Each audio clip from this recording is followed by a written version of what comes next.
Good morning, heroes, villains, and innocent bystanders. Welcome back to day 2 of the Kansas City RLE. We are here for Top 16 today, aka Recovery Girl and some of her friends. I am Ashley Fullerton. I'm Keenan Meadows. And we are your commentators for the first round today. We got a little bit of talking to do. We have a fun reveal that we're going to give to y'all. And then we will jump into our first round of Top 16. But first, we have to take a look at this bracket and really give you guys the understanding and the breakdown of what we are looking at today for our rounds in tops. So right now we have 6 recovery girls, you said, right? 6 recovery girls. And it looks as though 5 of them are life builds. We got Cody Jakobitz sitting out with the good version of the deck saying, you know what, life, it's maybe overrated. Good is actually where it's at. Additionally, we see a couple of fourth kinds and then 3 Jiros. And it's really interesting. We saw a lot of talk in the meta analysis leading up to this from a lot of different content creators saying that, you know, Jiro was the boogeyman of the format, and we also had All Might 4, who has been, you know, he came out in one RLE and really crushed and demonstrated this propensity to just finish you off in one turn. But it seems like the All Mights, I don't know that many got registered yesterday, and we actually saw a lot of sideboard tech pieces for All Might 4 in decks that were ranging from, you know, fourth kind all the way to all Dobby. And so it's really interesting to see that we are not featuring a lot of these meta titans, and really what we found is there's a bunch of anti-meta, anti-aggro decks that are coming to the fore and really seeing success in this metagame. Yeah, I find it interesting. We had 10 recovery girls yesterday in the entirety of the registration. 6 of them got through. 60% conversion rate. Versus Jiro, who everyone thought was the big boogeyman. We had 10 of them as well. Only 3 of them here on the top 16 bracket. And that's half as good. But aside from that, we have 2 fourth kinds of, I believe we had 6 registered yesterday. Maybe it was 4. Something along those lines, yeah. Lower. But coming into the event, fourth kind was another one of those big boogeymen that people were maybe less concerned about, but definitely aware were going to make an appearance. But outside of that, we have a lot of diversity here. We have some very interesting 1-ofs and 2-ofs that got through. Yeah, it's really cool to see Death Ochako, of course, winning, I believe, the previous RLE. I'm not sure if that was I think that was an online one. So we see another Death Ochako making an appearance.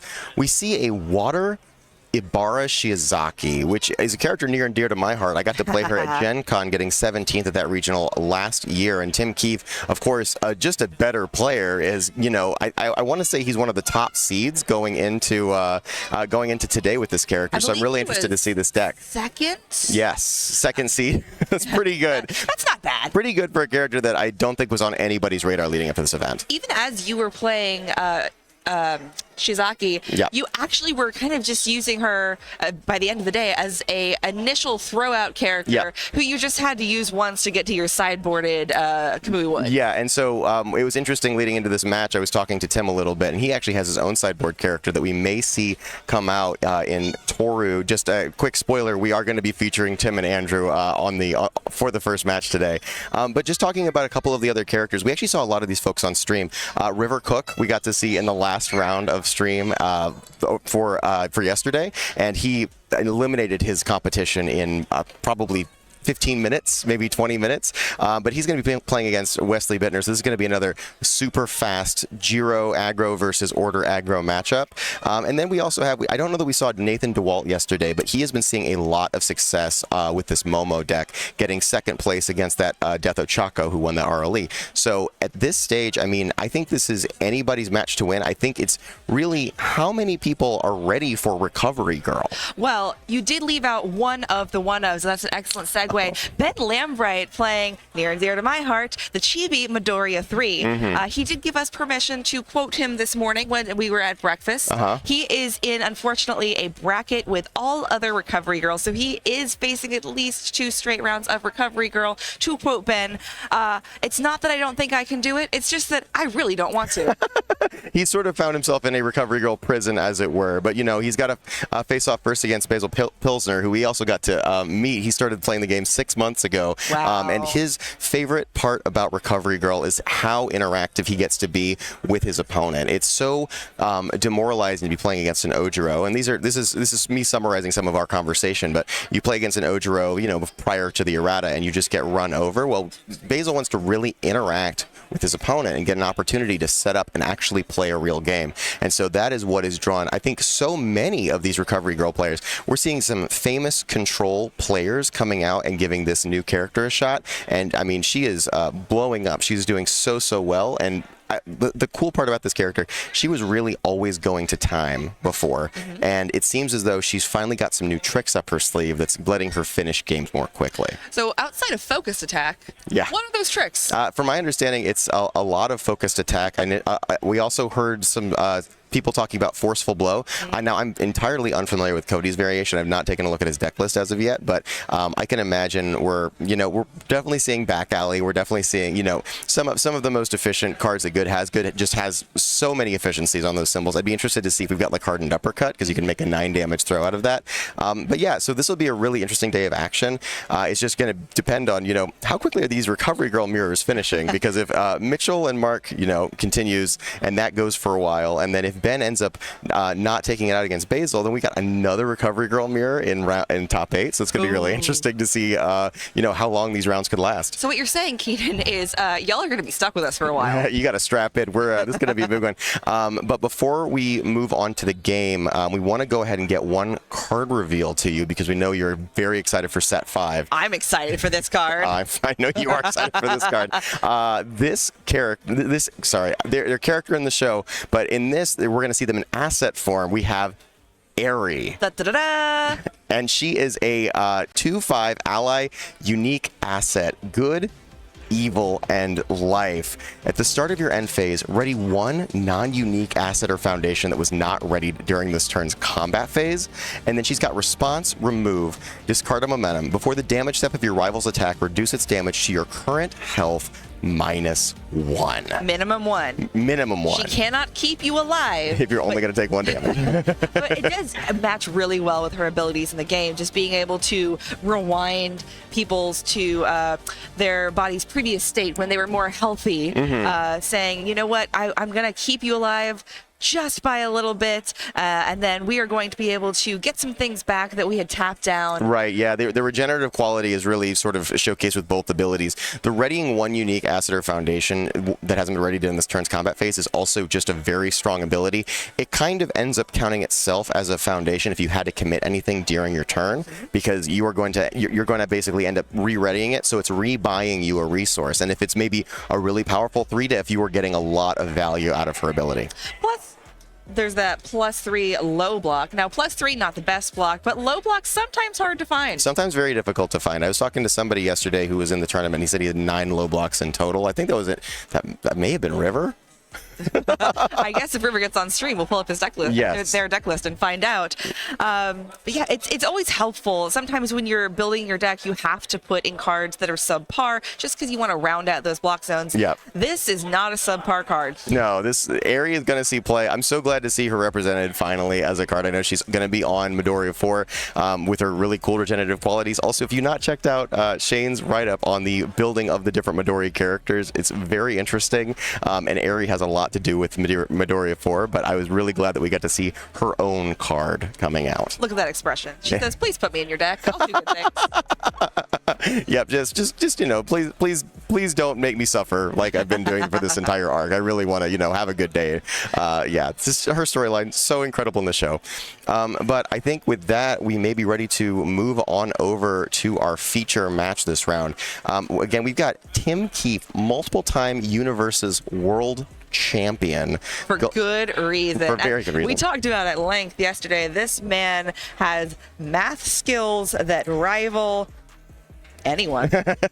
Yeah, certainly leave me in the dust. Yes, he's very, very good at math. And then on his opponent this time is Andrew Holder, who is a relative newcomer to Universus, but an incredible powerhouse. He has gotten second at a couple, I think 1 or 2 regional license exams, playing this Fourth Kind character. I think he went away from Fourth Kind for a little bit, but he's actually finally back on him. And Fourth Kind has been showing really well into this very aggressive meta. You've got that 34 health, which lets you you get attacked a bunch and still say, you know what, did you kill me? Okay, well, I guess I'm going to go backswing you with my +4 damage and committing you out.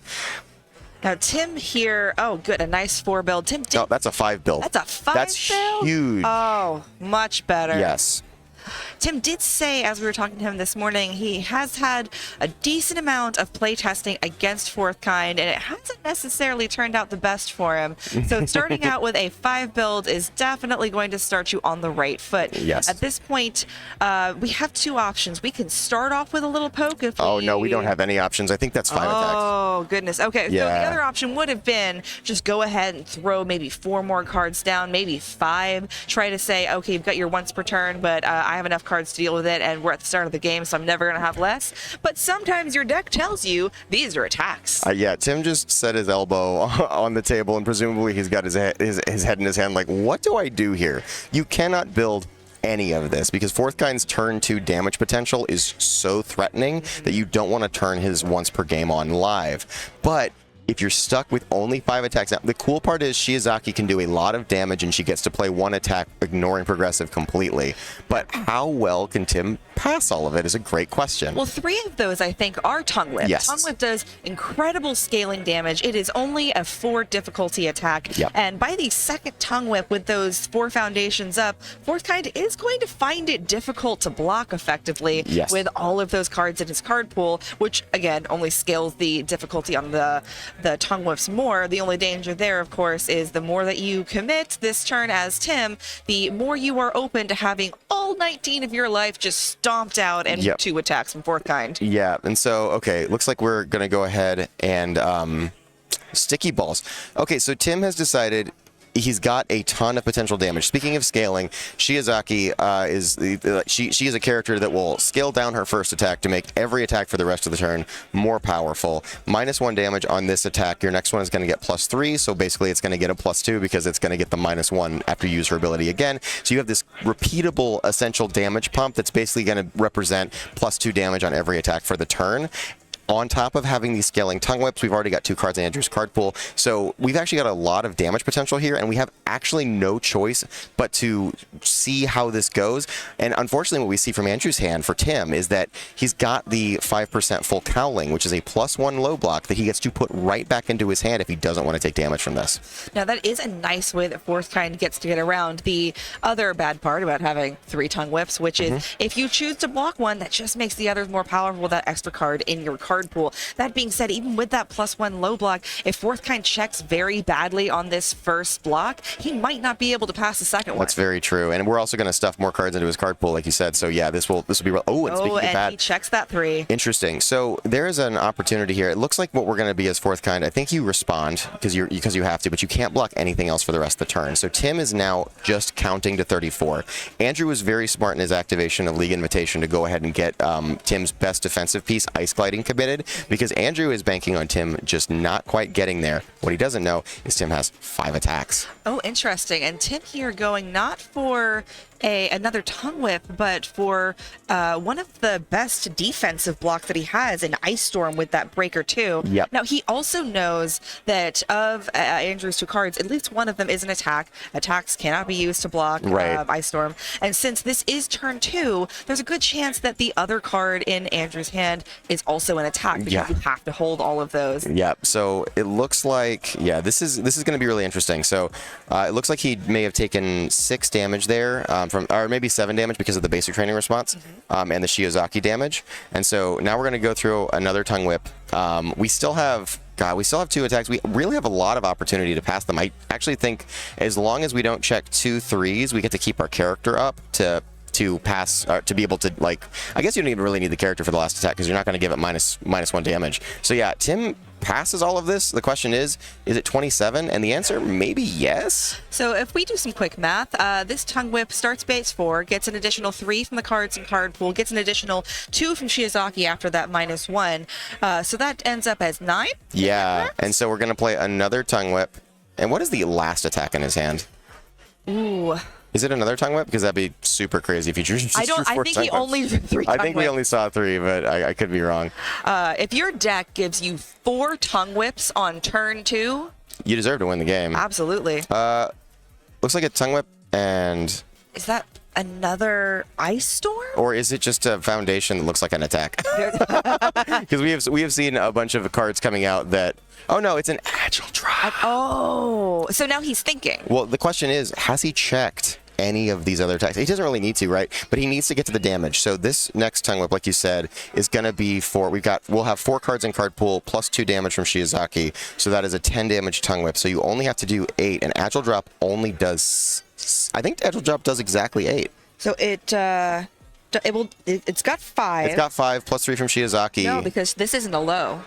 No, she damage pumps any attack. Oh, the low is only her once per turn. So if I'm doing my math right, and I could absolutely be messing it up, Agile Drop would be coming in for 7, and then Tongue Whip would be coming in for 11. Because so that would be exactly lethal. That would be exactly lethal. I think Tim has it if he does, and I believe Tim can do his math here. It's just a matter of when did he use. I think you Agile Drop first because you want to activate Shiozaki here. No, we're just going to go for the Tongue Whip on a 4. I think actually it doesn't matter. Yeah, it doesn't matter. He can check a 3 here and still pass it.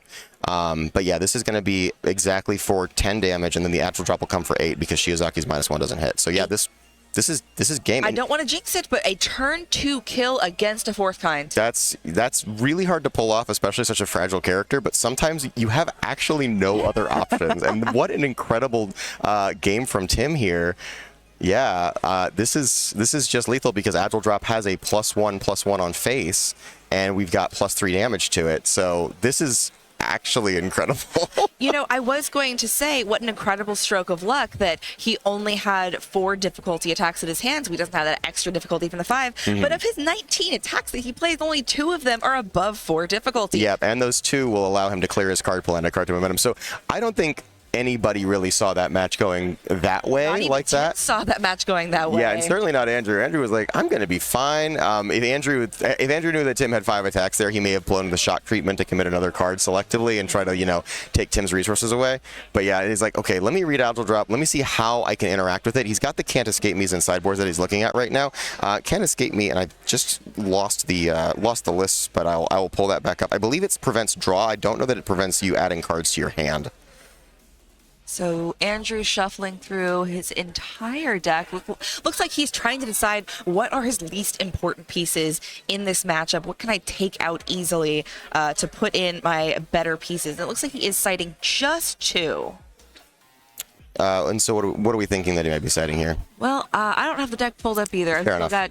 Still got Tim's. Tim, however, looks like he might be citing way more. He's got 7 cards in his hand that it looks like he's either thinking about if he needs any or all of them. Yeah, and he's looking at Low Blow. He's looking at Nullify. I mean, these are really good defensive pieces to have in any deck. The problem with Breaker into 4th kind is just that if he could just play a Foundation and get the -4 for an attack later. So it's still pretty terrifying. But we had actually talked with Tim prior to this match, and he had said that against 4th kind, he had such a bad record. I think he had lost every single match he'd played against Jeffery, the other 4th kind who's topped this event. So at this stage, I'm not really 100% sure what's going through his head now. But for me, it's probably defend, Absolutely. and see what you can do.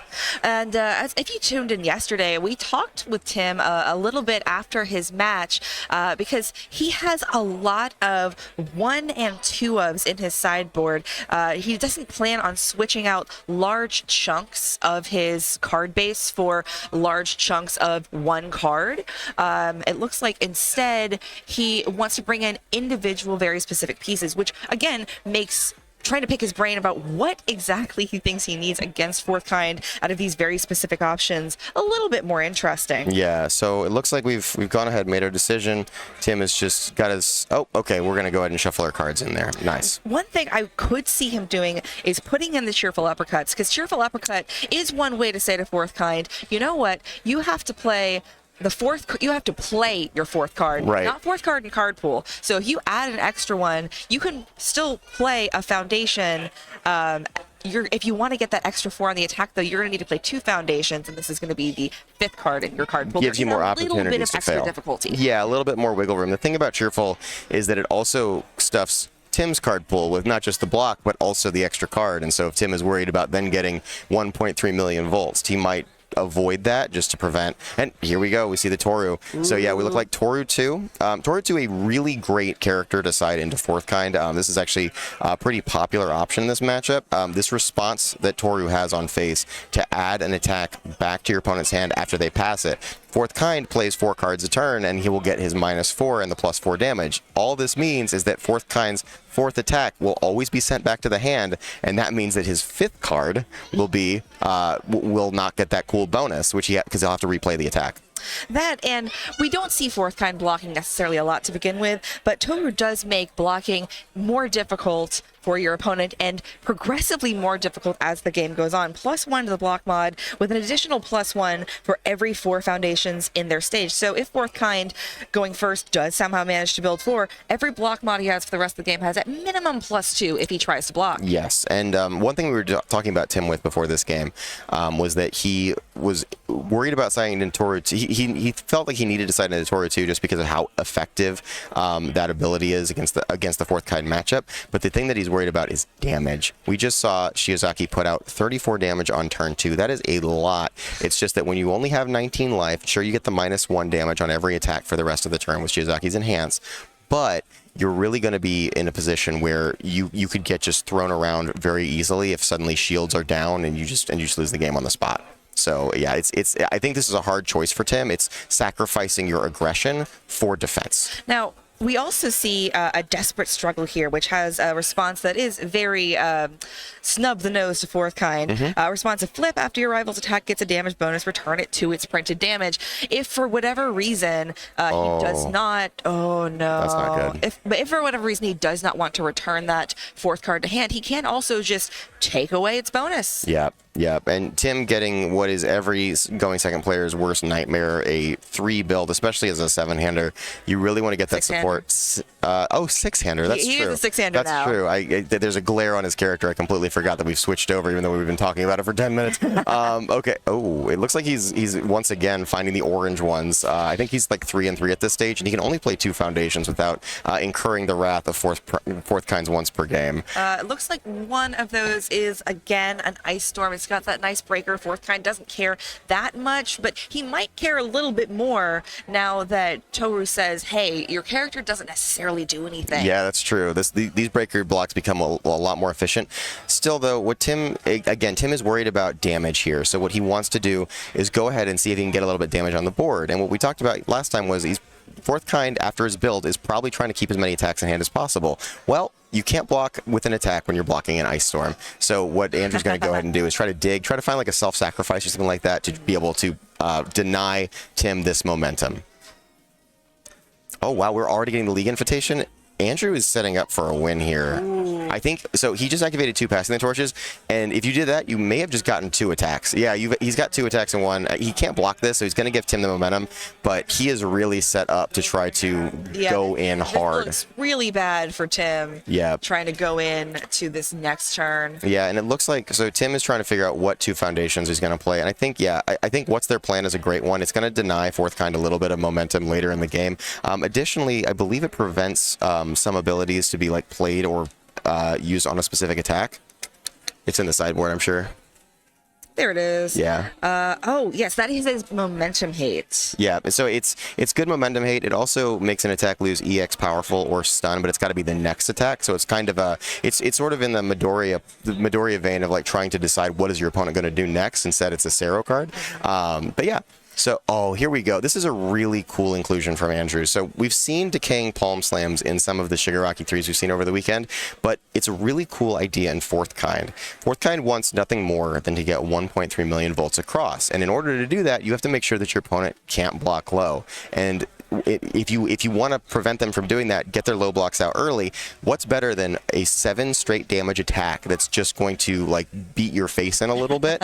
Oh my god, I think Andrew has 4 attacks in hand. That looked like 4 additional attacks. Jeez, okay. Well, he's not going to get the bonus of the +4, so it's really can he pass him. But the other cool part about this card is you can check a 6, and if you make your opponent check a 6, and if they fail it, the card clears. Tim, of course, sees this, and he's like, hey, there seems like a lot of aggression from Andrew's side. He went ahead and popped his 2 League Invitations last turn, so he's obviously got the nuts. Right. And so what we're going to do is prevent that from happening, make sure we pass our check, and see if we can get Andrew to start failing some checks of his own.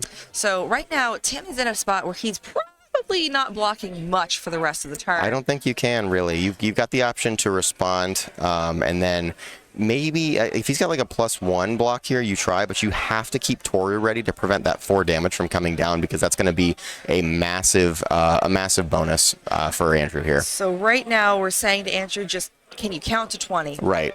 Can you count to 20 with your checks? And yeah, we'll see what happens here. Andrew has had multiple times this tournament. I've also spoken to him where his opponent has drawn a crazy turn 2 and checked every single 5 in their deck in order to win. And so in this case, we got to see that again this round, but he fell to a Nomu who had 2 foundations and just happened to draw 5 attacks yesterday.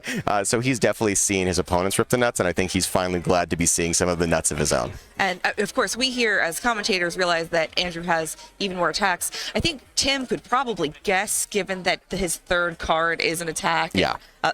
Obviously, he knows that Toru will put that back, but setup strike, it's in the name. Setup says, I'm going to set up something cool that's coming in next. Right. And, well, here's the issue, right? So setup strike says the next attack is +3 speed. Toru adds that attack right back to your hand. Yep.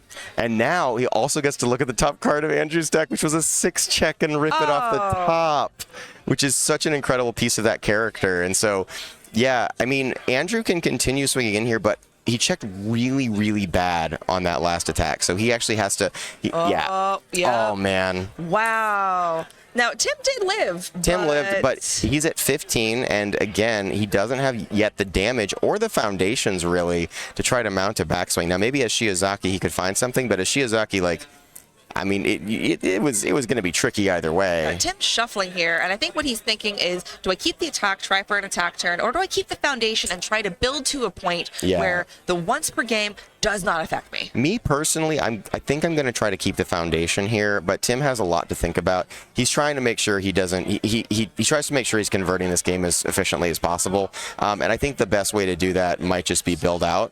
Okay, he's going to go check, because what he also wants to make sure is Tongue Whip represents the damage he's missing. Right. Frozen represents, foundations represent the build he's missing. He knows he needs the damage, but can he forego that damage for now to try to get a more powerful build off, or is he just going to say, you know what, I'm just going to not review? This is actually a really hard decision for any Universus player to make, and this is actually what shows why Tim is one of the best. Again, 2-time world champion of Universes. I believe he was back to back. He was back. No, is he 3-time? Yeah, he's got 3. He's got 3 character cards printed for Universes. So I'm not sure if it was 1 nationals or if they were. I know they were all worlds. I'm pretty sure. Yeah. Either way, we're saying Tim is really good at this game. Tim is insane at this game. No, one of them was a nationals. Okay, I remember that because he beat me in top 4. That was a million years ago. Oh my god. But yeah. So this is really good. So Toru is going to go ahead and put in Invisible Infiltration, which is another great breaker piece against Fourth Kind, but also is going to allow the ability from them to reset potentially their face down here. Do you remember what that face down was? We're about to find out, I think. Tim's going through his sequencing first. He wants to make sure that he's making the right that he's putting the right cards in the right order here. And right now, Andrew with what is that? 6 foundations total. So so he's getting 1 damage off the Invisible Infiltration, and he's getting extra speed effective off of the Toru. It's 1 for every 4 foundations. So he's getting it gets 1 plus 1 right? So he's getting +2 effective 2 speed in the form of Toru's block modifier pump. Yeah. And again, that's 6 lovely damage. Yep. And here comes an Ice Gliding back in. So it looks like, I guess that was the card. There was a Ice Gliding face down. I don't know what happened. Or maybe no, he used the Ice Gliding. He used the Ice Gliding. Yeah, he just wanted to reuse no, Ice Gliding is way more valuable to me than whatever this face down card is. Plus, I don't want the commentators to know they should have been paying attention. Right. Absolutely. Absolutely. No, and he's right. We didn't do a good job there, but we're going to try to do better for Tim and for you. So and for Andrew, because Andrew deserves a well talked about match as well. So Tim gets the damage in. Tim is still intimidated by this Fourth Kind once per game, and if he doesn't have enough foundations, he might not want to build anything. It looks like he's going to go ahead and throw more out, and hopefully it's more than just 2. Okay. Okay. So Tim is saying, I will go down to 4 foundations here if you want to once per game me, and if you want to stun me, it's going to be less, but we're just going to see what we can do to try to hold the line at 15 and see if we can maybe make our opponent fail some checks. I didn't see if he had like another Ice Storm or another Breaker card. We do know that he's got the Tongue Whip. The Tongue Whip represents the damage, but it also represents a low block for the 1.3 million, which is terrifying. Yes. So yeah, it's just a matter of what can we do. And here again, Speaking of low blocks, we see you're playing a 6-hand size character now, and so putting low blocks in your card pool can represent some really tough issues where you're like, I don't know if I can block this and then the 1.3. We do have struggling with studies to put a low block back on our hand, so we block with the low, add it back to hand if another attack comes down. But Andrew may just say, you know what, I'll just swing the 1.3 million anyways because I don't think you have a second low block, and you can't play it before you can't pick it up with struggling before you've played 3 attacks. Correct. And now, if I'm Tim, there's also a world where I say, I'm just going to take this to the face. It doesn't kill me. I really want to bait you into going as in as possible. Right. And what we do see from Andrew also, he's digging a little bit. He just activated Passing the Torch. That's a very committal move on your turn. Oh, and a second one. It's the definition of a committal move. It commits itself, but also it gives you it's saying, hey, I don't know that I have it, so I'm going to try to get as much advantage on this turn. Whether or not it's going to be for build or for attack, it's going to be universally good, but it is going to take away some of the resources that I have to throw orange. And we do have orange in our hand, but it's all kind of our utility orange, which would be really effective if he wasn't playing Toru, because that damage is not going to come through as effectively. So yeah, the fourth kind's damage is gone. We've got self-sacrifice for a little bit more, and we are going to go ahead and once per game. And it looks like Tim just pre-prepared. This is my row of Yep. 4 foundations. I don't think These are the ones I really don't care about. Yeah, and I think that plus Frozen, and after that, you're going to have to start making some hard choices. Right. But, you know, Tim, with the struggling with studies, allows him to pick up a block. With the ice gliding, allows him to block a little bit easier. Yep. He does still have that Toru response saying, you have 2 foundations down. Yep. I'm going to force you to recheck something. And I think Desperate Struggle may be one of the worst cards in a staging area here, just because fourth kind's damage doesn't come down, and we know that Andrew doesn't have the 1.3 in his hand.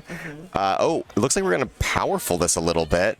Go ahead and make it a little scarier. Use that low block. And so this is a really cool posturing ability right now. He is saying, I want you to I'm threatening that I have another low in my hand, and that if I can commit you a little bit more, it's not going to matter. So I want you to go ahead and try to block this 4-speed move, because I want you to start committing more of your resources and feel like maybe you have to take this. When in reality, we know Tim could still block this and feel pretty comfortable with it. And looks like Tim is... Oh, no, that wasn't the powerful. That was the enhance. Oh. We were deciding what we wanted to do with Decaying Palm Strike's enhance, which prevents Tim from committing cards in his staging area to pass checks this turn, which really allows the Decaying Palm Strike's enhance to go off. That ability is really interesting being played against Tim Keefe, because Tim's first Universus character was the first card to feature that exact ability on it to prevent characters from committing to pass checks. Tim is actually losing to his own medicine here. But it looks like Tim is saying, oh, very interesting. He says, I can't block anything the rest of the turn. So here's what I'm going to do. I'm going to say, I don't want to take full damage off of this. I know that I can send something back to your hand. We're going to make it more difficult for you to throw out more attacks, because we're going to have this progressive difficulty that you have to play around. Right. So even if you want to get that extra 4 damage, you have to play 3 additional attacks on top of this progressive difficulty. And if I'm Tim, I might not be waiting for that 4th attack to use that response. Obviously not going to use it here. He checked really well, and this doesn't necessarily kill me. Right. But I'm waiting for that nasty check where you have to commit down, and I'm just going to send it back to your hand and say, do it again. And if I'm Andrew, I'm thinking about that, and as soon as I see that nasty check, forget it. My turn is over. I'm not even going to try to pass it. Oh, I think we're going through it. I think as Andrew, we see blood in the water right now. So we got the self-sacrifice off, right? So this is a 6 damage move. There's no way for Tim to really block anything this turn, because he's got his character ready, but he's got to save that for fourth kind's effect, and he can't commit any of the ready foundations that he has on his board right now. Cruel. Granted, those ready foundations, like one of them will reset the damage of an attack, so we might see the desperate struggle like come down just to prevent 1 damage off the self-sacrifice. But that's really the only defensive move you have left. I guess he's got an ice gliding down, so maybe he could pass a block, but you would need something really, really slow from Andrew's side of the field. Right. Yeah, this is. I feel like this is a dead Tim here if Andrew sequences everything right. But additionally, we've seen Andrew get some of the worst checks of his life in the last couple games. So I think it might come down to this check. Okay, on a 6. Yeah, we're looking for a 6 here. Okay, we checked. We got good. Yeah. If I'm Tim, you gotta send that back to the hand. Oh no! You desperate struggle to prevent the self-sacrifice damage. Okay. And then it doesn't kill you. Right. And then you send it back to the hand, and you just hope that your opponent checks really bad on 2. He's got to check 2 3s in a row, and even that, I think he still gets to full pass. And then he would just have to block with 2 cards in card pool, which would be nearly impossible. Really great sequencing from both of these guys here. Yeah. Andrew's got this locked up, I'm pretty sure.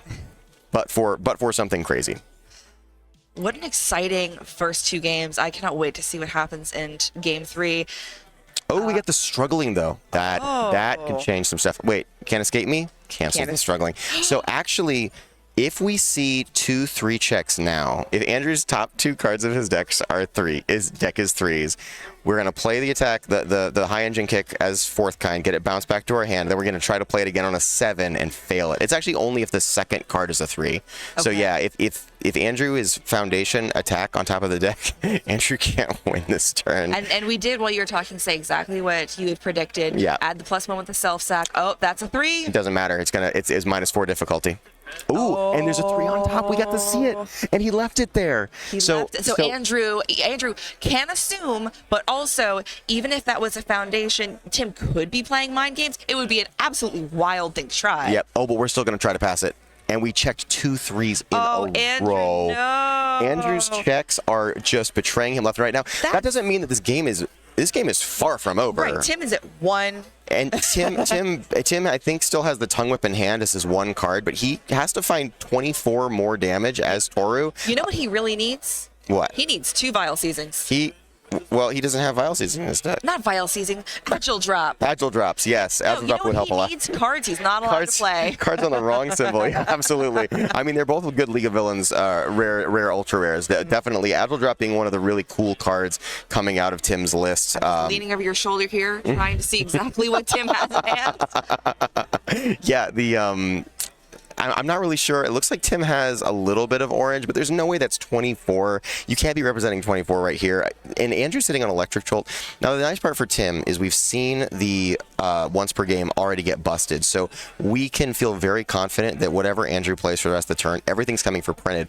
But the one thing that will automatically win him the game is if Andrew just finds one Electric Jolt. Yep, that's right. So all Tim has to hope is that, he's probably looking for Electric Jolts right now just to see what are his odds at this stage. But Electric Jolt has a really nifty interaction with one of the great cards that Shiozaki and Toru have access to in Faith Shield. Yep. Faith Shield is usually your go-to when you want to avoid taking damage from an attack, but you don't have the symbol or there's some funky stuff going on. Mm-hmm. But the text on Electric Jolt specifically says, if this attack is completely blocked, it still deals 1 damage. Yep. Now, that is an on-zone block, so that still would be completely blocked. Yeah. So it would still deal 1 damage. It'll still deal 1 damage because that ability will happen before damage step even. Oh, I guess...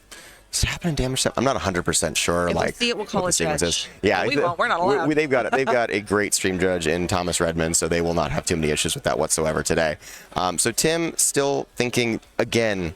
Tim Keefe, one of the most methodical players to ever play the game, really trying to make sure that he's got every piece that he needs they're all fulfilling the correct roles in order to make the best decisions and to have the best odds of winning the game. And again, looking through his opponent's discard piles. The first time we assumed that he was looking for jolts. This time, I wonder what he's looking for. He's zone checking right now. He's going to say, hey, how many highs have we already seen? How many lows, how many mids, and how many more can we expect for the rest of the game? So what we've seen is there's 2 jolts in there. There's 1 jolt in the momentum. So that means that there is 1 more jolt somewhere in the deck. Yes, and we also see a lot of the highs already being checked here. So I'm wondering if Tim's going to maybe skew a little bit more mid and low just to see if there are other things that he needs to worry about. I don't know that we've got any other mids in the 4th kind. Okay, so it looks like we have got a low blow. We've got a tongue whip. We've got an Ice Storm. And so here's the thing: the mid blocks actually don't matter unless he gets tape down. And I don't know if he's playing tape. I don't believe he is. Oh wow. Okay. Yeah. No So is he playing wall playing at all? No. No. Incredible. Wow. Okay. Yeah. Tim is not playing any of the throw hate really besides face shield. So the mid block actually does nothing here. Because if you block any card with that Ice Storm, you will lose the game on the spot. So Tim is saying, do I have 24 damage in hand? I don't think the answer is yes. Right, but can I just huck this Ice Storm anyways, just to get some damage out right now? Right. Because it's a dead card in my hand. Right. And he may, there's always a chance to, hold it to sort of bluff that you have the right block zone or whatever, because you don't concede the game, so you prevent the other player from even playing the attack in the first place. But yeah, this is a really hard decision for Tim. I think he just sort of sees writing on the wall right now, and he's trying to figure out how he can get out of it. He needs a really big eraser. He needs a massive eraser. Yeah. But yeah, so in this case, I don't know. I think the Desperate Struggle seems pretty tempting. The rest of the zones, he doesn't know exactly what Andrew's ratios are yet, so he doesn't know how many zones he has to defend against. But he knows he's seen at least 2 scary low attacks. Yeah. So we are going to go ahead and try to get this Ice Storm in here again. If Andrew's attacks, or if Andrew's hand is all attacks, then this card gets through for free. And if it's not all attacks, I mean, maybe he can is it a low block, right? Right. And then are we just going to get some free momentum? He has to continue putting this kind of getting momentum, doing damage to Andrew, trying to get. He can also powerful Ice Storms later once he's got a bunch of momentum, so that can allow him to actually finish the game out. That'll represent some more of the damage that he feels like he's lacking. Is he really using momentum for anything else? I don't think so. No. So there might not be any cause not to just throw some powerful on here. That's very true. Yeah, if he just wants to see if he can get through. I mean, it's not guaranteed, right? Andrew could just have a self-sacrifice in hand, but it's fairly likely because Ice Storm, it's just a really tricky attack to have to block. Right. And he knows that. Oh no, his opponent actually did try to play the high engine kick after the 3. So yeah, that was such a cool play from Andrew there to try to go for the high engine kick afterwards. He just that man has not gotten paid once in this matchup. But it looks like he could expect to get paid. Mm-hmm. Oh yeah, he is definitely not running to the jolt to try to commit something down. He isn't committing his other passing the torch to try to block this. And if I'm Andrew and I see my opponent at 1, I am only going to block things I feel like I absolutely need to, because I know that I've got just so many ways to win if we just get to my next attack turn. Yes. Yeah, so we're, again, just kind of methodically thinking through. I think Andrew here is deciding, does he want to block anything? Is he worried about another crazy tongue whip turn? And looking at the discard pile, it looks like we may already see 2 tongue whips in there. The thing is, 2 tongue whips in the discard pile could easily end up as being tongue whips in the hand just off of agile drop if there's another tongue whip in hand. So you never really know what this deck is going to try to throw out at you. So Andrew doesn't necessarily feel 100% safe here, especially because Tim has 7 or 8 ready foundations. Right. If you always have to assume as you're sitting here at the table that your opponent has 6 attacks. Right. And right. what are you going to have to do around those 6 attacks? And it looks like what Andrew wants to do is go ahead and commit something down. And I think Tim has been posturing really well that he has 6 attacks in hand, and he doesn't. But Andrew can't know that, which is part of the part of the nature of this game is it's you have hidden knowledge, which is really good. Oh, and Andrew is going to go ahead and he went ahead and requesting assistance up the passing the torch. It looks like Tim was able to commit the passing the torch in some way. Oh. And then we're going to self-sacrifice, and now we're going to see the powerful come out. So you're absolutely right. So we're going to get this plus 6 more damage. This is is that plus 6 or plus 9? He's got the dice upside down, but I feel like he's only got plus 6 on it. Either way, it's coming for a chunk of damage. So yeah, we'll see if Andrew can let us see his hand for long enough to see what block it is. It looks like he's going to go ahead and do the partial. Okay. And this is not an attack block, but Andrew does still have 2 cards up. The thing is, all of his attacks are still getting plus 1 speed, so it's going to be difficult for Andrew to continue blocking this turn if Tim decides to continue going in. But I'm pretty sure he doesn't have 19. Well, yeah, he doesn't have 19. And one nice thing now about the board state is with Andrew only having 3 foundations up, if he finds that jolt, it's over. If he doesn't find that jolt, how many things is he going to be able to pass? Especially with a low blow in hand. Exactly. Yeah. And, you know, with that power to send things back to hand, make you recheck. Yeah, and this hand for Andrew, I don't see any jolts. I don't see any jolts. We do have an opportunity to play our high engine kick, discard. I mean, we could discard the attack for 4 speed. I think we're probably just keeping the attack to try to play it later. Right. But even then, I don't know that we have enough security in this turn to feel like we can actually do it. And that's really scary because now we're down, we're past the 20 threshold. We're at 19. And Shiozaki has us way beat on number of foundations in play right now. These are some very strong players playing some really cool decks. Keenan, is there any way we can pass them both through? Pass them both through? Unfortunately, that's not how elimination stages work. Alas. But alas, this here is high-level play. So what Andrew is doing right now is he is counting his attacks currently in his discard pile and then counting the number of cards in his deck, and he is understanding what is the ratio of attacks to foundations. Are we at 50%? Attacks and foundations left in deck? Are we even less? And if we're even less, what are the odds that I can get more attacks off the top of the deck? So this is actually like blackjack card counting kind of. And I think that was a foundation. That was definitely a foundation. Yeah. So what he's doing here is he's saying, hey, I have such good odds to draw an attack here. And it looks like he whiffed everything. Oh, man. Andrew, all he wanted was that one jolt. Catching 0 breaks. He does have a self-sacrifice in hand, which is a very powerful tool in this matchup, especially if we see more ice roams come down. But he is feeling very outbuilt. He is feeling very unable to continue, and this is getting low blow blocked all day. Oh, no, actually, we've decided to save our low blow. That's an interesting choice. And we did ice gliding, so... We got a -1 floating on the next one, yep. And we do have, of course, Toru add back to hand. A desperate struggle. Yeah, we've got a lot of different opportunities here to continue defending. In desperate struggle's case, I think that would only be used to get rid of speed because who cares how much damage? Yeah. It's lethal in one. If it's 1 damage, you're losing the game. So yeah, it looks like we're still thinking. There is literally no way we're trying to jam this electric jolt here, right? Like, is it fast? I don't think it's fast enough. It's only 2 speed because of ice gliding. Right. No, we're jamming it. No, he says, what if you don't have the low block? And there's the 3 check. So Andrew's deck was so I guess it was either chock-a-block full of foundations and he was like, okay, there's no way I check it, or what, but I think every single step of Andrew's math has come up statistically improbable. Yep. And that has caused him to have probably the worst turn of his life. And yeah, Toru's just going to add it back to hand. Super efficient. Oh, no. And Andrew now knows he's got the... Yeah, I mean, like, you're not expecting your opponent to check a 6 most of the time. Even if I was on that stage, I would be like, okay, let's just throw this out. So, yeah, this is brutal. And the other thing is, Andrew knows that he's got an attack on top, so he knows he has to get rid of one now. So it's going to be 1 less guaranteed draw for later. But I think he's just thinking, how do I survive? Well, that's not a bad card to try to survive on. Yeah, I mean, get an extra card. Yep. There's block zones all over the place. Yeah. On his opponent's side. Yeah, and it's really like Toru pumps so much speed. Like all of the attacks are kind of guaranteed. So I think as Andrew, you got to think, I should just play out every foundation in my hand here, not expect to block a whole lot, and just hope that Toru doesn't find it. Yeah. Oh, and now, okay. And so now Andrew is reverse engineering what he was just doing to his own deck to try to see how many attacks are left in Tim's deck.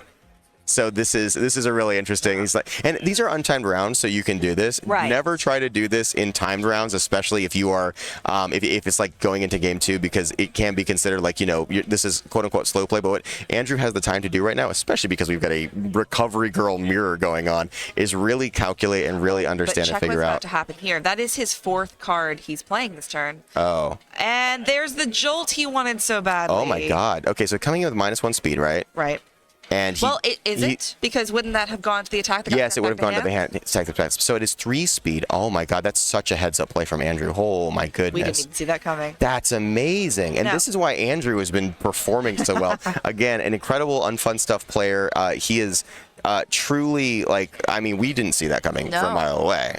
Yeah. But That's why he's over there and we're over here. Yeah. Of course. He's playing this deck. He knows how his deck works. Oh, and now Tim is doing the same thing and trying to figure out how many attacks he's got left in his deck. And it really doesn't matter here. You're going to play the best block you can and try to pass it. Or maybe he's deciding, can I play a worse block and expect to keep the tongue whip in hand? I think Does at this he have point, more than one attack or more than one card in hand, though. did you see Tim has a bunch of cards in hand, but did you see him like slamming his deck on his hand? He's like, oh man, I was not Trying ready to for get this. the good vibes into the hand. Yeah. Wow, that's amazing. That's incredible.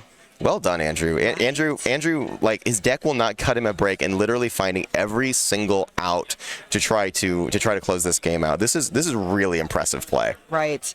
I gotta tell you, if I'm Tim, I know I need to kill next turn, but I need to survive this turn. I'm not gonna chance it on odds.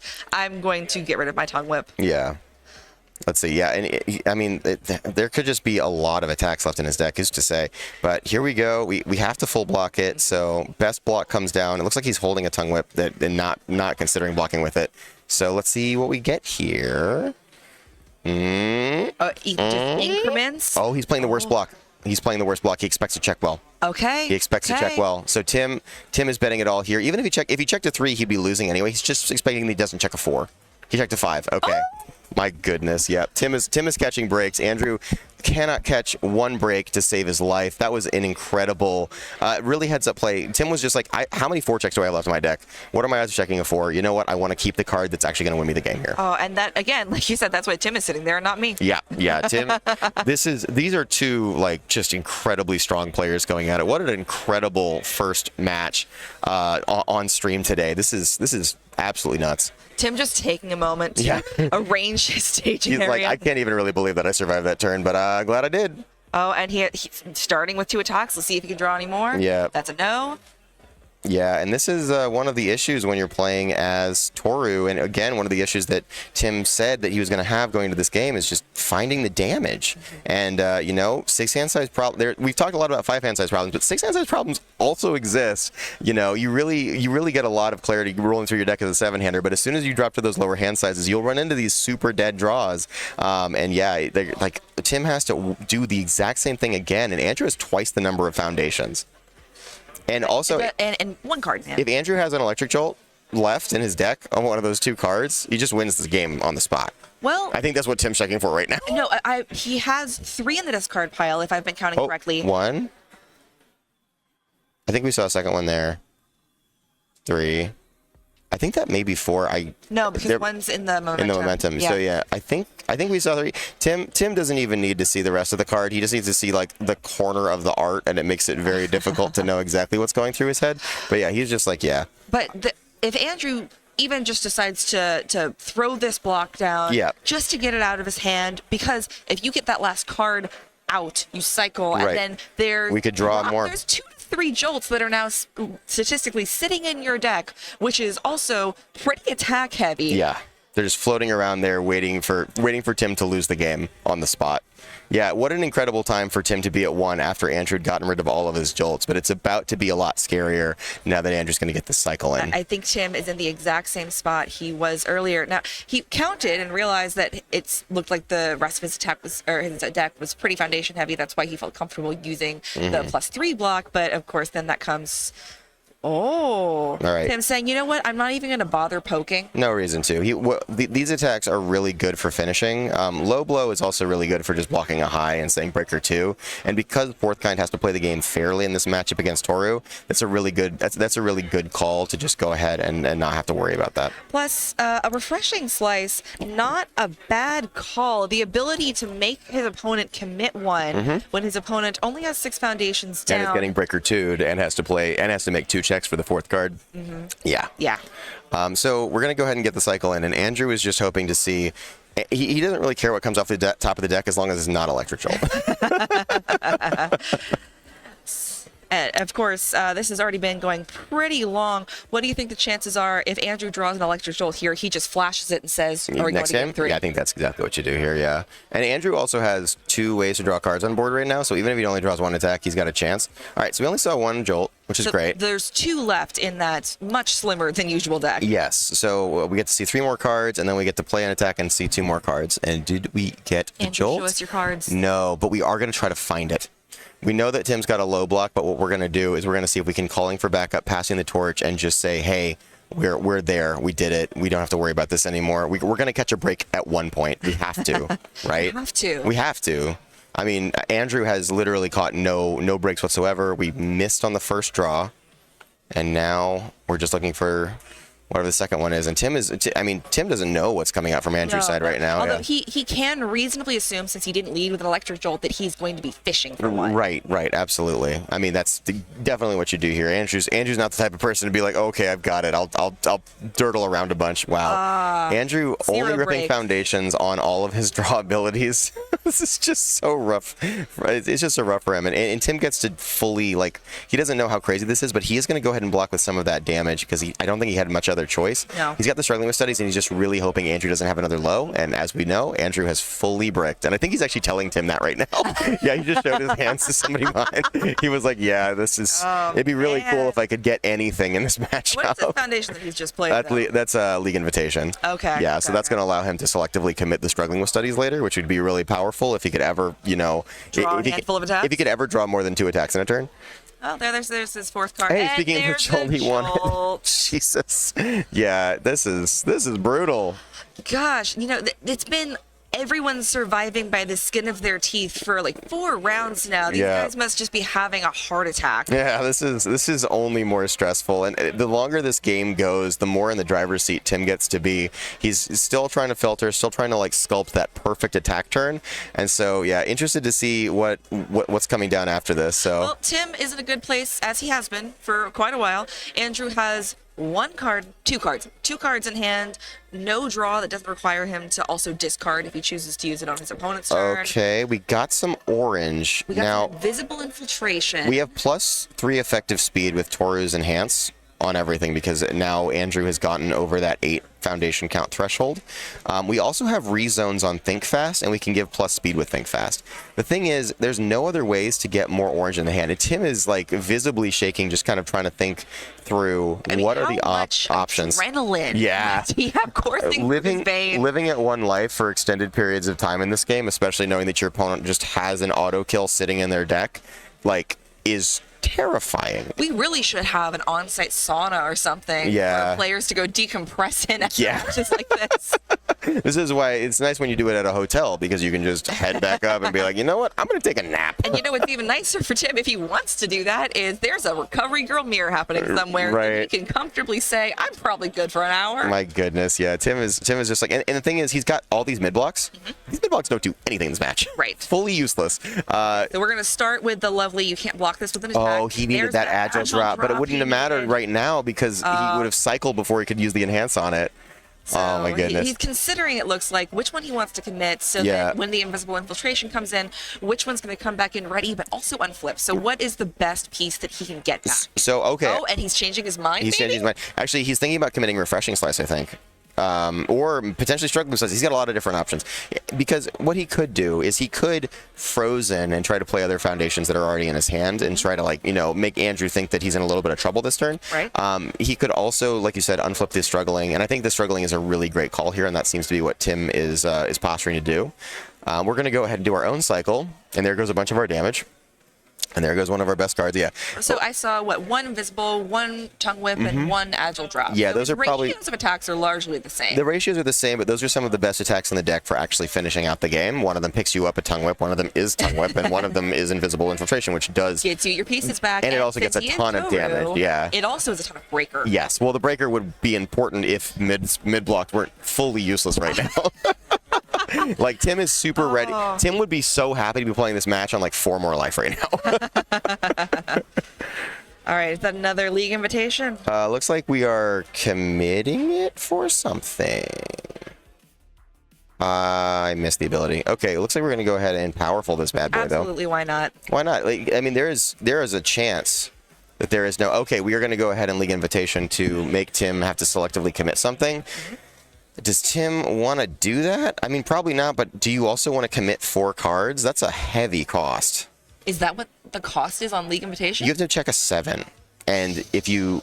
It looks like he... Okay. So, Tim went ahead and failed it, and Andrew chose the...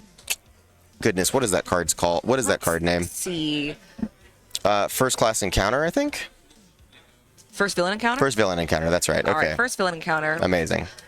Gives your attack speed and damage, and your next range gets -1 difficulty. Right, and so he decided, you know what, I don't want Tim to get super aggressive here, so I'm also going to go ahead and League Invitation and commit the Frozen down. And so Tim has a lot less opportunity to take away Andrew's pieces, and Andrew gets to go ahead and try to re-ready his passing the torch. So yeah, Andrew is still trying to wall. He doesn't want to give Tim an inch here because the longer he can stay at 19, Toru still having this issue with damage output, and I think Andrew fully sees that this match and just wants to make sure that he can stay up as long as possible.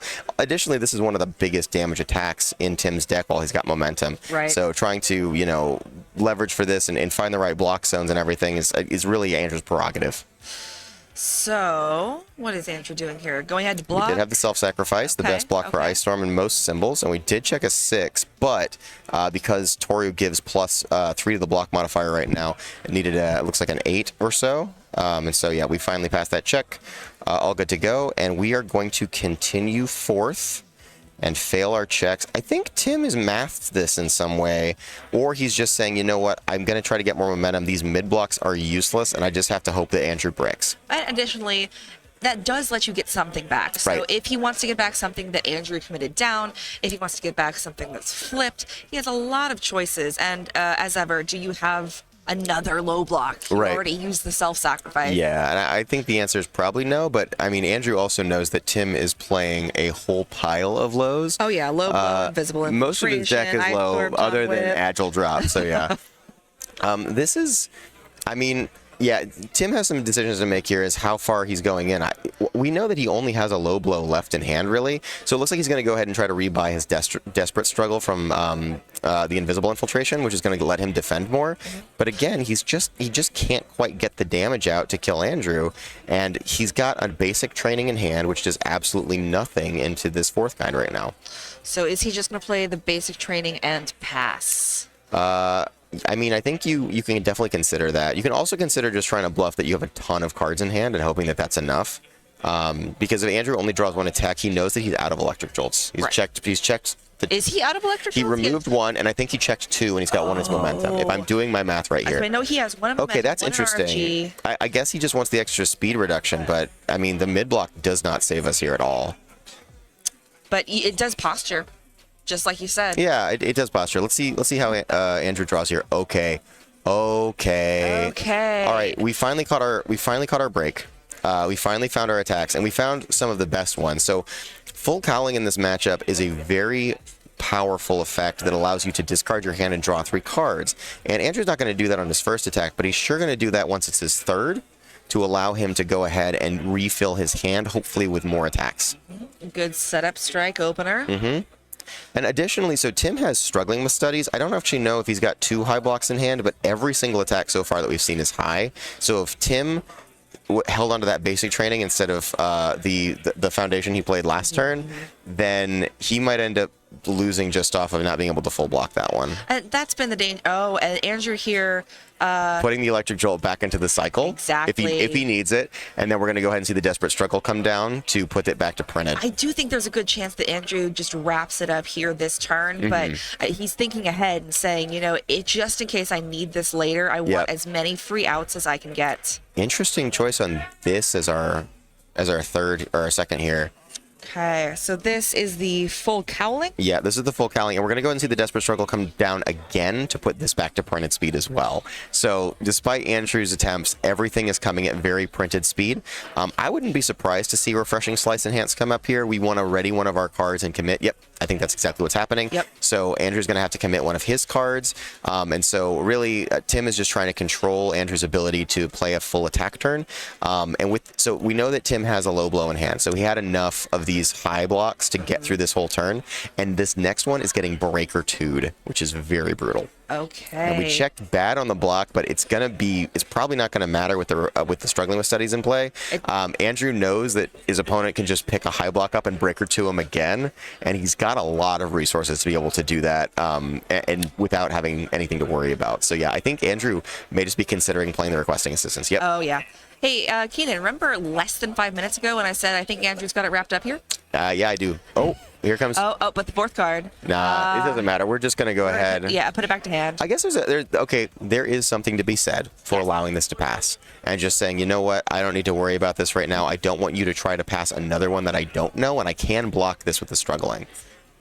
Yeah, it looks like we went ahead and let that happen. So because now Andrew cannot pass another attack, and we know we can block this with Breaker 2 easily if we want to. So yeah, I think this is a fine play. Like, Toru's responsibility, very strong in the early game, but in the late game, you get to be a lot more picky-choosy with it to make sure that you're making the right plays and putting the right cards back in hand. And going ahead and ending Andrew's turn here is really powerful for Tim. Tim, with another 3 check, does not care at all. You don't. At this point, the checks barely matter with all the speed reduction, and those 2 desperate struggles came down, and really, that was the difference between Tim surviving this turn, is because he unflipped the desperate struggle and played another one. And Andrew saying, I'm done. Yeah, this was a fun try, but our electric jolts have been evading us the whole game. Now he's at 13.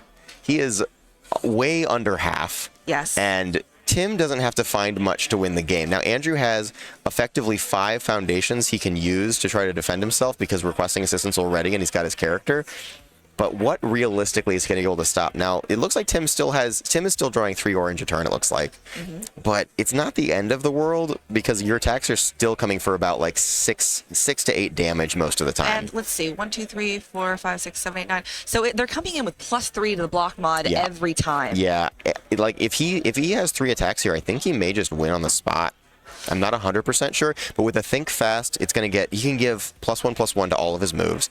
He can use First Villain to give a +1. He can use Basic Training to get a +1. So he's got, it looks like 1 damage on everything, and then 2 more damage that he can use anytime during the turn. He also has that Frozen down. Right. So even though Andrew has effectively 5 foundations to use, he can just start nuking his foundations and committing Andrew out. So Andrew maybe passes 1 block this turn if he's lucky. Well, he also has the Ice Gliding down. If he just wants to add a little bit of extra speed onto those attacks. Yeah. As we've seen and said, Tim's attacks are largely very low difficulty, so it's not necessarily a bad feeling to throw 1 additional card down. Yep. Yeah, I think if he does have, and I think he had 3 orange. I'm not 100% sure. It kind of looked like it. But yeah, I think right now Tim is just kind of like going through the math paces. This is a man who will sit there and he will set his hand down and he will go. Like you see Tim cross his arms and set his hand down, and you're like, okay, I'm probably dead. Is that a well-known secret? That is. Of the, I have seen him do that so many times. Does he have the agile drop? Because if he has the agile drop, yeah. Is that that's an invisible infiltration? There's an invisible infiltration in the front. I think he put the agile drop in the back of his hand, but I swear he's got at least 1 more orange, and that could actually be 2 orange if it's an agile drop. Yeah, so it looks like we're going to go ahead and go for the invisible. Absolutely, why not? Yeah, and so it'll be interesting to see what he decides to rebuy here, because he can rebuy a Desperate Struggle if he's trying to continue to survive. But if he's like, you know what, this is the turn, he's going to try to rebuy the first villain encounter, give it +1/+1, and then rebuy it to go to another one. Also, wouldn't be a bad plan to do the Ice Gliding. Yes. Give it some speed, Yep. bring it back. If it does get blocked, next one gets +1 speed, and then we'll give it another +1 speed. And I can throw as much damage as I want on that second one because you're not going to block it. That's pretty near guaranteed damage for sure. All right, so we're having a think here. What do we rebuy? Okay, so we're choosing to rebuy. It looks like we're looking at the Desperate Struggles or the Struggling with Studies. We really like struggling in our face downs. Right. I think face downs, you struggle to have face up foundations and it can be very difficult. We are going to go ahead and, I believe, think fast to change the zone. And so we change the zone. We get +1/+1 because we changed the zone, and then we're going to probably either rebuy that foundation with Invisible Infiltration, or we're going to destroy it with Frozen to commit Andrew down even more. And Andrew is going to go ahead and re-ready one of his foundations with Requesting Assistance. He knows that he does not have a whole lot to block with. Yeah, so he's going to try to do any blocking he can, and this is a great attack to block. It gets +1 damage for every 4 foundations in the rival stage. Additionally, destroying foundations means that subsequent activations of that enhanced over time will allow Andrew to take less damage and make Toru's ability less relevant. Although Toru's ability, even at just +2 to all of your block mods when you only have 3 foundations, is there really a big difference between +2 and +3? Sometimes there is. Actually, that can make the game or break the game. And it looks like we went ahead and we used the first villain encounter, and then we destroyed it for Frozen, and we said, Andrew, commit another foundation. So, like, there is not much that Andrew has here in terms of ability. Like, he might be able to defend this, but it's going to be a little bit difficult. Oh, is that a breaker block? That is a breaker block. We can commit it completely out, breaker 1, because we did rezone it to high. Right. And so now, if we've got the drop and we've got the invisible and discard pile, I think we just win. Let's see. Okay. Because Andrew can no longer destroy anything, right? Right. So he's at 4 foundations, but none of his foundations can be destroyed. So Invisible's going to get +2 damage, +3 damage from Think Fast. This Agile drop is going to get... Oh, we haven't used the basic training yet either. Oh, and there's the Agile. Yeah, so the Agile drop can come in for like 9. 3. Yeah, we're okay with that though. Yeah, I think this can come in for 9. This is definitely game. Yeah, so going ahead and giving it that nice +1 damage for free with the basic training. Yep. And then... yeah, we have to assume that he's got that invisible infiltration in the discard. Or yeah, I think we saw it last turn, right? Yeah, so we're going to go ahead and go fish up our invisible infiltration, and this is going to be the game. There's no way for Andrew to pass because he's got +3 to all of his block modifiers, and this easily equals 13. You know, Keenan, I 100% agree with you. In the same breath, we said, oh, this is game 2 or 3 times already. Yeah, we really did. I know this one seems completely inescapable, but I feel betrayed. I have a hard time committing to this. Is he thinking about, I guess you can pick up Agile Drop with Agile Drop. He's thinking about which one he wants to do. I think you're kind of playing like there's no difference at this point. Like, you don't need to go. Maybe he's worried about Andrew plays a runaway and checks a 6. Maybe that's like the thing that he's like. That is the kind of thing that Tim would think of. That's the only out, and even that's not much of an out. You still do take a lot of damage. Yeah, you're still going to take, I mean, I think, yeah, if he can do that on this one, he's going to take 4, go to 9, and then the invisible infiltration only gets, no, the invisible infiltration kills in that stage, as far as I understand it. But then if he decides to take this damage and then try to run away the other one, and he checks this, like, this is so far outside the realm of, like, what we need to leverage for, but he's doing it anyways. He's doing it anyways, and I respect it. He's got the cards in hand. He might as well get the extra attack. Right. Yeah. So yeah, this is I think we know that Andrew does not have the runaway in hand, and so yeah, this is just we've got the damage. This is it.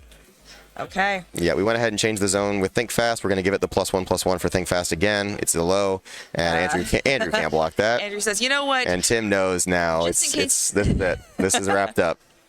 Agile drop, and yeah. And check the 5 on it. Yep, and the Think Fast will represent the only damage we need, and the Agile drop's enhanced to make this exactly 6 for game.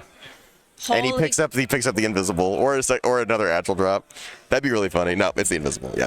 Okay. Okay. And that. Oh, and you see Andrew just clutching his chest, and both can finally breathe. Yeah, I mean, it's really, this has been such a tense match. Tim lived for one for ever. Oh, what was that, like 5 or 6 turns? 5 turns minimum. Yeah, that is incredible. If there is a Universus Book of World Records, I think we can just pencil Tim in for longest lived Okay, one. well, okay, we're gonna try this. I need a 30. Okay. Beautiful. And there we go. That is the game. What an incredible match. I'm so excited to get to talk to these players and sort of talk through their plays a little bit. So we were going to be right back with some player interviews and try to get Andrew and Tim both on to understand a little bit about what went down in that match. I know it went down in that match, but I'd love to hear it from the perspective of people who are thinking in real time. Yes, we'll be right back. Players, I am here with Andrew Holder, who just gave us that incredible match that we just watched. We are both here with green in our hair. Might just chop that off because it's too close to Shiozaki. Yeah. And oh my good God. Andrew, I have so much to ask you, but the first thing I actually do want to ask you, because once we start talking about game 2, we're not going to remember to circle around back to this. What did you sideboard? I brought in the can escape me's for the agile drops. Okay. The only way I felt like I knew he was going to go into Toru. I don't love Blood Curdle's good. I have Blood Curdle on my sideboard. It's good into Toru, but like I don't. He still gets. He's on the water symbol. He has a bunch of minus speed. He has all the. He's Tim Keefe, so he plays 800 resets, and he plays a bunch of ways to interact with your board. And so I didn't love Blood Curdle because I still have to deal 27, and like. Fourth Kind doesn't actually deal 27 because it's like he has to draw all the indiscriminates to do that. And after game 1, I went, well, there's no way I'm going to draw. I'm not Tim Keefe. Right. So I brought in the Can Escape Me's for struggling with studies and the agile drops. Okay. And so like it cancels the pickup on struggling. It cancels agile drops. So I thought that would be pretty decent. And I didn't think I looked at the searings, but I thought if I ever checked a 2, I would lose the game immediately. And I didn't. He was too scared to go into deadlock because every time he was looking at deadlock, he was like, "Oh, you're a Vials using deck. I'm not allowed to go into deadlock." It's a very smart play. Yeah. All right, quickly, let's run through game 1. Yeah. That was just. Tim Keefe is a liar. You heard it here, folks. Tim Keefe, if you're watching at home, Tim Keefe is a liar. I'm looking right into the camera here. He's hemming and hawing all day. He goes, I can't kill fourth kind on turn 2. That's impossible. And then before the match, we did the math, and he's like, well, if I have all 4 tongue whips and a basic training, it's lethal if you don't block. And then I blocked. And then he still dealt 39 damage that turn. Well, I don't think he accounted for the sticky balls. That Yeah. does add Yeah, that adds an extra every 1, yeah. time. And I want to jump on here with you and say, yes, Tim, that's a terrible thing you do. But I've been told that when I play, the #1 way to know if I'm going to kill you is if I draw my hand and go, oh, I don't think I can kill you this turn. Very similar, just like have all of the doubt and then prove yourself wrong. Yeah, game 1, I drew my opening hand and I was like, oh, this is really good. I had the League Invitation, Shock Treatment, the Citywide Crisis, and I had a 1 low block in my hand against Ibara. And I was like, this is really good. I get to block the poke, except it wasn't actually a poke. No. It was for my life total. And So of course, his deck didn't give him a choice. Yeah. Here, you can have 1 foundation, or you can have 5 attacks. Yeah. Go ham. Yep. So you said you knew that he was going to play Toru going into game 2. Yep. And you got to go first, so that was a much longer game. Yes. Just talk to me a little bit about what happened during game 2. In game 2, once he built 3, I was really hoping that I could punish him for the. I could punish him for like just not having a strong build. Water Symbol still struggles with spam, still struggles with 0 diffs, and then again on top of that, like Tim really likes his quality foundations over the quantity. He's not Tam Cardwell pilled. He doesn't want to play 20 0 diffs. Right. So when he built 3, I really wanted to punish him, and I drew my second hand, and it was a Vial Seizing. It was a innocuous poke attack and 4 random attacks, and I was like, well, I'll just build and I'll pass. Right. And I felt pretty well set up. The turn where there was a few turns in that game where like Tim kept clicking my discard pile. I was like, well, if you draw the Jolt, I'm dead.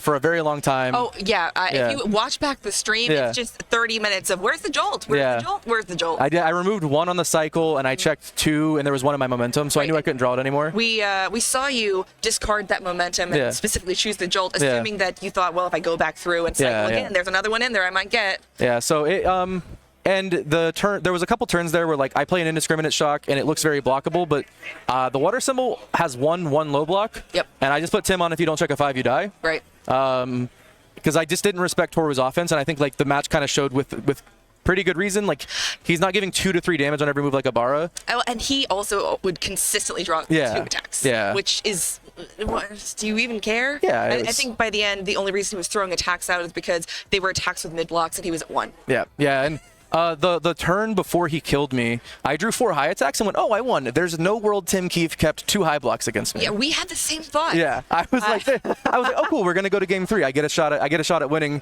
So I went high attack. He breaker 2'd me. Right. And then I played the foundation, and once he blocked the second time, I was like, oh, I can't kill him because he has struggling with studies. And just some more breaker too. That's great and fair. Wow. Do you need to sit down? Do you need a nap? I'm good. That was a lot of fun. So a lot of people don't know this, but like Tim, I'm on Fun Stuff, right? I got the shirt on. Right. But Tim and Kevin Broberg and Sean O'Brien were very nice to me when I started the game. I went to the Omaha Provisional. It was like the first event I ever went to. And Tim wasn't there, but like Ryan Field and all them, they were very welcoming. And for a long time, I was like, I want to be sponsored by Rochester, right? I love my guys on Fun Stuff now. Tim has taught me a lot about the game, and this is the first time we ever got to play in a tournament. So we sat down and I was already like cloud 9. This is my, I joke that it's crazy Christopher Bromley sponsors me because all I do is play Tim Keefe cards, cards that touch your board and commit your foundations. And Tim is an excellent player, right? Tim was my pick to win Worlds, and then he ran into Kevin Broberg in top 16, right? So like it's like a real honor to get to play Tim, someone who's like so renowned within the game. It was really cool. Well, that is an awesome note to end on. Thank you so much for talking to me, Andrew. Congratulations on top 16. Thank you. I hope you get to enjoy the rest of your day. We will be right back, Heroes, with one more interview for you. Stay tuned. Thank you. Well, greetings, heroes. Welcome back. And I am here with our winner of that last round, Mr. Tim Keefe. Tim, that was an absolutely insane match. We had 2 incredibly different games. Yes. So I want to kind of talk about each one of them individually. First off, that first game, I know it was pretty quick, but when you are playing against a fourth kind and you draw your hand and you find 5 orange and you can't build anything to get out of that once per game, how do you deal with that? Like, what was going through your head at that stage? So I was either gonna play 4 or 5 orange, depending how I checked, right? Right. And so I saved the agile for last because if I checked bad, at least I'd have a low block. Yeah. Okay. Got it. And have a prayer to block something. Very cool. So that was basically what I was just like. All right, well, I can't play foundation, so I'm gonna play as many attacks as I can pass, and we're gonna save the low block because if things go well, save the low block that's not tongue whip, right? Right. Save the tongue. Right. You always play the tongue whip, just get the extra damage in there. You might as well at that stage. That's very cool. And then for the second game, you got down to 1 fairly early on in that match. Like, it was probably turn 4, turn 5, and suddenly you were at 1 facing a deck with, 4 electric jolts in main. Yeah. So what was your thought process moving through all of that? Well, I was hoping it was 3. Yeah. Right. I counted 3 going. I'm like, maybe he's just playing 3. Because if he draws the 4th, I'm dead because I sighted out my Faith Shield. Yep. Because, you're not planning to be at 1. Right. That, And right? fourth kind is putting a lot of speed on things, so Face Shield feels a lot worse over time, I feel like. Yeah, and he's got like the mix of zones, so like the odds that the omni block zone thing is going to be super relevant is kind of low. So, yeah, absolutely. And I think struggling with studies also because you had to keep your blocks in card pool gave you a lot of extra defensive capability throughout that matchup. Yeah.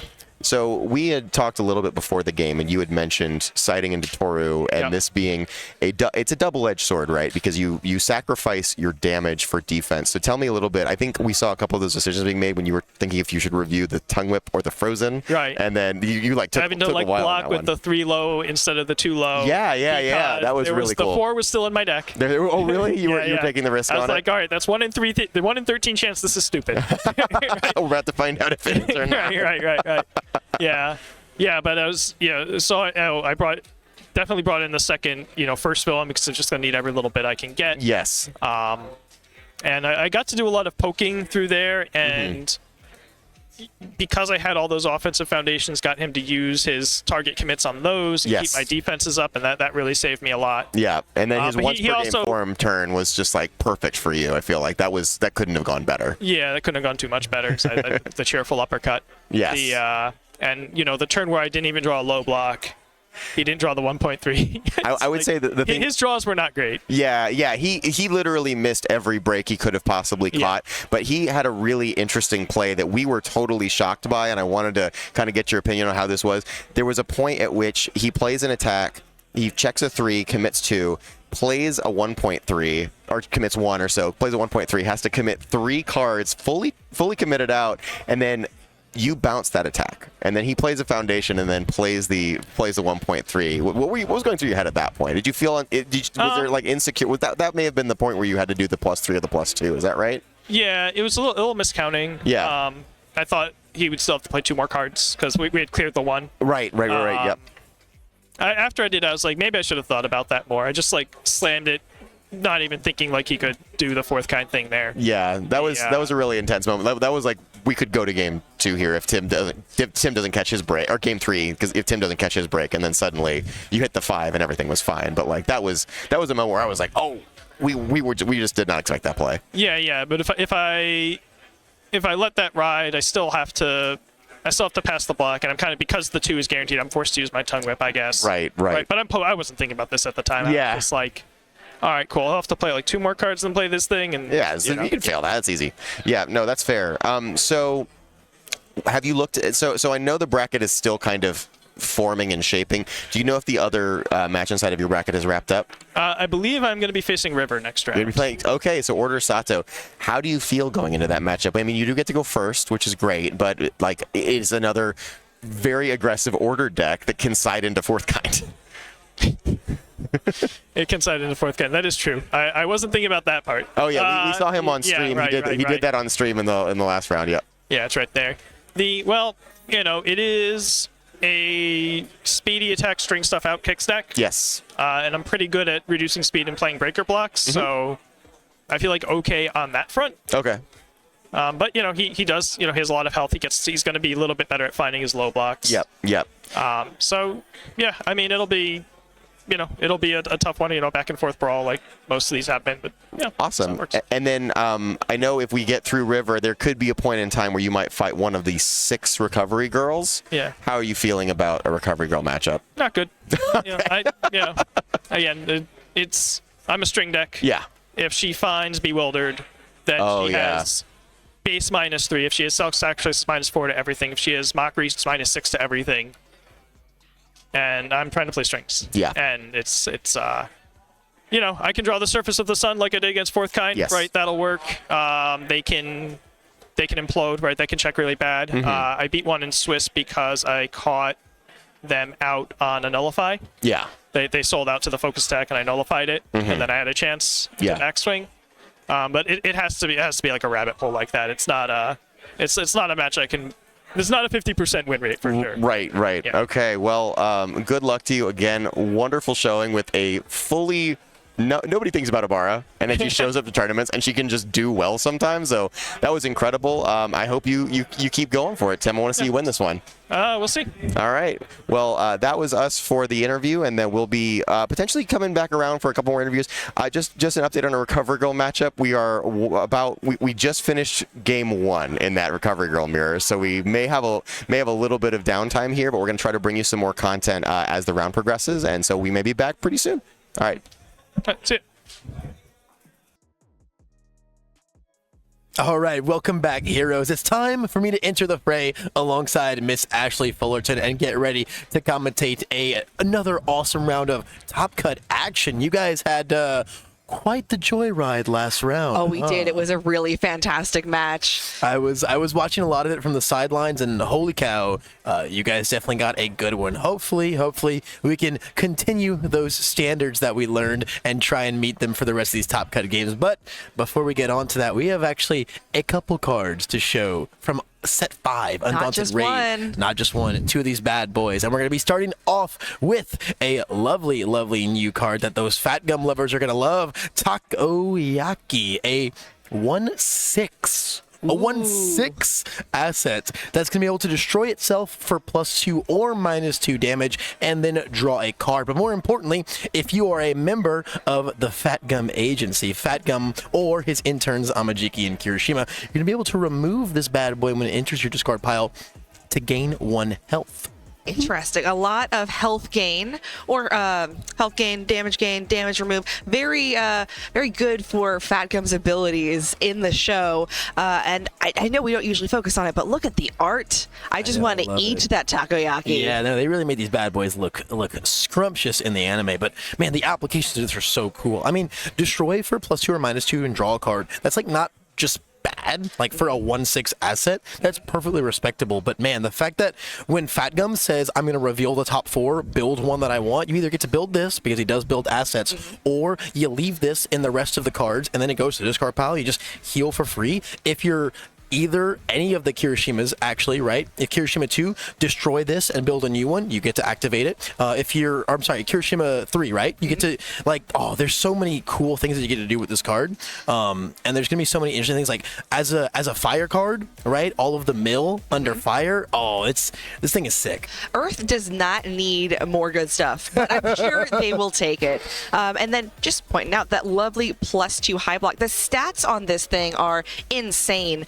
There have been plenty of times we've seen throughout the years that people will live off of, if this happens to be a 6 on top, I can pass this block. So sometimes having that extra 6 in your deck makes or breaks it. Having very, very usable, flexible 6 checks is fantastic. You know, it's why cards like Bonds of Friendship and Arrogant Disposition have stood the test of time and still make their way into decks to this day. Very, very, very cool and flexible card that I think is going to see some awesome applications. But it is not the only card we have to show to you guys. Set 5 has even more in store, and the next card that we're going to be looking at is Centicoil. Continuing from the Fat Gum Agency to the Night Eye Agency. We've got one of his sidekicks here, a very, very cool attack, and I think I'll let you lead the charge on this one, Ashley. Absolutely. So lots of 4s here. Surprisingly not a 4th kind card. It is a 4 difficulty, 4 mid for 4 damage, 3 check with a +2 low block on it with response. After you play this card, choose one card in your rival's card pool. pool. That card cannot leave the card pool during the combat phase.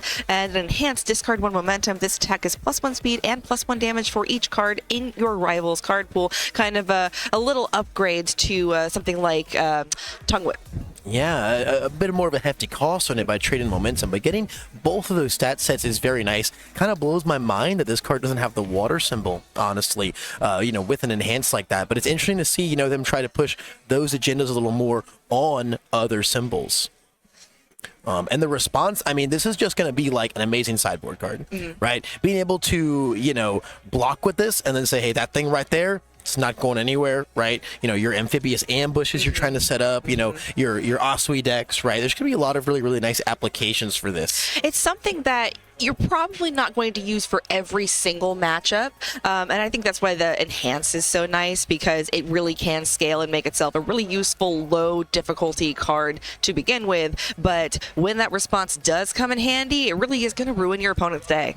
It also makes me really excited to potentially maybe see a Centipede character card in the future. Oh, he looks so cool. So cool. And I'm a resident bug lover. This is one of the few bug guys that MHA gets as a franchise. So definitely would be hyped to see maybe some more stuff. Even cards that just feature him excite me, right? We saw we saw Mr. Brave teased a little bit yesterday, right? So it could be a lot of teases going on with these reveals. But for now, we're just going to have to enjoy this tech piece. Definitely a tech piece, but a very, very solid one at that. Can you imagine if we had this back in the Asui meta? Oh, I think Asui would possibly still have her side pieces that got banned. What was that? Amphibious? She lost a lot. The war took something from us all, actually. She's still good, though. Absolutely. So, with those reveals out of the way, guys, it's time to move into this top cut game, and we've got something really, really awesome for y'all. We've got Mr. Mitchell Cimino versus Cody Jakobitz, and it's going to be a little good symbol mirror match here, except these decks could not be more different in what they're trying to accomplish, could they? They absolutely could not. So we have a good Jiro versus a good Recovery Girl. Looking down, one of the things that jumped out at me when I was looking at that Jiro list is only 14 attacks. We live in a meta where everyone constantly brings up kill your opponent turn 2, kill your opponent turn 2, and so most people are slamming a bunch of attacks in their decks because they want to get a hold of them, especially when they're these 5 and 6 handers. But this Jiro says, well, I only need to find specific attacks and line them up to do just an absolute ton of damage. So I don't want to clog up my hand with attacks that don't lead towards that goal. So make no mistake, we're definitely trying to execute our rival on turn 2 with this Jiro deck. So you're a tad out the loop. Actually, you didn't get to. It was me and Keenan yesterday that got to show off this deck, but we did see Mitchell play this Staff Strike Jiro deck yesterday on stream in one of our very, very early on rounds, and it is an absolute menace. It is a very, very, very tight, I believe, 52 card list with 14 attacks, and the goal is to simply play Future Is Now, play a bunch of foundations into the Staff Strike, and then just play all of your attacks from there on +6, +6, +7, +7. If you ever find the second Staff Strike, things go haywire very, very quickly. A lot of it is dependent on your early build, and Mitchell's build right now, absolutely fantastic. Now, I did watch that on the stream yesterday, and although I do think I missed the fun stuff, I looked up for about 10 minutes just to go and grab some food. When I pulled the stream back up, all of a sudden, Mitchell had won. Yeah, he did some really, really crazy stuff with this deck yesterday. We double Staff Striked on turn 2 through a decoy duplicate, I believe. It was a wild, wild turn. This deck is very interesting in the way that it kind of breaks the rules of the game, right? Staff Strike is a rule-breaking card, right? All about negating that progressive difficulty and just going and going and going, which normally, when you're putting a bunch of cards in your card pool to navigate through a chain like that, you're asking, why am I doing all that? Jiro is the answer to why you're doing all that, because you're getting these massive, unreasonably large stat bonuses, which could be the key to taking down that 30 health, constantly healing herself monster that Recovery Girl has been proving herself to be throughout this event. And Levi, you were telling me an interesting thing that this singular good Recovery Girl does that kind of interacts with Jiro in a way that not necessarily a benefit for everyone else, but Jiro could take advantage of it. Do you want to tell us a little bit about that? Yeah, so obviously, Cody's Recovery Girl here is the outlier right? This is the good Recovery Girl in the sea of life Recovery Girl decks in this Top Cuts. And this has been the variant that Cody has been on for a very long time now. And that's mostly because of the interactions with So Manly. So Manly being a Kirishima foundation that says flip after you're dealt damage from an unblocked attack, you get to stuff the top card of the rival's discard pile into their card pool. And so the whole interaction here is you get to take damage, use Recovery Girl, build in the So Manly, and then you still get the response window right then and there to immediately So Manly. So basically, while you're struggling to put together this 30 damage in one turn kill string, you're going to have to do it while your card pool's getting unreasonably stuffed, which is going to make your progressive difficulty increasingly harder, and of course, stop any crazy combos as well. Holy cow. Checking the Hero's Inspiration there is so huge. So to kind of side segue from that tangent, right? That's kind of the main thing that Cody's Recovery Girl is trying to do. But against a deck like Staff Strike Jiro, there's a world there where all of that card pool stuffing, as long as it doesn't clog up our combos, which once we get the Staff Strike, that's really all we're worried about. Once it doesn't clog up our combos, all those cards going into our card pool is actually going to be a massive buff for Mitchell's Staff Strike Jiro deck that just scales those stats and doesn't care about progressive difficulty. And as you just brought up, checking the Hero's Inspiration, very nicely, Jasko put a giant fireball around the check on there to remind you, when you check this card, you need to do one extra step, and that is to respond or move. After you check to play an attack, the attack gets +2 speed or +2 damage, and already we're Jiro, it's going to get +3 there just off of our regular response. So coming in even larger than it normally would be just to start. Yep, so we've got a lot of interesting things going on here, right? We're going to see the Staff Strike come in on a big 8, a very, very, very hefty check there. Whoa. Yeah, so that is super unfortunate. So the big thing about this Jiro deck, right, is as we said, it only runs 14 attacks. It's a very small ratio. So you get to play those Staff Strikes on 8s a little more greedily, right? And so from here on out, what we did as Mitchell was we gemmed the Staff Strike, fortunately checked the 5, continue with an It Can't Be Fixed from there. The Cannon Blast came down to try and get some real big stat buffs, but unfortunately it did get stopped in its tracks by that 3 check. We could have committed out to pass it. Unfortunately though, when Jiro's committed, you're not going to get those responses for the stat buffs, so kind of deemed it not particularly worth it. So we already got to see a lot of really quick, very hype stuff on Jiro's attack turn. Now we get to see what Recovery Girl does when it's her turn to start aggressing. And what are we starting out with here? So this is an overhead reversal here, just a simple little throw that builds a 0 from our discard pile. Certainly nothing crazy. Cody's Recovery Girl deck is very centered around playing a lot of overhead reversals, a lot of reverse throws, a lot of throws to guarantee some momentum, and then finish out with things like the Powerful 4 on a forceful blow. Powerful 4 a few times, make it like a 15-20 damage move, make it a throw, you take 10 on the half, and it's just too easy.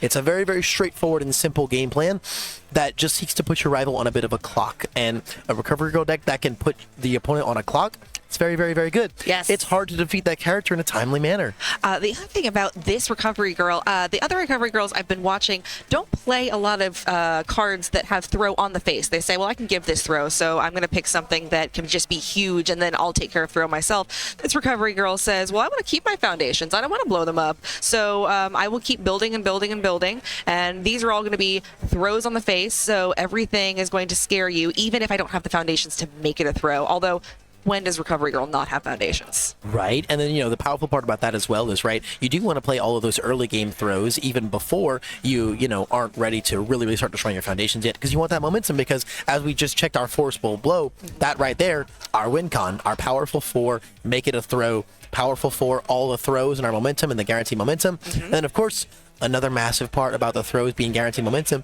is it means that we're never not going to have our cheerleader on board online. And that right there is going to be the equalizer in a matchup like this, because cheerleadering a Staff Strike, massively relevant. Cheerleader, one of my favorite cards in the game. It just gets you out of a sticky spot so quickly, and for what is relatively low cost. You do have to remove a foundation, you do have to get rid of a momentum, but when that says, hey, your kill turn that turns into a kill turn is at the result of these 3, 4, 6 enhances that you're going to play, none of that. I'm going to take whatever is on the face or block it because you didn't get a chance to pump the speed. Yep. Now the almighty equalizer, right? Ooh, this is a really, really huge reveal there, because we get to see if there's a 3 on top, and now we know if it's safe or not to jam our staff strike. And we don't look happy about that. It definitely looks like we wanted to jam that staff strike here. Now, the saving grace about cheerleader, right, is that it does remove, meaning for Mitchell, that means that Cody is not going to be able to constantly loop it back and forth with Recovery Girl. We're only going to be able to flash 4 staff strikes across the whole round. But Levi, how many cheerleaders is he playing? There's 4 cheerleaders in Cody's main deck, a hugely aggressive number. Now, on the other side of things, though, one foundation that we're also 4-ofing in Cody's deck, another card that does not remove itself, that's going to be very pivotal in this matchup, is You're So Obvious. We've got 4 copies of You're So Obvious in Cody's deck, meaning that we're going to be able to destroy and constantly reset those stats, take that printed damage instead, and then rebuild back in the You're So Obvious to just keep Mitchell's attacks down like crazy. There's going to be a lot of back and forth in this round, Ashley. There is, and we're seeing so far, these players did not come here to durdle. They are whipping these attacks out fast. Another thing to keep in mind is, I don't know about you, but I'm used to seeing air Jiro. So when I see cheerleader come up, I think, oh, that's easy. Just play around it with flash. But of course, he is not doing that.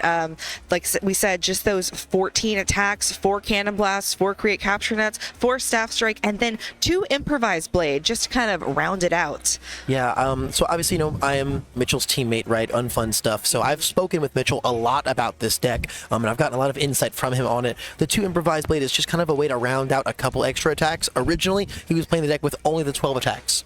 Just 4 staff strike and then 8 charged weapons. But, we kind of get to do the similar thing with improvised blade because it's only a weapon, so it only gets 1 stat, but then its combo with a charge gives us the other stat. So it kind of gets to act like a charged weapon in a way, so it does still fit into our play style. So he looked at every other attack in the game and said, well, these 12 attacks are really what I want. What is, let's say, the least wanted child that I could throw in here just to kind of round it out a little bit? But I wish I could have 5 or 6 of these other ones. Yeah, we did at one point. We sure did at one point when we had our beautiful, beautiful unwavering slashes. Ooh. Before they were taken from us. We did lose a lot of things in the war, didn't we? We did. The war took something from us all. And these players are just going. So it looks like we got an attack through as Recovery Girl. Oh, yep. No, So we're doing a little mini forceful blow here, right? We've started our forceful blow out. We've powerful forward it one time, then we've turned it into a throw. So we get the full block from Mitchell. However, 9 damage throw is still going to put a little bit of damage on the board, bringing Mitchell from 23 down to 18. And then forceful blow's unblockability comes into play, letting us grab our self-sacrifice, which is another massively relevant card for Recovery Girl, because it means you get to destroy those committed or flipped foundations, build them back in on damage, and then get to reuse all of those abilities. So it looks like Recovery Girl is planning on just building out here, and of course she can sit here and throw that 1 attack, 1 throw, and then just, of course, 1 card draw. Now we've got, what is that? Possibly 2 self-sacrifices down. 2 self-sacrifices. We have the cheerleader. We made the forceful blow a throw, so we're going to get that momentum back. So our cheerleader is still online. We've got 1 You're So Obvious in play, which means we have You're So Obvious forever. Right. It is going to be really hard for Mitchell to play out of this game state, honestly. He's going to have to build and sculpt really hard until he can find like a double staff strike turn, which means he's got to get his stage wide enough to do that. And the worst part is that he did, I believe, 8 damage to Recovery Girl. She's already recovered 4 of it. So it looks like Mitchell is doing... I was going to say it looks like Mitchell's doing exactly what you said, but of course this is a staff strike deck, so, what the heck do I know? My goodness. Speaking of... So we're finally going to see the first staff strike come out here. I'm sorry, the first staff strike in tandem with the Future Is Now play finally come out here. So we're going to be able to play the Future Is Now and say my next attack does not have to deal with progressive difficulty. So we get to play 2 foundations, we get to jam the staff strike, and then we get to say it's only on a 6 rather than a 9 because of the power of the Future Is Now. Now, this would be really insane normally because it means that we'd get to draw all of those cards from Staff Strike due to the foundation in our card pool, but we're going to see the cheerleader come out and make this one a flash attack. However, we're still going to gain a lot of stats because there are 4 cards in our card pool as we play this Staff Strike. And Recovery Girl very comfortable saying, I will just take that damage. I can gain it right back if I need to. So now the question is Mitchell going to be done, build a little bit more, or try to attack again? So it's a sticky situation to be in. We have a lot of foundations, but at the same time, the checks would have to roll our way, and we have to commit so much to continue. This might just be more of like a build turn that got the cheerleader out of the way. Yep, it's exactly that. And I mean, hey, the staff strike landed, right? You know, we chunked him. We chunked him for like a good? Was that 6? Should be 8 damage because the Futures now makes it come in with +2/+2. All right. And Recovery Girl thinking about what she would like to do. We do see we're seeing the Mighty Punch in Cody's hand right now. This is also another very, very relevant card for the good symbol Recovery Girl, as it gives you a base 7 damage card that you can turn into a throw. Very, very nice. But more importantly, it's got an awesome Deadlock Enhance that just helps you win that mill game. Stuffing just the top 10 cards your rivals deck out of here, that's a huge number of cards when you're in that long game, especially in the mirror matches, which, spoiler alert, there's going to be some Recovery Girl mirror match going on today. We already had one round 1. That's what took us up so long in our first game. And or is Mitchell in Deadlock? We're not anymore, but we were, which means Cody's first enhance is determined Deadlock Enhance +3 damage. Why not? We're now 10 damage. And then I wonder if we're going to see him commit both passings here to draw 2 cards and then destroy them both to make it a throw. He could do that. Okay. He also has 2 self-sacrifice if he wants to throw on any extra little bit of damage, because if we get this up to an odd number, that is guaranteed extra damage that's going through. And we are seeing this So Manly now in that discard pile. So the next thing he picks up, if he'd like, can be that So Manly to do that wonderful loop that you were talking about earlier. But again, this is Jiro. He does have to be careful that when he brings that card in from the discard, that it isn't a weapon, because that just says, oh, here is a free thing to go into your combo for Mitchell. Yeah, it's going to change. Once it's on the board, it's going to really change how Mitchell has to set up his staff strikes, right? We're possibly not going to be allowed to go like attack into a staff strike. We might have to go for more of a foundation staff strike and then go from there, or a Future is Now type of staff strike play, which is a little more viable now that the cheerleader is out of the way. Another throw coming across. That was the overhead throw. This is our overhead reversal. Reversal. And we're going to put the +1 damage from Manly Friendship. Yes, Manly Friendship. There's so many Manly X cards in this game. For the little old grandma. For the little old, so very, very manly grandma. Very, very manly grandma. So this 1 damage is going to be very relevant. It brings the overhead up to 5, which means as a throw, it's going to cross a 1 damage threshold on the half block now. And Mitchell, even taking half of this, is going to be sitting at a really shaky amount of life. Getting to the point now where you're thinking, I have got to start killing this Recovery Girl pretty quickly. He does have a lot of foundations up. He has a lot of ways to pass cards, but unfortunately, we've talked about Recovery Girl has a lot of ways to get around that. Oh my goodness. Another cheerleader there in the discard. Oh, that's rough. That's very, very rough. That basically says we do now have to immediately open with our staff strike play. We cannot go weapon into staff strike, because otherwise Cody will just take the first one, builds in the cheerleader, and said the rest of your turn does not function anymore.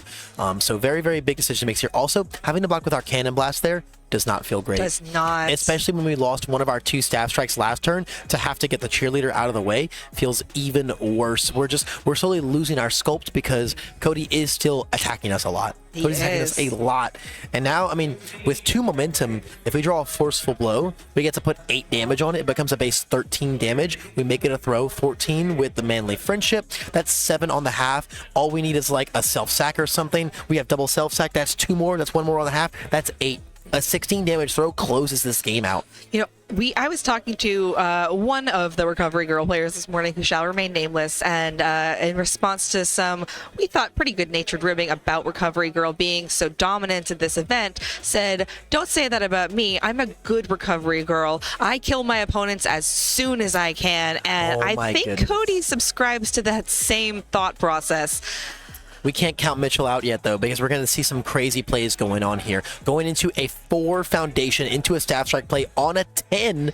Now, this is where this deck starts to get really crazy, right? Because now that we're, obviously, the turn 2 kills can be wild with this deck, but once we make it to turn 5, turn 6, turn 7, and we have that massive stage, and we can just jam staff strikes on 10s and not have a care in the world, things are going to get really spooky. Only removing 1 Cannon Blast there, massive. That feels pretty good. Oh, it's so good. So we're going to commit these 5 for for Staff Strike on a 10. Absolutely insane. Now, we don't have any Heroes Inspirations here, so we're not really going to get to do any more card draw shenanigans, but draw 4 is a great way to continue this string.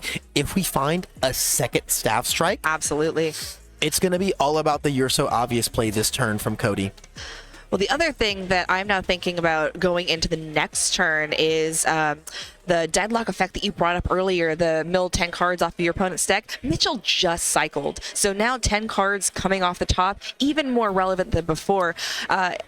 Not that I would love to see A deck out? a deck out, Yeah. but it would be kind of exciting. Oh, okay. This is very interesting. So we found a Future is Now. Oh. So, I mean, the next two are already ignoring progressive, though, right? So from here on out, it just depends how many more attacks we have. It didn't look like we drew the second Staff Strike, which honestly is really, really what Mitchell needed to see. Stop hiding your hand, Mitchell. Please, please give me the information. Also would have been nice. Not the best. So we but do have nice. double cannon in hand. So we're going to be able to follow up this Staff Strike with double cannon, which the first one's going to get +5/+5. The second one's going to get +6/+6. But those You're So Obviouses, or rather, the single You're So Obvious that will turn into 2. Yeah, that can be the issue here. That can be the issue here when it comes to, we could just reset the Staff Strike down to 6, even do some self-sacks after that, make it like 4, and then just take 4, rebuild back in the You're So Obvious. Right. Those cannons coming in, we're not worried about them. The thing is, though, as Mitchell, you're thinking, unless Recovery Girl just fully bricks, I'm not going to survive another turn with 2 throws thrown at me. I'm at 9 health. So if I'm going to win, I have to try to go all in now, one way or the other. And that is the issue that Mitchell faces in some ways, right? Is it's like we were saying at the beginning of this round, right? Cody's Recovery Girl deck is a deck that puts you on a hardcore clock. We've got all these throws in our deck. They give us all this momentum leading into our powerful 4 card that we can turn into a throw. It's a very, very straightforward strategy. And all the while you're executing that strategy, while your rival must figure out how to deal 30 damage through the You're So Obvious stat resets. Oh, you're going to rely on the big moves? No. You're going to rely on combos. The so manlies are going to come in. You're going to try to go into deadlock. Well, now I've got these determines for all of this extra damage on my throws, and it just gets so out of hand so fast. So and then you have to add in. So it looks like we have no way to draw a card though.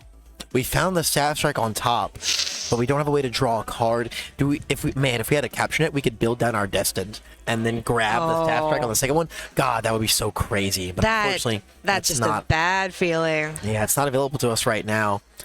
And of course, Mitchell, for better or for worse, is in deadlock.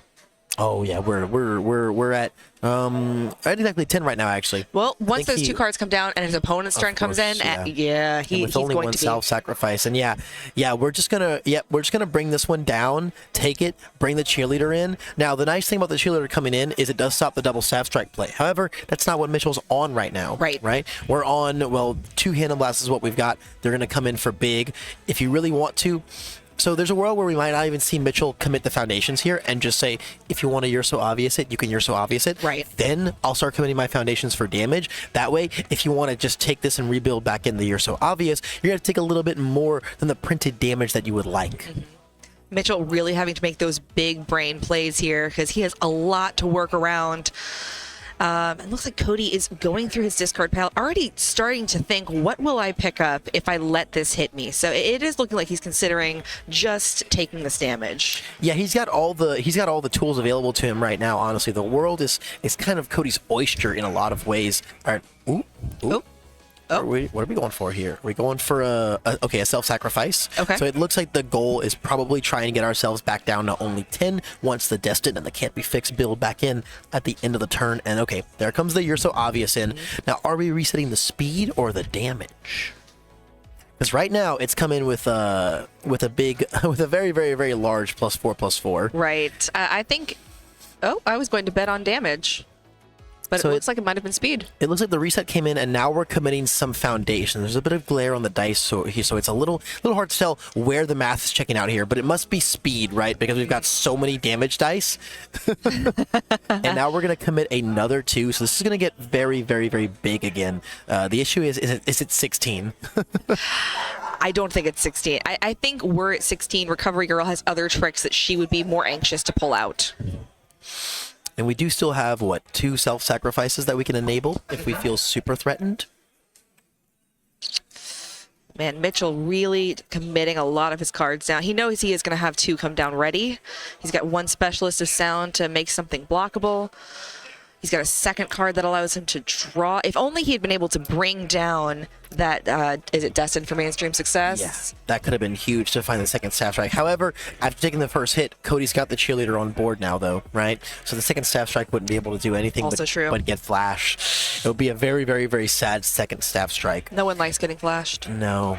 It's Mitchell's in a rough spot right now because he's just going to have to fight through more Cheerleaders, and he's running out of Staff Strikes. He's running out of deck. He's running out of health to deal with all of Cody's throws. Things are looking very, very nefarious right now, and I'm eager to see if Mitchell can try and play out of this, but it just doesn't look like the tools are available to us at the moment. Unless we can try and maneuver Cody into a position where the second cannon can finish the game somehow. And it looks like he is... Both of them are sitting here and really, really thinking through it. Recovery Girl going for a block? Going for the half block on here. So this is kind of the best of the 2 scenarios, right? We're going to go for the half block, still take some damage, but we then get to build back in our You're So Obvious, right? Alternatively, there's a guy paying, holy cow. Wow, he really wants that You're So Obvious. Of course, keeping the Cheerleader up, the absolute best card to keep up. And we're going to take the half damage. Wow, if Cody had checked a 3 there, we would have had to commit our character for it, and then we wouldn't be able to build in here, and that would have been like hardcore game. It would have been. Builds in the rigorous training to heal 2? Interesting. Okay, this makes sense though, right? Because if we build back in a You're So Obvious to reset the damage, then we get to yeah, okay, this makes sense. If we build back in the You're So Obvious, at 8 health, we reset the damage, and then Mitchell can just commit to bring it back to 8, and we die anyway. True. So we go for the rigorous here for the 2 health, and then I think... yeah, that's just going to be the game. Yeah, that's just going to be the game, because even if we flash it, the responses are still going to come in from Jiro, put the massive stats on it, and we can't go anywhere from there. Ooh, that was an intense game. Now, so really, really, really interestingly here, right, in a world where...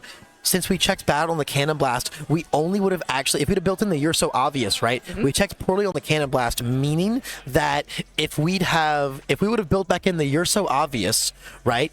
The You're So Obvious comes back down, and then we are at 8 health instead, right? The Cannon Blast comes in, gets his +X+X. We Obvious to reset it back down. The only foundation that Mitchell would have had to commit there would have been his character, meaning we can only use Cannon Blast top enhance for 2 damage, would have brought it only to 7, and Cody would have survived at 1 if we'd have built back in the You're So Obvious. That is a crazy line that hardcore relied on Mitchell checking poorly, and on the next one being a second Cannon Blast, right? That's incredible. Oh my goodness. Crazy, crazy, crazy, crazy back and forth there. Oh, and here is the sideboard step. So what have these guys got going on in their sideboards? I doubt he's going to go for it, but Mitchell does have a character card in his sideboard, and that is Momo 1. So I've spoken with Mitchell a lot about this sideboard option, and the main thing there with the Momo 1 is you bring it in against like Nomu, are characters that just sit there and on their face are a hard counter to what you're doing. You bring in Momo, and while your deck's not optimized for her, because you're still playing this like 14 attack deck, right? He also's got the twin sword slicers in there as well. You bring in a couple extra attacks and you become Momo as well. You're trying to play a bit more of a real deck. It's still not optimized, but it's much better than playing the hardcore turbo staff strike Jiro deck into a character that says I only ever take 6 damage. Right. There's 14 attacks in my deck. It doesn't work out. I've done the math, Ashley. It doesn't work out. He just has to hope he doesn't play against any of those Nomus. Yep. Now, I don't think that's going to be coming in because this Jiro game plan, even with the You're So Obvious and the cheerleaders and everything, still the best way for Mitchell to try and take down an opponent like Recovery Girl. It's also very unusual to see a player win game 1 and then elect to pitch their character. Right. It's worked once. Why would you get rid of it? It's simply so. Usually, what that comes from a factor of, right, is we'd probably see Mitchell do that. I don't know. It's hard to say, right, because that would be a matter of anticipating what your rival's going to sideboard, right? You know, I've asked Mitchell like, hey, if you're fighting someone who's not Nomu but they're on a Nomu symbol, you win game 1, you're going into game 2. Do you preemptively side Momo because you expect them to become Nomu? But then what happens if they don't become Nomu? Then you're just stuck as Momo, right? And you're yeah, it's this is it's such fun stuff. The anticipation of who's going to become what character, so cool. All right. It's all about the mind games. Oh, and it looks like we are done sideboarding. It looks like our recovery girl has cited 3. Looks like it. Now, another big thing here for Mitchell's sideboard is, remember how pesky our cheerleaders were? Yes. Onto our staff strikes? We've got a little something called evil versus good in Mitchell's sideboard. And this is where the Jiro deck truly becomes a little bit like the True Form deck. So the True Form deck is all about like, hey, we do have all these answers to it, but the True Form deck is all about playing the answers to the answers, right? So there's a world where Jiro gets to do a very similar thing, playing stuff like evil versus good. That lets us cancel things like Night Watch, that cancels our Staff Strike Enhance. We get to cancel your cancel. Things like Cheerleader, we get to cancel your flash, essentially cancel your cancel, right? If I go to Future is Now and then you concentrate or you showdown cancel me, I get to cancel your cancel with evil versus good. It's a little awkward when you're protecting the staff strike because if you're on the staff strike, it usually means you're playing the evil versus good as a 2-diff with like 3, 4, 5 cards in the pool. It can be a little awkward sometimes, especially if you're trying to go for like the second staff strike and get the cancel off. Right. The back and forth can be really, really intense, and sometimes you need a lot of foundations to pull it off. But it is that answer to the answer that you get to play. I'm really eager to see if those come in this game. It seemed like something that would work better in Jiro than in other decks because it doesn't clear from card pool, and it's probably happening at the end of a string. But if you're planning on playing more weapon foundations after that staff strike, doesn't matter, not progressive anyway, and here's an extra card to give you a little extra damage. Yep. The benefits just keep coming in when you're utilizing stuff like evil versus good here. Also, we've got more Taiyaki Fanatics in Mitchell's sideboard. Those are absolutely coming in. Those are literally there for You're So Obvious. Literally there to cancel You're So Obvious, and Cody is literally playing the loop You're So Obvious dot deck. So we're gonna see a lot of Mitchell's sideboard probably be very pivotal here. Very pivotal. And a 5-hander going first, managing to build 4, that is the dream. And we only have 2 diffs in Mitchell's hand. Okay, we have one diff. we have 2 1-diffs. We have 2 1-diffs. Okay, they were very obscured. And the double Ukraine method to bring in our other 2. So that's a nice build 4, buddy. What about my build 6, my friend? I've got 4 2-diffs in my hand. They're all getting thrown down. You had 1 new training method. I raise you 2 new training methods. I love that. As far as Cody's sideboard, I don't think there's too much to really anticipate here. We've got things like more quick creates to help out our deadlock game, I guess, a little bit. Although we actually don't have any weapons in the deck. Or in our sideboard. So I guess the extra quick creates just come in maybe for some more. For a breaker block? Breaker block, damage reduction. Very interesting. I'll have to ask Cody about that. Maybe I'm just not seeing the lines here with quick create bringing things in. I mean, it is more damage. Like, it is just free damage, both buff or reduction. And aside from that, he's got a lot of tech pieces. We've got some hardened chops. We've got some 5% strikes. A lot of like interesting alternate attacks that have use in a lot of different matchups. Probably not going to be very pivotal against Jiro, though. And we are already starting with a mighty punch. Of course, Mitchell over here only held 1 card, but this early in the game, it's kind of like, well, if you make things a throw, you're going to blow up a lot of foundations. How much more can you pass? It's going to be a throw anyway, so who really cares about my zones? And the big thing about jamming this here is Cody's holding a cheerleader in hand. We are making the throw because we have to guarantee that momentum, because that is our only protection net next turn, because Mitchell got to build 6. And if he's holding a staff strike, which we know he is, it's going to get real ugly real fast. Ooh, I love this. Block with the Cannon Blast. Check the Rising Starlet. Snap, pick it up with the new training method. Fantastic. And we New still got training another method is one of those cards that just keeps on giving. It's so good if you get it turn 1 because it lets you build in some extra stuff for free and then pick up whatever you like to get a little bit of extra build or defense very early on in the game when resources are low. And we are just going to throw in another good, honest throw. Yeah, nothing that we had to jerry rig. No, we're continuing Fouth right here. Completely unperturbed, man. We've got the overhead reversal coming in. We check a 4, which isn't the worst check in the world, not the best check in the world, but more importantly, we checked double You're So Obvious. I mean, we only really need 1, right? But checking double You're So Obvious, feeling pretty nice. We're not allowed to pass that passing the torch. We don't get to commit our character. You know what? It's okay. We get to build stuff for free. We do get to build stuff for free. Now, the big thing, though, here is we've guaranteed 2 momentum here, and we've got our cheerleader on board. So we're going to make Mitchell's life a lot more difficult here when it comes to staff striking. Not a terrible position for Mitchell to be in, though. Yeah, I mean, this might just be another turn of, looks like we've got a capture net, an improvised blade. So could just be a build turn for Mitchell, honestly. It could. Also, Oh, well, I was going to say either of those are a fairly decent poke. It's not something that Recovery Girl's going to want to fiddle with. She's going to want to save her pieces for scarier attacks. But, of course, the flip side to that is, why would you poke against Recovery Girl? She's just going to gain it back. Exactly. You have to put some serious damage on board and then continue putting serious damage on board. Checking the staff strike here. Can't be too happy about that. And it looks like we're going to go, okay, this is interesting. We're going to go for foundation, and then capture net. So, like, God, the way this deck plays is so bizarre. It's so unorthodox. I never know what Mitchell's going to do. I never know, like, how risky he's feeling like getting. It's so entertaining. But, you know, we are going to be able to get those Rising Starlets in, get a little bit of extra health against this character that's constantly throwing throws. Anything that you can gain back feels pretty good. No, it's going to be great. We're going to get to build down one of these starlets with our quick creation if we so desire. Then one of the starlets can build down the other starlet, and we can just get our card pool nice and cleared if we're, you know, done from here on out, right? And just snapping our foundations in is going to feel very, very, very good. And it looks like we're going to get the half block off on what should be a 7 damage capture net.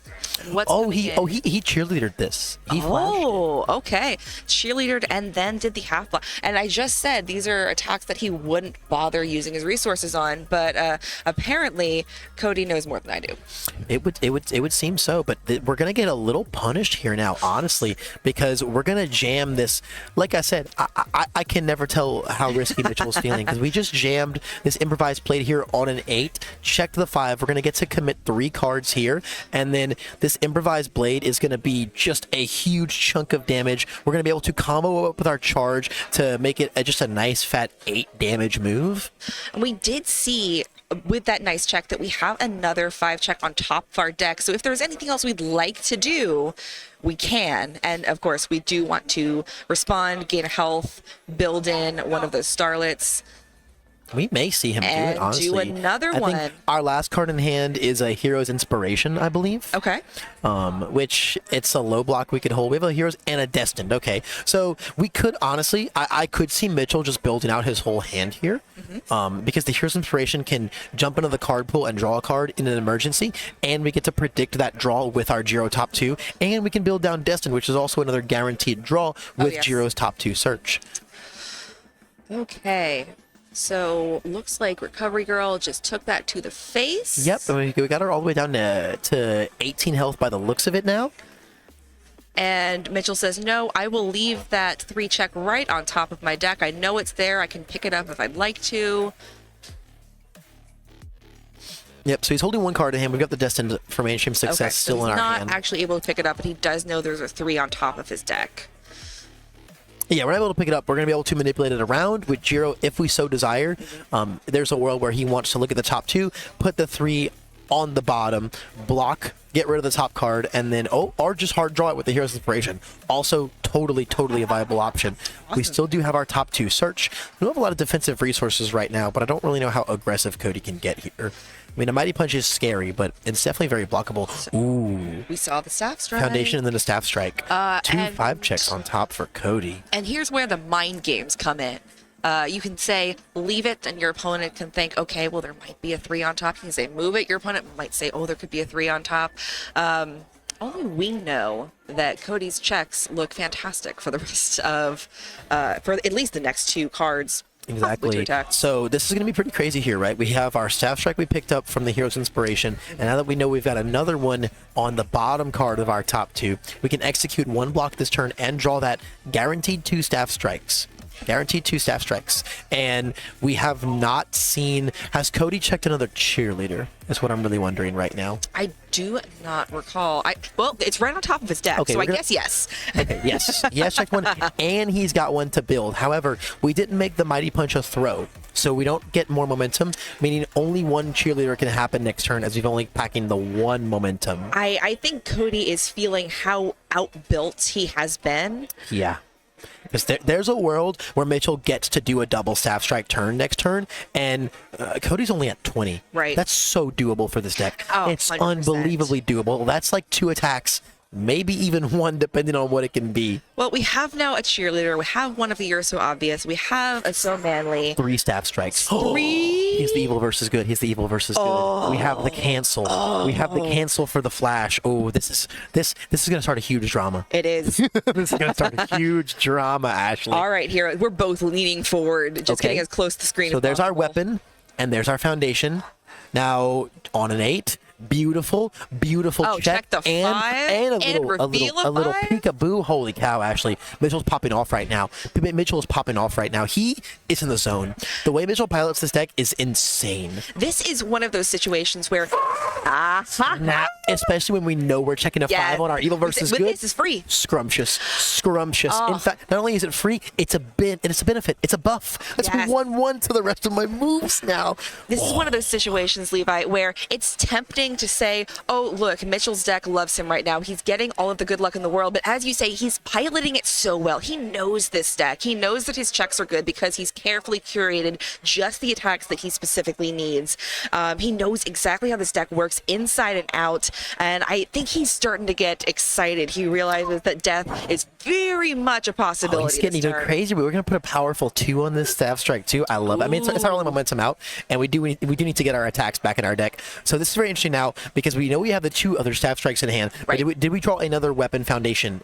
Okay, we did. I do see the hack and slash in our hand. That's our weapon foundation, and we have the Taiyaki Fanatic. So right now we can essentially, because staff strike is weapon then foundation. Right. So what we can do here is we could actually we could hack and slash on a 1 because it's a weapon and it'll take up 1 of them. Then we can Taiyaki on a 6, which could be a little scary, and then staff strike on a 6, which even if we check rolling 3s on those, that still would happen. Yeah.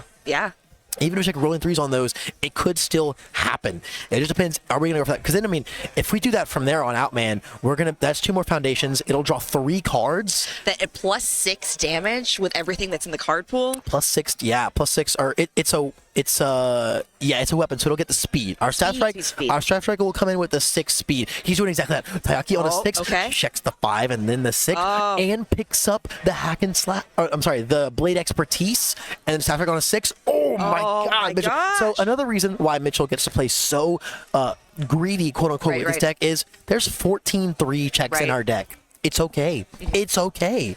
You get to take these lines, and when they do, man, this is now going to be a +6 speed staff strike. We're going to draw 3 cards. We've drawn a capture net, so we now have, I think, the 3rd staff strike and double capture net in our hand.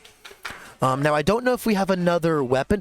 We did. The blade expertise we picked up is a weapon. Oh my God! But Mitchell, but I know that the checks are getting a little scary with only 3 foundations up. It is okay because here's what we can do here. So we haven't Jiro'd yet, have we?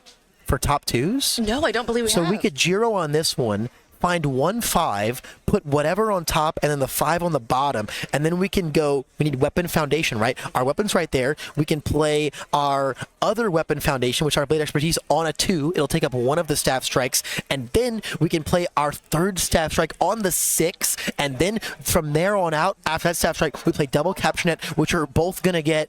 Let's see, that should be 6, 7, 8 +9, and then +10. Oh, there's no coming back from that. And then he did just flip, I believe, one of his Destins for Mainstream Success called attack. It isn't an attack, but that does mean lovely 5 on top. He knows that his next card is going to be completely free. Is he thinking about playing the Destined here instead because the capture nets could build it down? Ooh, the capture nets can also eventually build down that hack and slash in our card pool, which is a response from their +2 damage. There's a lot of fun stuff going on for Mitchell here. There's so much happening. This deck is bananas, Ashley. I love it. I did say coming in today, I am an Air Jiro fan. Air Jiro is my favorite Jiro, but I'm really enjoying watching Mitchell just sling down 7 cards he's played so far. It feels like Mitchell is playing a whole other card game right now. Well, yeah, because Cody's not allowed to interact. He's got a couple of pieces. One's been canceled. And as these get bigger, he gets less excited about just taking the damage and getting a free piece. It's not a fair trade anymore. No, it's going to be rough. We're literally just going to have to, I think all Cody can honestly do from this point onwards is just loop You're So Obvious with a self-sacrifice usage to just keep taking printed damage -1 and hope that that's enough. But I mean, between a staff strike, and double capture net, The hack and slash play is also relevant for the +2 damage. This could get down to the absolute nitty-gritty here. It fully could. And then, of course, if it were to go back to Recovery Girl's turn, we do just get to build in those 4 foundations that are in our card pool and say, well, A, I have a bunch of stuff ready. B, there's 2 Taiyakis in here. So we're going to go for the evade and copy block, which is going to reset the speed. Yep. So this is going to be, so this block should be on a 4, 5, 6, 7, 8. Okay. So we're not going for the 3rd staff strike play. Or does he have it? I really could have sworn I saw 3 staff strikes, but maybe that's not the world we're living in. We're just gonna go capture net from here on out. This one's gonna be coming in with the what? When you need +7, multiple +7. dice to show how much extra stuff you're getting. +7 is no joke. Oh, I didn't even think about this. What's happening? We get to build down the Taiyaki Fanatic with Capture It, meaning that if we just take this one on the chin and build in You're So Obvious, we now get to cancel that You're So Obvious. Oh my gosh. Okay. And because we didn't make the Mighty Punch a throw on the last turn, we cannot build in that Cheerleader to get another flash, but honestly, the flash would be irrelevant at this point onwards. Right. There's no more, it's not about the staff strikes from here on out. So let's see, is there anything in our discard pile that can save us? I don't think there is. At this point, anything with an enhance can be canceled. Anything. The cheerleader is offline. We have 2 cards in card pool. We're completely tapped out. I think that Cody is going through that discard pile and having these same thoughts. He doesn't see anything that can save the day for him. He's doing some quick hand math there. I'm counting the 7 stages of grief right now, Ashley. You can't find it. Our You're So Obvious won't help us anymore. Dude, oh my God. The snap build into that Taiyaki was insane. I was so focused on the hack and slash, didn't even think about the fact that we could just snap build in Even the You're So Obvious grasping cancel. at straws here, I think I see a... I thought I saw a learning the standard in there. 49 learning the standard does not have the good symbol. Well, unfortunately for Cody. Well, and it wouldn't work anyway. It would not. There's no progressive. So we're going to build in the You're So Obvious, but we've got the other Capture It to come down, and then he says this is going to get...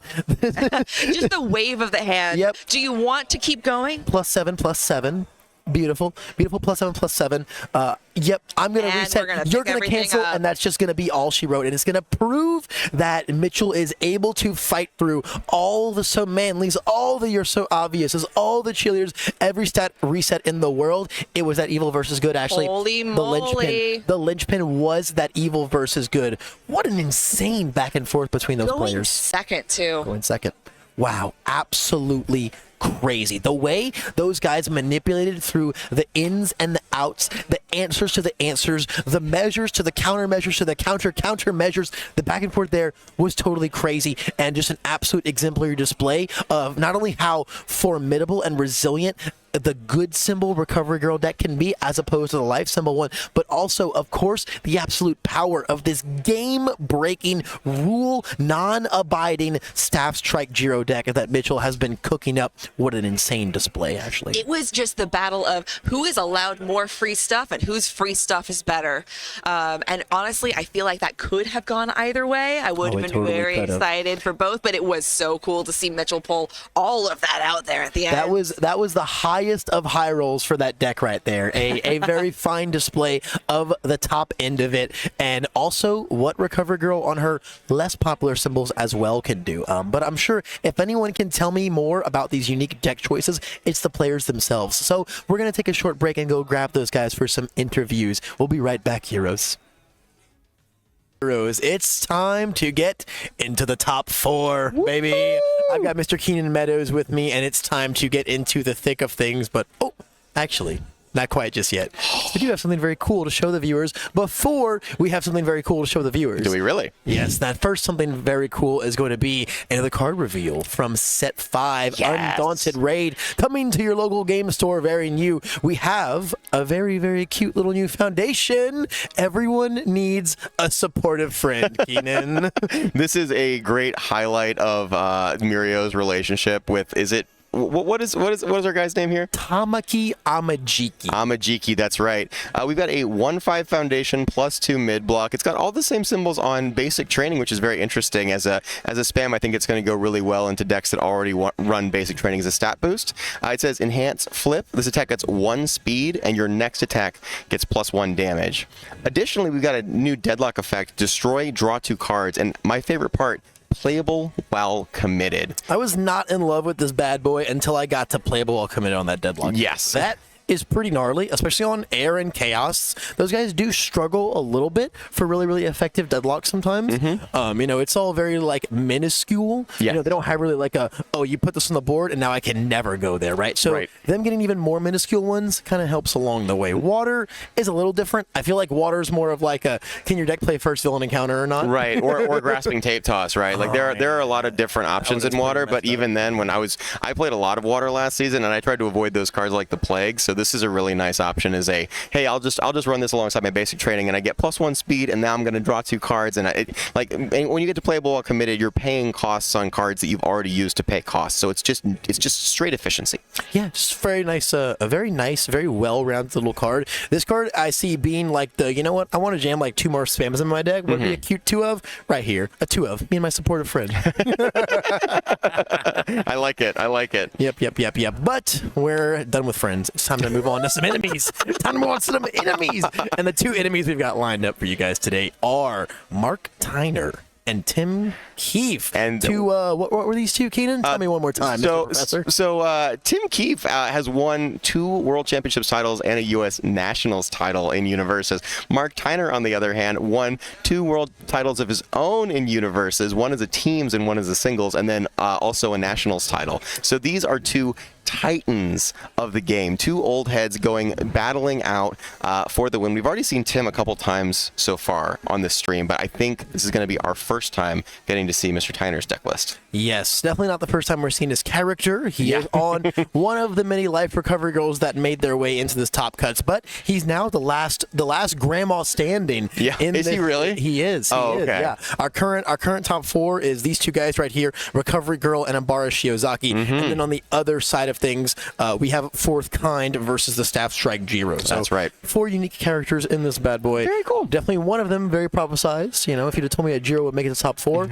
I certainly believe in you. If you told me the other 3 were Recovery Girl, Fourth Kind, and Ibara, I would have gotten a little skeptical. Ibara is a wild one. Now we did see Fourth Kind in the last I believe the last RLE, and maybe make it to 4th place. And he is Fourth Kind, so he's got to get to top 4, right?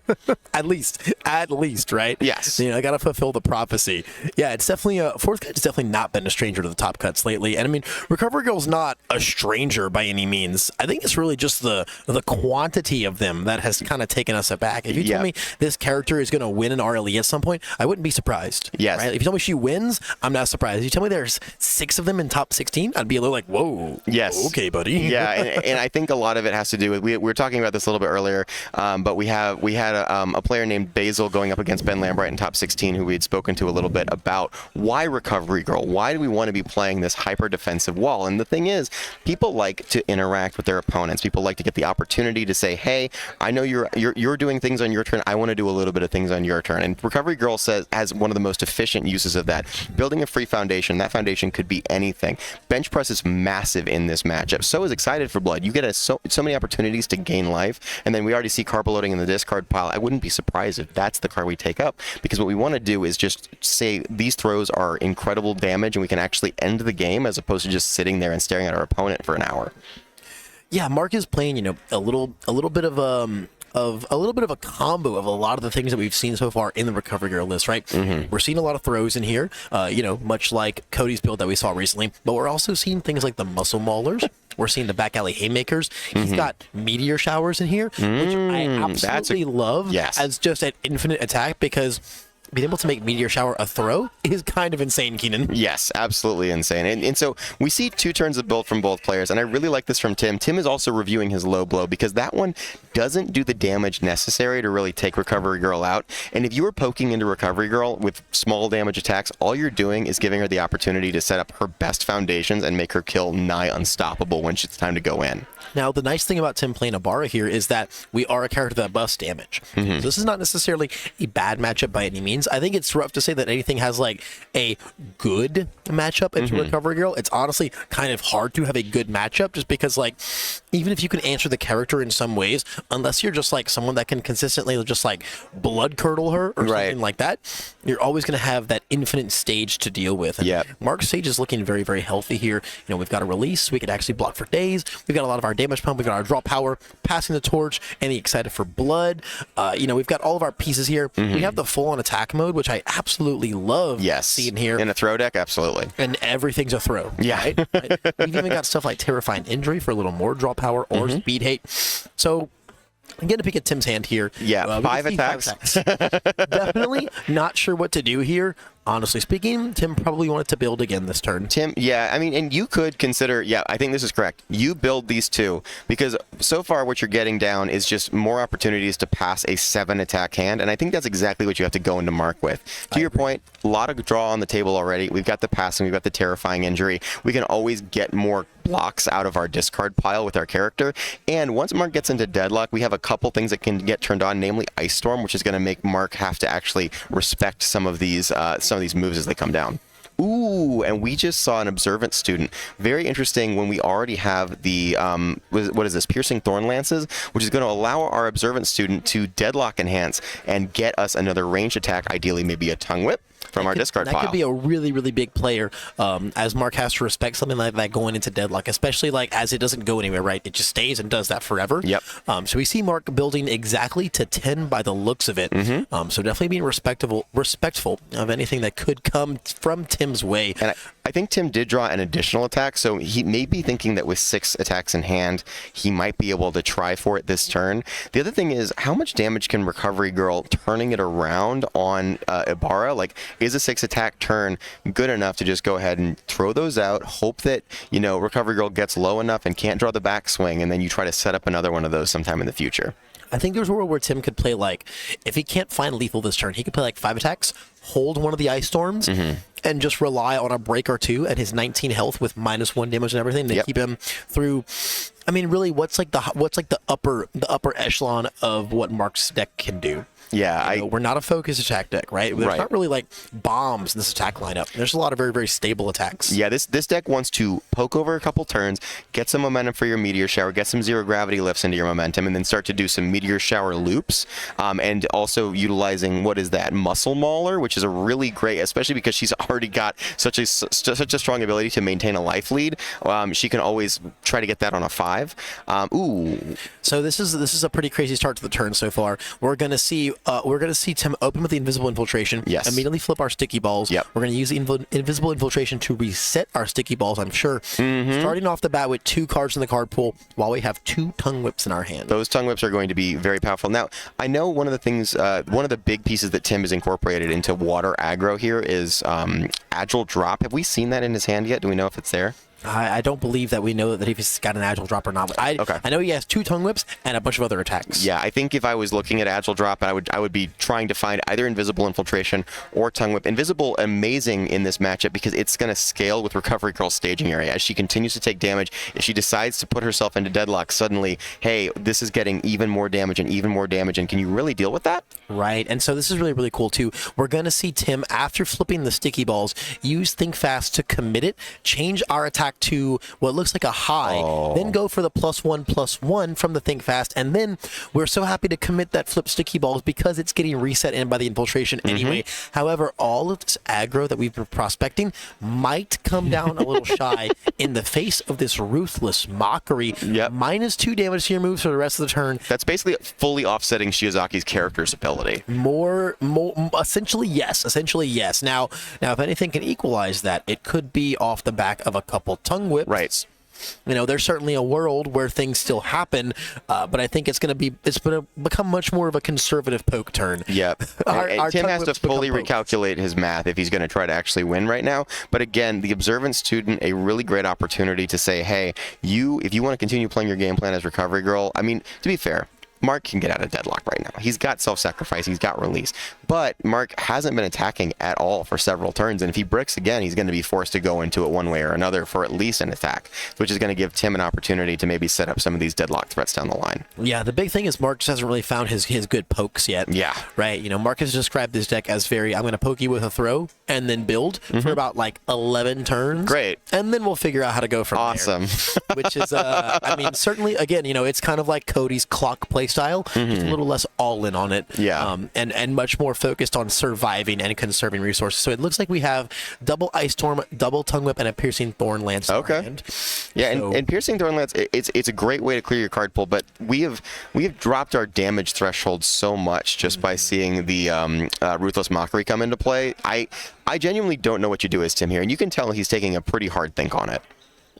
I love the way Tim assembles his hand sometimes, where he goes like from top to bottom. I've never seen anyone else do that. Really? I think it's so interesting. Yeah, Tim is, I mean, he's very methodical. He likes to look at things in different ways because as you start to piece things together, you know, like you're doing a puzzle and you like sort of change it one way and then move it a different direction, you start to see things a little bit differently. And I think Tim is sort of using those sort of great puzzle solving skills that he already has to great effect in order to sort of see, maybe look at his hand in a different way. Ooh, so this is very interesting here. We're going to go in with this Ice Storm, and our first thing we do is remove Irrefutable to seal passing the torch. Now, do we have another passing is the question. Well, we can always destroy it and build it in with Recovery Girl, yeah. Of course. So then that's what looks like what's going to happen is our self-sacrifice is going to bring this all the way down. So as we see, this Ice Storm is now back to its printed damage, right? It came in with +3 from Ibara, -2 from a Ruthless Mockery. Self-sac is going to bring it back down to its printed value. That does not feel great. No, and especially once you're going to use Shiozaki again, make it 3 damage if you want to continue poking here to get to try to like continue this string that could possibly happen. I mean, Mark isn't putting any more cards in his card pool. He's obviously not blocking this, so our Tongue Whip isn't really gaining any equity and any scaling by this by them just taking this attack. And as we can see, so what Tim was really trying to do was stay out of deadlock himself. He said, you know what, Irrefutable, probably the most useless card on my board right now because any foundation that I choose to seal can just be destroyed and rebuilt with Recovery Girl. So I'm just going to get it out of here as quickly as possible with the remove cost, and then I'm going to build in my Observant Student, which I'm going to value as a higher piece because it allows me to activate my deadlock with the Piercing Thorn Lances in my hand. Exactly. So it just kind of lets him maneuver his board state a little bit, right, while at the same time keep himself protected. Unfortunately, you know, hitting for 4 damage there and just giving Marcus passing the torch back doesn't feel fantastic, but you've already played the attack, right? There's no good from going back now. And we did get some momentum for Ice Storm Powerful, which may be one of the only ways that Ibara can really get that damage to the level that Recovery Girl has to start respecting it, especially if Mark starts to find more Ruthless Mockeries. He is playing it as a 4x in his deck, so it's very likely that he'll find it. I am curious, this list looks massive. What is his total attack count, or card count here? 70 card deck, so honestly, by Recovery Girl standards, a little bit conservative even. Speaking of deadlock, hard build. We don't care about Observant Student. That last check right there, beautifully coming in with the second passing the torch.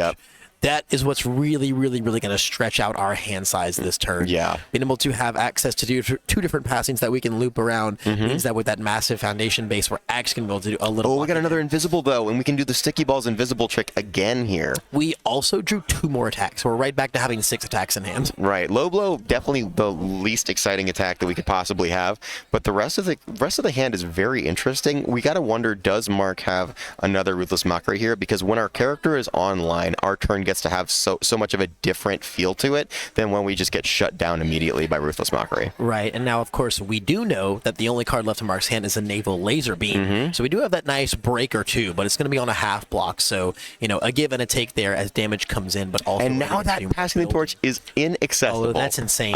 Oh, hang on, that's actually insane. Tim was like, hey, nice last check, you should have played that last card out of your hand. Now you can't get this extra piece of drop. You big goofball, Mark. No, I do wonder, because we're going to get the unflip, are we going to try to, you know, I guess it would get built in with Recovery Girl before we could try to activate a second activation of Sticky Balls this turn. But yeah, did you see what he drew? I did not. I tried to sneak a peek, but I couldn't quite see it just yet. Gotcha. So Tim has so much gas in his hand right now. We're still holding on to double Tongue Whip, and we have this double Sticky Balls play accessible to us again. Ooh, and we're gonna go and think fast, change the zone just to get a little bit more speed, a little bit more damage, because the next thing we're doing is just immediately getting rid of this foundation to build it right back in ready.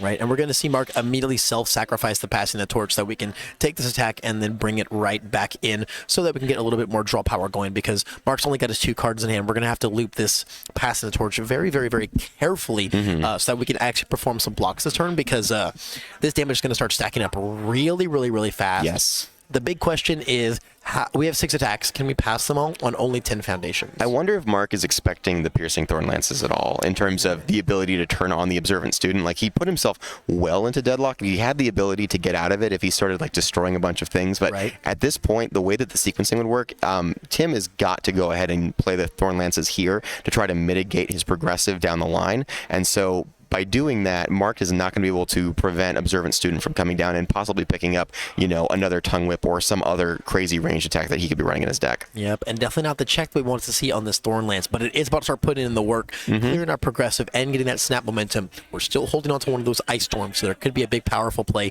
in Tim's future. And so the big thing there is that Mark was able to draw a high block off the passing the torch as Tim chose to think fast and turn the infiltration into a high. So a little bit unfortunate there for Tim, but still certainly a turn he can fight through. The big part is that we haven't gotten Ruthless Mockery blocked. Right, and does the question is, does Mark have a high and a low block for this attack, or is he just going to take it to the face? Because it does have Shiozaki Enhance online. He has to reveal a high to block it with a low. And I mean, sure, it might not be the most impressive attack in the lineup, but it's definitely something that you want to consider when it's coming across for 7 or 8 damage. Yep, and so the big thing here is that Mark's only got the 1 card in hand now, right? And we know that it's the Naval Laser Beam, but that means that 1 card means that we don't get to block Thorn Lance. Right. Yep. We don't have. We need. There's 2 no cards. way for us to block this. So this is going to be what is essentially free 7 damage. Not to say that, you know, Mark doesn't have other ways to gain a lot of health. I believe we saw a bench press earlier. Is it gone? We did also double self-sacrifice this attack. Oh yeah. So we just recognized that we're going to take this to the face. Yep. Yeah, we have to. There's literally no way, right? Oh wow. So Tim is going to go ahead. Balls comes in. We're going to take this to the face, rebuild in our passing the torch, and then pray that and the card we draw is going to be enough to not take 27 from here on out. And the thing is that Breaker 2 is really, really strong. Shiozaki obviously has a way to kind of play around it with her enhance, but if she doesn't know that there's a naval laser in the hand, I mean, this could be like a massive trap set. So he chose to take this and go down to 21 as Recovery Girl, and instead build in a bench press. Yep. Just kind of saying, I'm actually not planning on blocking. We're just going to build some more heal on board, rather than a passing the torch to draw more cards. Yeah. Interesting. I mean, we have the Naval Laser block, as you said, right? So. So we've got a oh no button for later down the line, and we went ahead and got the bench press. So we're going to go ahead and start recycling this bench press. This is a classic Life Recovery Girl move. Oh yes. Just go ahead and gain 2 from each. So it's basically sort of being a copy of Ruthless Mockery already, which is what makes Ruthless Mockery so crazy in this deck, because it's minus effective 4 if you get the bench press online. There's definitely worlds where Ruthless Mockery in tandem with like self-sacks and other things can actually just like zero out attacks sometimes. Right, but luckily, I mean, okay, we are going to go ahead and play. Yeah, it's on a 4, 5, 6, 7, 8, 9, 10. Okay, so this is going to represent a lot of committal, which is really good for Tim, but does Mark even have any more cards in hand to block with? No, that was our last card in hand because we chose to build the bench press on damage rather than our passing the torch.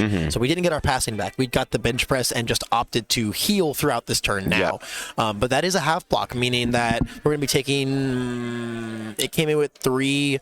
-2, so 4, 5, 7, 8, 9, 10, 5 on the half, I believe. Yeah, and then maybe -1 more. Yeah, it'd still be 5 on the half for the second Shiozaki enhance. And then we bench pressed, so 3 on the half essentially, which is why we're at That was a massive attack. Okay, luckily we did, as Tim, we did bink the 5 off the top for that one, but we're committing out so hard right now. Not that Mark can block anything else, and this is coming in for at least 12 damage if we decide to Shiozaki enhance here, which we have to, I think.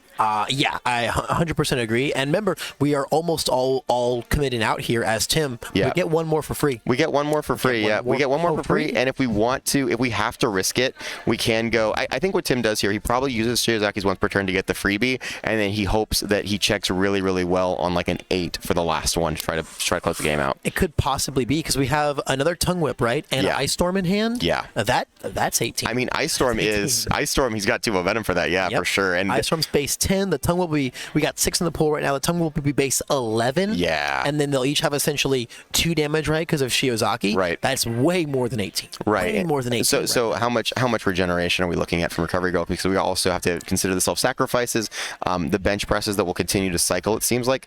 I believe we did cycle our bench press here. So I think we built it back in upon getting hit, and it's that flipped foundation right there Gotcha. next to our Excited for Blood. So we will be taking this and healing 2. So Tim is actively checking to see if there are any other defensive resources that he hasn't considered. What could come in out of nowhere and ruin my whole plan? What is Mark's trap that he's set in his discard pile? And how bad is it? I mean, I don't think passing the torch necessarily is too bad. No, I don't think we can block anymore. Yeah, I genuinely think, like, I mean, we got, 6 cards in card pool? Well, I mean, we do have double release and terrifying injury. There is a universe where we can give an attack effectively -7 speed. We'll have 7 cards in our card pool because of the injury, but I mean, that's, that actually could herald a block if we decide to bring the passing the torch in. It's not impossible. It's not impossible. But you have to remember that if the next one is the next Tongue Whip, that's going to be 1 more card in the pool, right? Right. And at that point, our attacks are basically base 11 speed. Yep. And so we're taking this one, and then we're taking this one down, healing back up from 2. He brings the passing in because he's going to draw 2 cards, and he's going to try to pass the block. All right, let's see if we can get that. We also, and then so did we Ibara on this one? We did, right? Yes. Okay, so this is on a 4. Beautiful check. Going to come in with the +3. Put 1 in the pool. We also have the Ice Gliding and a Think Fast play in case we need to buff this one up more. Right. I mean, if this kills, then yeah, we absolutely buff this one. Okay, we only have a mid block. Does this get to 18? No, not quite. Gotta be no way, right? It's going to get to 1, 2, 3, 4, 5, 6, 7. So it's going to go to 11 +3 from Ibara. This is now 14 base. So it is lethal if we can guarantee it. So we do have +2 speed on board already, and there are 1, 2, 3, 4, 5, 6, 7 cards in card pool. So it's effectively coming in at 13 speed, and then we've got -3 on the terrifying injury, but it's actually really -2 because you're putting in the card pool. So it's going down to 11, and then we -2 more for -4 more for release, so it goes to a 7. So he could actually realistically pass this. So our block is our Muscle Mauler in our hand. Yeah. It's our only non-high block. We drew a Muscle Mauler and Excited for Blood. So we're going to be on a +2. So we're looking at 4, 5, 6, 7, 8, 9, 10, 11, 12, 13 right now without using any Think Fasts or Ice Gliding. Right. So so Tim still has the option to try to pass the Ice Storm after this. So Mark blocking this is not the end of the world. The question is, how hard does Tim want to commit his resources to try to make this fast, as opposed to bet on Mark having to, past the next one? I think Tim is going to look in Mark's staging area and say, hey, there's actually a universe where you block this, and it's actually not that outside of the realm of possibility. So we're just going to make sure, we're just going to bet on you partialing this or blocking this, and we're killing you with the Ice Storm. I think, it looks like they're probably doing the math right now, right? Tim is trying to figure out, okay, what are the odds of him blocking this? We've double released. So, the block that we said was on a 4, 5, 6, 7, 8, 9, 10, 11, 12, 13. Yeah. It's essentially on a 9 now. And we've got 7 things to commit. So we currently can't fail this block. Yeah. Now, if we commit the Think Fast and the Ice Gliding, that would put us in the territory of having to check a 5. Right. And, well, do we think we each have to check a 5 there? Let's see. That'd be a we already did the math on this one, and genuinely my brain is like fully turned around here. I think we would actually have a pretty easy time if he committed all that. Because I think we'd have to commit our character if we check the 3, which is irrelevant. Because if we get hit again, we're dead. We're dead. Yeah, and I think as Tim, you look in the staging area and you say, this is probably enough negative speed for him to realistically block. Yeah. Let's bet on, and I think Tim right now is trying to suss out, can I check the 5 here? I mean, that's really all he needs. So I think he's already consigned himself, though, right? I think that die above Toga's head right there is 3 to the next. Oh, yeah. So I mean, I guess you do it anyway, though, right? -1 damage on this Tongue Whip means nothing. So you do it no matter what. Yeah, easy. So maybe he has it's lethal. I shouldn't say he's consigned himself to the play. Right. But we are now hovering our fingers over our Think Fast. You can see him tapping his fingers on it. And you don't commit the Think Fast for Think Fast. You commit the Struggling with Studies, right? Because you want to get the +1/+1 off, but you have to change the zone first. Exactly. Yeah. So I'm really interested to see what Tim decides to commit out here, but I don't think he's got the best. His line is not going to be the most optimal, just because Mark has enough to mess him up with it. If he had 1 more foundation, it would be guaranteed past and lethal, which is unfortunate, but that's the reason that deadlock exists, right? On a 4, 5, 6, 7, 8, 9, 10, 11, 12, 13 with +4 to our block check. Looks like we checked. We didn't even terrifying injury there, did we? No, we didn't need to. Yeah. So if we get back to our, it looks like we checked an attack. So I think we checked a 7, 8, 9, 10, 11, 12, 13. Yeah. Yep, there it is. So even if you checked checking the worst you could check. Oh, interesting. This is backswing. Because he can't really mitigate anymore. He's like, Tim, if you got me, you got me. Otherwise, I'm going to try to have the hand. All right, here we go. Ice Storm on an 8. It's on an 8. Can Tim do it? It's up to Tim do it? Oh, he's picking up. Windmill. Faded Tim Keefe check. And there it is. And that is game 1. Slammed it in. Incredible. That's crazy because we even had the breaker 1. We had to commit our character for that. We couldn't even check a 4 we had the breaker on that. We couldn't even check a 4 on that. Wow. That's how intense it was. We're going to power pull it up to 13. And he says, my self-sacrifice will simply not save me. Nothing will save me from Tim Keefe and historically speaking, every time I have ever casted Tim's games, when he's on that faded, check a 5 here to win, he always does it like that. He's got to flourish it. Brings me so much joy. Yes, it's very, very, very good. Yeah, that was peak Tim Keefe right there. Mark obviously playing to his outs as much as possible, but that was so many attacks, and it just all came down to, you got to hit that 5 check. Mark played as defensively as he possibly could, but we did see the way that you beat Recovery Girl, which is overrun her in 1 turn. 100%. We saw Tim just do some massive sculpts, going from 1 6 attack hand, poking a little bit right back into another 6 attack hand. And when you have 6 attacks, most people are dead. Yeah. When 3 of them are tongue whips, all people are dead. Yes. Even the Titan that is Recovery Girl. So I'm taking a look real quick at Tim's sideboard, and so we see that we've got a face shield in there, which is going to allow for blocking some of these throws. We've got first villain encounter. We just saw Mark go heavily into deadlock, just of his own volition. So there are a lot of really good options that Tim is going to have in the side to try to make this matchup as easy as possible for the next game. Yeah, I know Tim has cited himself on previous interviews that the first villain was there just because he didn't have a lot of deadlock pressure and wanted a bit more of an absolute button. Yeah. I definitely can see that. I mean, you put that thing down and that literally just sits on the board and says, Mark, your stage is capped at 10. Wow. You're not allowed to go. You're not allowed to go because the second you do, I'm drawing a million tongue whips, just like I did last time, and you're going to be even more dead. Yes. That 1 block you got to do with a 900 cards in your card pool, not even happening this time, buddy. As far as Mark's sideboard is some pretty standard, nice life stuff answers coming in. We've got some interesting pieces, things like Bewildered. We've got things like some styles. Pump Up is another interesting piece that I've been seeing in these life Recovery Girl lists.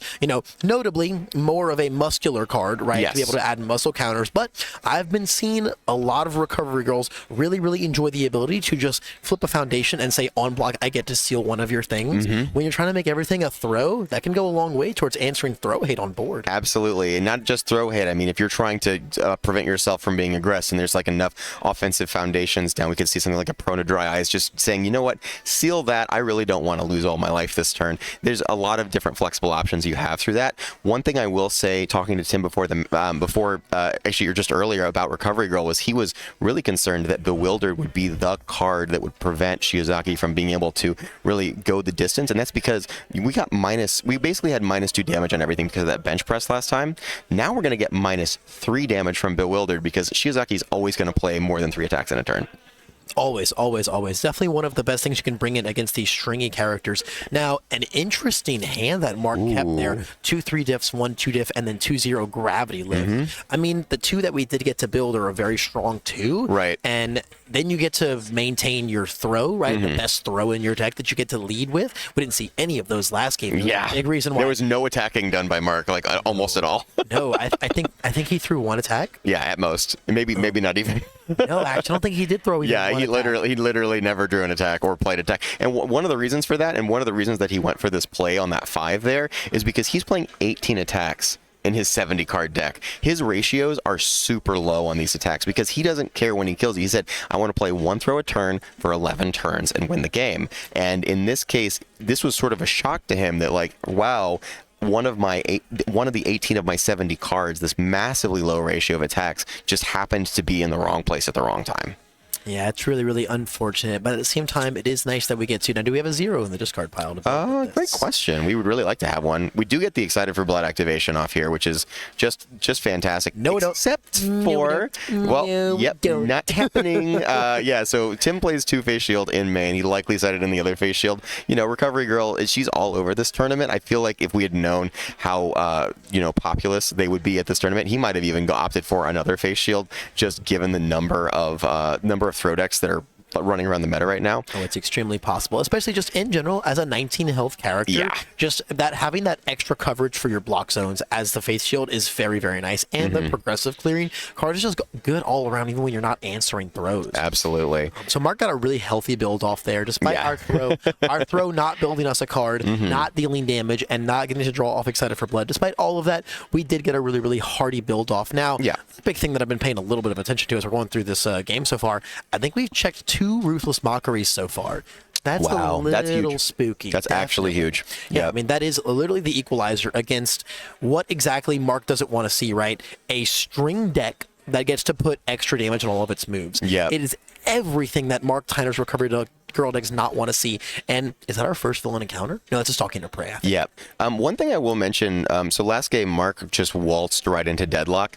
He's got 3 copies of basic training down this game. We do not get to do that anymore. Yeah, that is a little bit tricky. I mean, sure, Recovery Girl is not going to block every single attack. But at the end of the day, if you are giving all that speed, I mean, Mark tried to do his best to block those attacks. He was not going to pass the same blocks if there were basic trainings down in the staging area. So another big thing about Mark finding some more of his throws this game is that we're actually able to attack Tim a little and put some pressure on his sculpt. The fact that we let Tim draw and sculpt to 6 attacks and then draw and sculpt back up to 6 attacks is really, really what did us in. We just weren't able to put any pressure on his life total and actually take that ability away from him. Now that we're getting that, we're getting just free damage in because Tim is sitting on a Piercing Thorn Lance and Invisible Infiltration. Oh yeah, you are not blocking with those. Not in this matchup. You need to get your damage out. You need to optimize that as much as possible. And so yeah, you need to hold on to those attacks for the opportune moment to strike.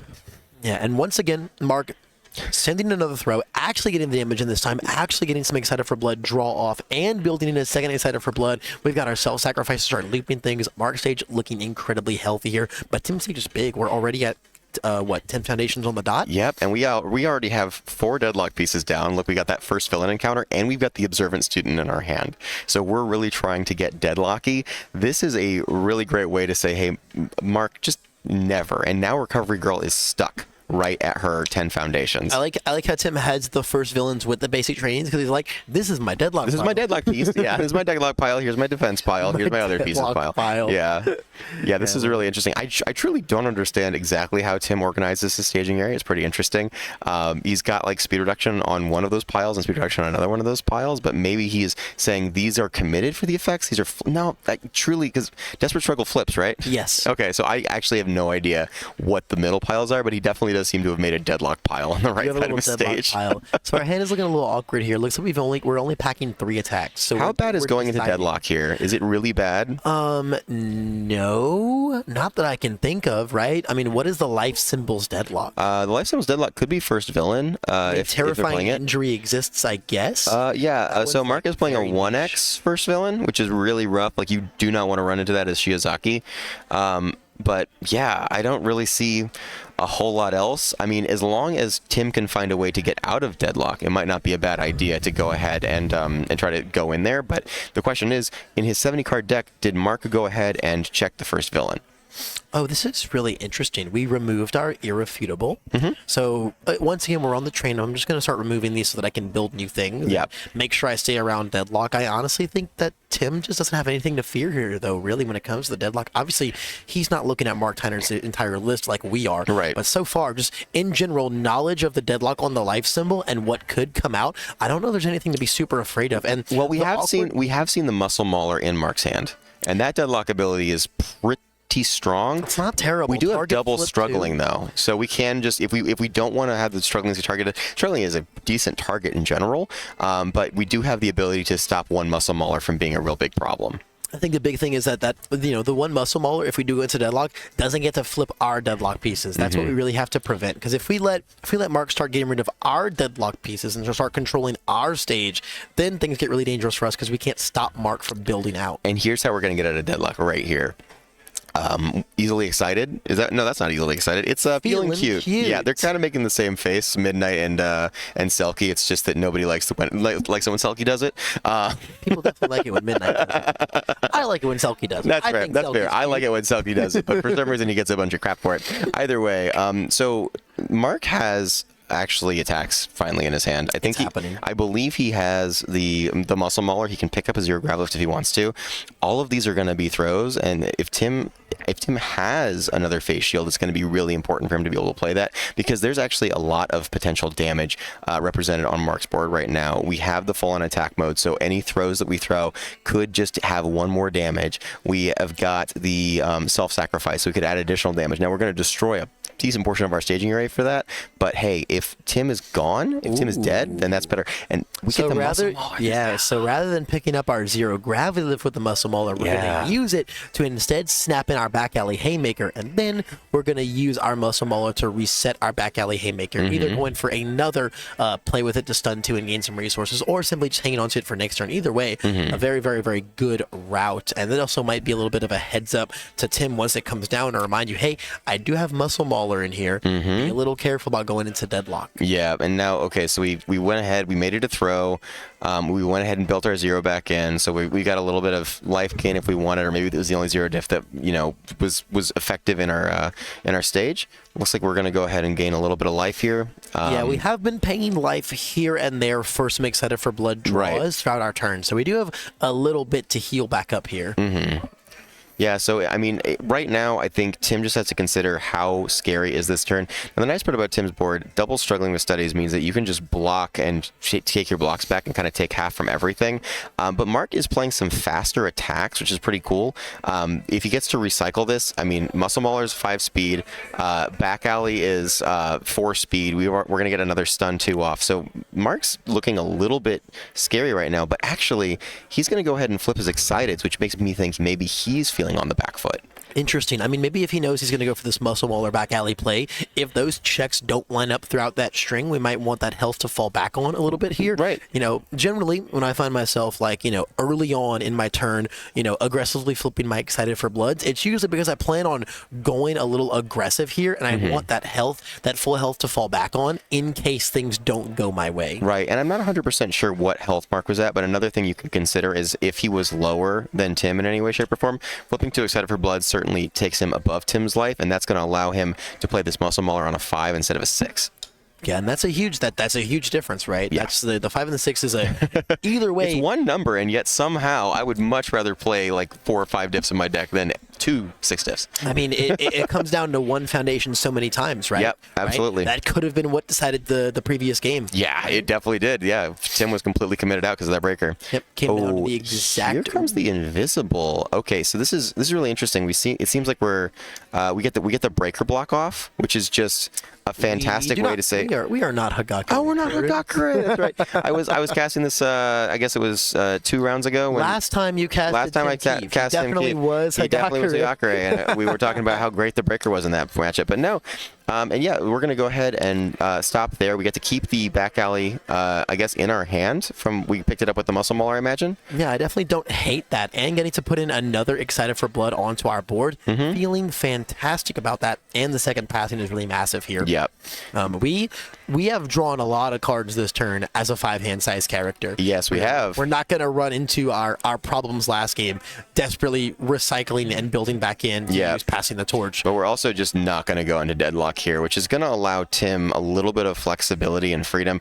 If Tim had a way to seal that self-sacrifice, I guess the terrifying injuries can remove themselves from the card pool themselves, but so I guess in this way, actually looking like a healthy little 5 attack. Oh my goodness, there's at least 2 tongue whips. We've got it looks like we've got double tongue whip, piercing thorn lance, and ice storm. and an infiltration, maybe. Yeah, I think there's a low blow in there somewhere. Oh yeah, that's not an infiltration; it's a low blow for sure. Yeah, so the low blow is definitely the one that we would rather not have. We would rather have any other attack in the deck right now. Definitely really good into aggressive matchups, but into Recovery Girl, it's just not quite enough.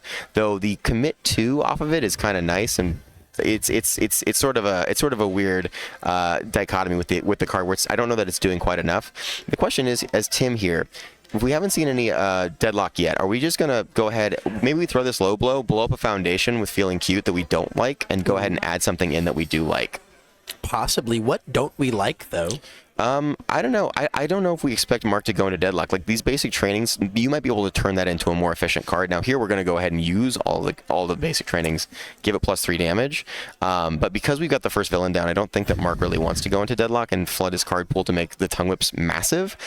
So if we were just to blow one of those up with Feeling Cute so we could build one, I could see Tim making that play. Additionally, Tim might feel like he's got it with these tongue whips.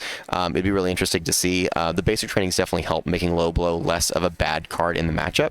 So we'll see if, like, there's a question of, like, does he pay cost on or does he activate Shiozaki to give it -1 damage, or are we just going to send this in as a poke, or are we going to do that to send it in as a poke, but Mark's going to think there's going to be a string? There's a lot of different mind games going on here that are, that Tim has to consider. So there's a lot you can infer, right, from the triple basic training usage. There's a world where this just says, hey, I'm going to throw this out as a poke, but it's really low damage. I want to make it a little bigger, and I just want you to not be able to take my first one and build. I want to actually start trying to tax you on block resources. Yes. Or putting, like, a decent number of damage on your board. And it looks like Mark's definitely in the vein of trying to take this. We self-sacrificed to destroy our Excited for Blood, and then we're going to build it right back in upon taking this. So it looks like both of their plans are going to be working out in some kind of way. Yeah, we took this to the face, and instead we're going to build in the bench press. We are a little bit scared, and for good reason. So Tim went ahead and used Shiozaki's -1 damage. He does not have to continue swinging in here. And actually, this is a great time to start powering up Ice Storm.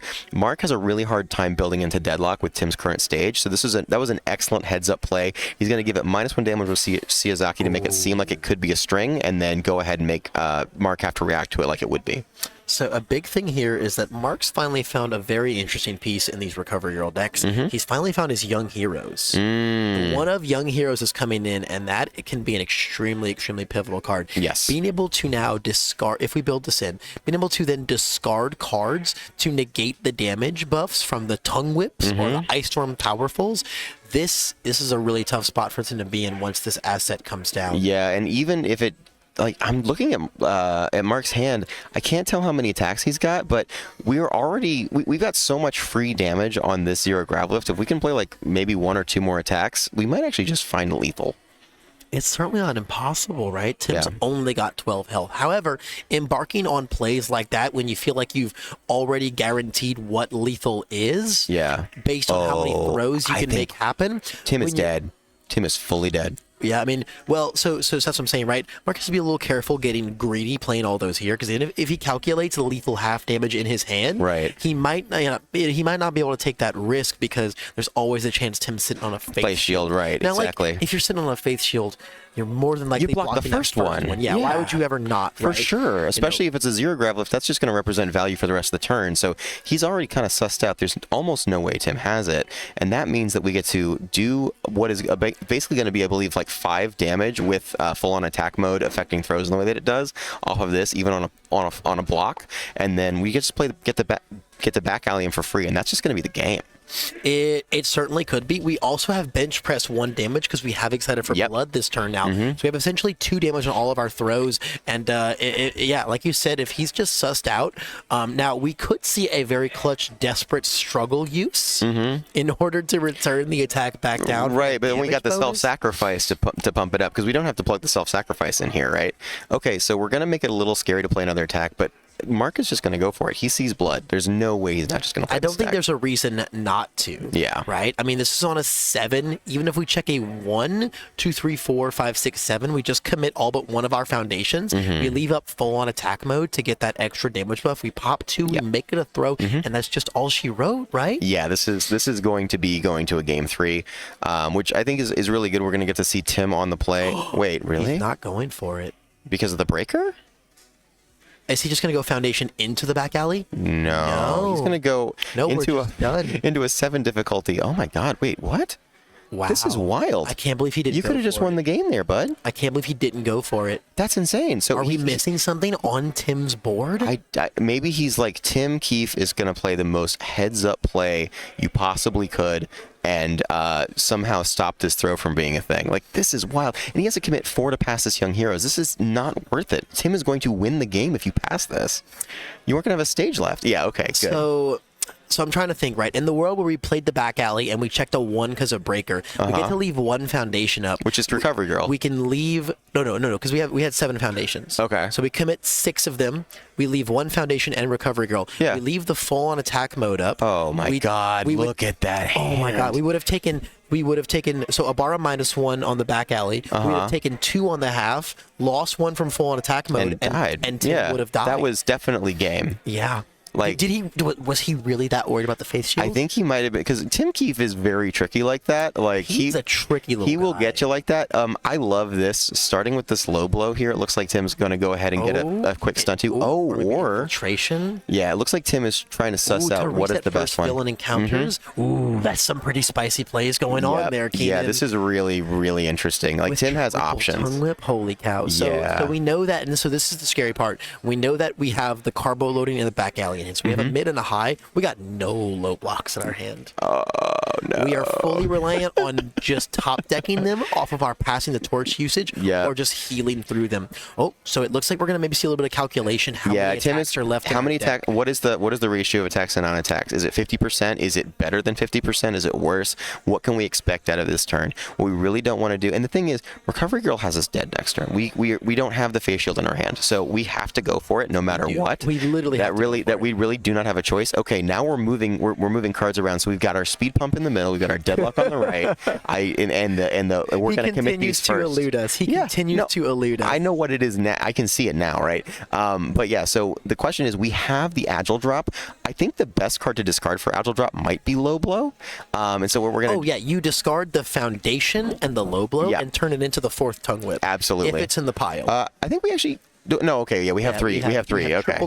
I saw the Agile Drop art and it was green, and I was like, drop, Low Blow. Absolutely. And so we have 6 attacks, and we can use the Agile Drop to turn the Low Blow into a better 6 attacks. So the thing is, like, we do, like, Mark does have the Bewilder down, and once Tim gets 3 cards into the card pool, that's going to represent -3 damage on every single attack that gets played for the turn. Shield. Nice. Now, the big thing, and honestly, the reason why this turn is possible is because we failed playing the Young Heroes. Yeah. If the Young Heroes was on Mark's board right now, this turn would be impossible to kill on. I think you would still have to go for it, though. Like, I mean, yeah, you have to. You're at 3 against Recovery Girl. You just gotta hope. You gotta hope that Mark messes up. Yeah. Yeah. No, you most definitely just have to see if you can power through it. Yeah. You know, Tim gets to kind of be in a comfortable position here where he knows he has no choice but to go in. Right. He's just got to figure out what the best way to do it. So, like, the road that he has to set on has already been decided. Yeah. It's up to him to navigate that road properly. Yeah. So it looks like we're going to see the self-sacrifices start coming in here. Yeah. -1 damage to this Tongue Whip. And we're gonna have to Ibara to give it more -1, and then we're gonna be gaining life from bench press. So this attack is gonna do relatively little, but it's going to set up something that's going to do ideally a lot more. Yeah, and so we're going to see the first villain encounter come in for a little bit of 1/1. Our next check to play arranged has the -1. Now for first villain, is it check or difficulty reduction? And it's difficulty reduction. And is it if your next one is ranged, or is it the your next range? Yeah, so you can play a non-range in the middle to really get full efficiency out of this. I love that. So we might see him go for kind of like another ranged on this one, and then into the infiltration on a 6. Right. And then we get to reset, and then or we might. I think we're going to see the infiltration here, and then we're going to see a ranged because it's going to be a 5, and then then the next one would be a range that'll be on a 5. So he's going to need a 4, a 5, a 5, which is really, I think, optimal for what he's trying to do here. Yep. And so this is going to be on a 5. Unfortunately, checking the 3. Some rough checks for sure, but we have no choice.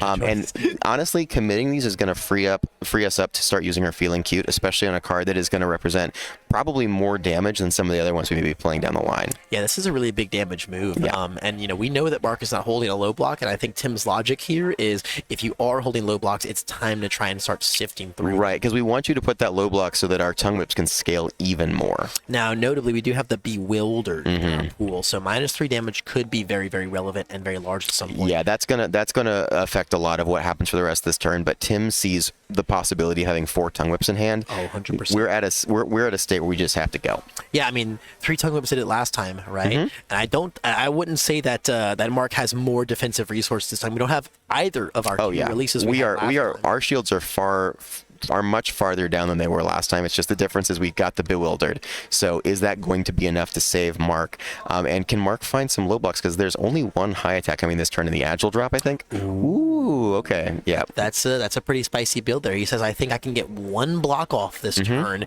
It's got to be a full block. Yep. And then I've got to rely on my Bewilders and stuff to come in after. So now we're going to see the Agile drop come in. Oh, no, Tim. Oh, yeah. The checks Checking's getting rough, huh? Checking is getting rough. I'm starting to get a little spooked, Keenan. Yeah, this is going to be very tricky. Like, Ibara gets to play 1 for free, but she has to get another one that's very, very honest.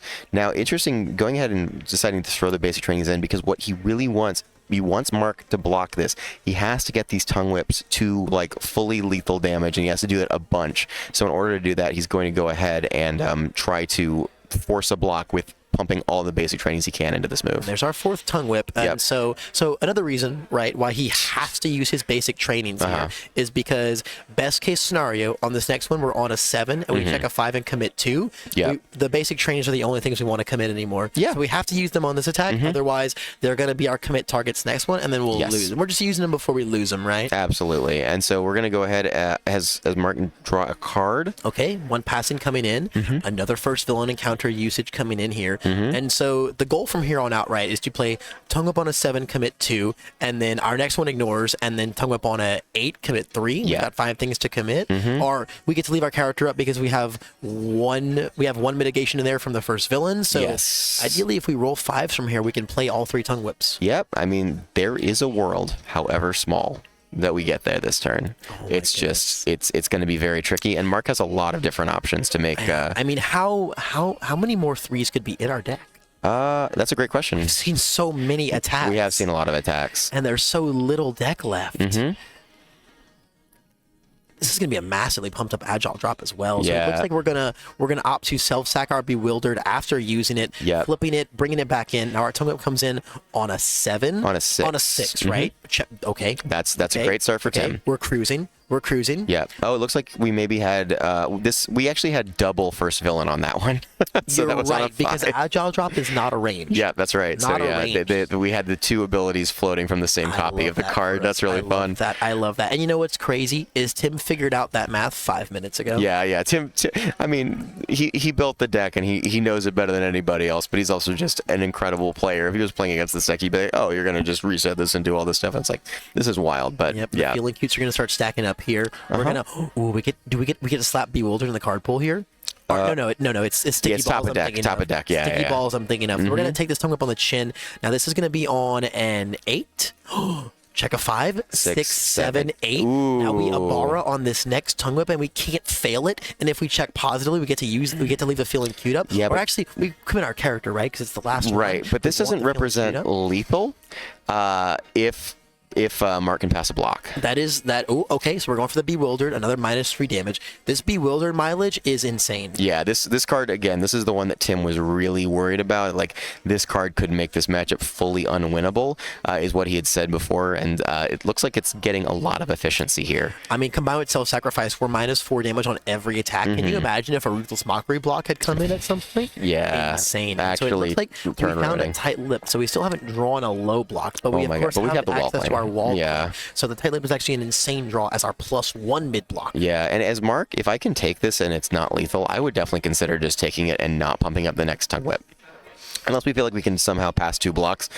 There's a world where we check really well, but I mean, he might just be throwing this in to get it out of his hand. Yes. Yeah. Okay. Yes. So yeah, he's going to go ahead and take it. This, bring our Bewildered back in and says, I've got -4 on another one, but it's just not happening. Yeah, and it's -3 speed this time, and this is going to be a full block, right? And there's no way for Tim to pass another attack. So what Tim is really hoping is that he's getting the only attack out of Mark's hand with this block. We, of course, know that Mark actually has 2 attacks in his hand, and there's no way that Mark can't just pass this pretty simply. So yeah, this is going to be we're going to go to game 3 here, I believe. 4, 5, 6, 7, 8, 9. Yeah. We've got like 8 things to commit here. Yeah, there's simply no world where we're going to be able to not execute this block. And Tim's got to already be thinking that he's gone here because Mark didn't resolve that passing the torch, which would be another way to go find something else. And yeah, he shows the back alley and is like, all right. Yep, Tim has consigned himself to the death here. He knew that he had to try and go for it this turn. Unfortunately, even 4 tongue whips later, it was that Bewildered, man. Yep. That Bewildered represented -12 damage that turn. Yep, -12 damage and then -3 speed. It's actually insane. Yeah, it's Recovery Girl's ability to loop foundations over and over and over again and reuse these is crazy, absolutely insane. So yeah, I'm wondering if we're going to see any updates to the sides. I doubt it because I think these games are going to run pretty similarly back and forth. Like I think they're probably not worrying about, hey, I'm going first, hey, I'm going second. They both know that this is going to be going to turn 4, turn 5. That point where you're hedging for first or second probably matters less than it would in like a super aggro matchup. So in this way, I think that we're just going to shuffle up and get to the next game. Yeah, I don't think there's any more room for consideration or deliberation in any way when it comes to what these guys are doing. They know what they're doing with their own decks and what they're doing to each other. I mean, we literally just witnessed the maximum end of Tim's aggro there. It does not get much better than a 6 attack turn where 4 of them are tongue whips. Sometimes it's just simply not enough in the face of the God, how much damage did Mark reduce that a whole turn? We got what, 4 Bewildered usages? Yeah. 6 self-sacrifice There was usages? a bench press, I think, at the beginning. I think there was a bench press at the beginning. Yeah. That's an upwards of like 12, 18. Yeah, we're getting close to being a 50 life character on that turn. Yeah. And what health did we end at, right? What, 6? Yeah. We actually went through the equivalent of 44 damage that turn. That's pretty good. I mean, Shiozaki can really churn through it, but I mean, there is a damage ceiling for every character, and man, 44 is a lot. And unfortunately, when it comes to those loops, there is not a health ceiling for Recovery Girl there. Yeah. Yeah. As everyone has a damage ceiling, Recovery Girl, once she gets set up, gets to exist in a world where there is no health ceiling. Right. And that game was super different from game 1 because we got to see Mark actually finally drawing his attacks, doing his poking. It was really important for him to, start stacking that momentum early. And so I think that was really what represented the difference. But now Mark is sitting on the back foot, and Tim is going to try to do as much as he can to get, again, wide staging area so he can make the widest card pool before Mark gets set up. Yeah, definitely not a bad build, but oh my goodness. Ooh. Opening the Young Heroes here could be huge. Is he going to slam it? I think you do. Oh my God, he's going to slam it? Yeah, you gotta. Is he going to slam it? Oh, and he's going to... Wait. Holy cow. Hey, we have 3 attacks in our hand. As Ibara. And he's only 2? Yeah, oh this God. is a turn. I mean, okay, we have 3 cards to discard for Young Heroes damage reduction. Right. So there's... Is Young Heroes multiple times a turn? Yes. Really? Yes. That's crazy. Yes. I thought it was a once per turn. Young Heroes I just never played against it before. Once per turn. That's so nutty. Oh my God. It enhances, but the response is as many times as you desire. Wow. And we're seeing a whole lot of clapping from some unfun stuff boys across the room. It sounds like Mitchell may have gone ahead and gotten to finals. I think I might have to report to you guys that Mitchell Cimino was victorious against Jeffery Con. All right. It would a grain of salt until the official word comes into my ear. But I'm seeing a lot of pink and blue shirts surrounding and clapping their hands. All right, like crazy. But let's get back to our game. Keenan, take me back. We got 5 attacks in hand right now. We have the Piercing Thorn Lances. We can clear the card pool. The low blow is going to commit both the cards here. We're going to go ahead and give it the damage. We're going to give it minus with the Shiozaki, and we're going to say, hey, I don't even care that you got this Young Heroes option. We're going to go ahead and get this to deal damage, and you're going to have to commit 2 down. Now, what we don't see is that there's a face shield on the other side of the board, which actually takes Piercing Thorn Lances down a full level and requires Tim to pass another card. However, he's got to not check this 3. Wait, was that a 3-speed attack? Yes. But Oh, no, he's got the high value is target. two Of course, of foundations. course. By the hair of his chinny chin. Yes. We're going to get that face shield block off. And now Tim must think.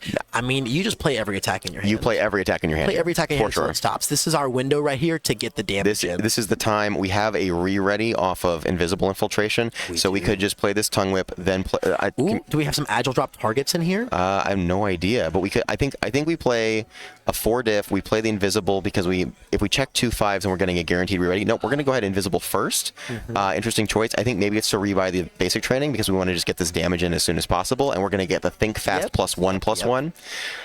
Yeah, this is a super fine resource trade play. Before we do this though, Ooh, what's that? it looks like we're seeing if we want to go ahead and Young Heroes this damage. Oh, Yeah, we're gonna go ahead and do that. That's true. That's true. Yeah, That so is it's back down to printed. No, Young Heroes is non-character. Oh. So we actually cannot bring the 3 damage in, the 3 damage down. Oh, nice. Okay. So it is going to stay there, but we are going to get to reset our basic training after committing for Think Fast for a little bit of a buff there. Yeah. And we actually saw Mark go ahead and respond with the recovery time upon eating that. Very wow. So yeah, the Young Hero is actually a lot less exciting in this now matchup. we're going for the Thornlance plate. Did we Shiozaki? That's on a this great one? question. I think it may have been worth to try to about Shiozaki, to but maybe we're find just going to out. try to get lucky. Committing, We're up. Shiozaki. We're all up all night We're to all the sun. in. We're all in. We're up all night to get some, and we're up all night to This get is lucky. true. This We is get true. that 5 off the top. We're going to go ahead and take this Invisible Infiltration out of Progressive. Now Shiozaki gets to break the law of Progressive. Considered many times a fair character, but we've seen this in so many matchups. When it's time to get aggressive, when it's time to do your damage, you have to be able to cheat this law in order to really put up the aggro that's going to be required to get this Recovery Girl down to 0. We have to get in while the getting's good. This is our opening right here. Look, Mark took his risk. Yes. We jammed our 4 diff asset, Yeah. and we're going to pay the price. And you know that there is no way for Recovery Girl to backswing you on 2 foundations and a character. Zero We're going to chance. go ahead and get the Agile drop off too. Do we have another Piercing Thorn or do we have another Tim Agile is drop? full in right now. Oh, yeah. We'll never check a 3. We just won't. We don't need to check a We're 3. not allowed we to. got Shiozaki's once per turn right now, and Right, but this is if we going didn't to take be the 3 on this agile drop here, Yeah. we would have had to commit our character, and Yeah. then we have to say goodbye to our Shiozaki Enhance. And I don't know that- because you know what? It's simply worth it. wait, is Tongue Whip lethal? Tongue Whip is not going to be lethal because I mean, there's plenty of reasons that it's not lethal. It wouldn't even get to lethal if there was Young Heroes. 7, 8. Yeah. Yeah, and Mark doesn't even have any cards in his hand anyway, but this is okay. We don't need to pass another attack here. We get to play a foundation and say, hey, Recovery Girl, you're going to have to spend the rest of your time. You're going to be at 4 life after you first form next turn. And then, oh my god, this man cannot be stopped. And then he gets an Excited for Blood, so Recovery Girl could go up to 8 here, but 8 is not enough. I'm sorry, Keenan. It's sticky balls on a 7. Why not?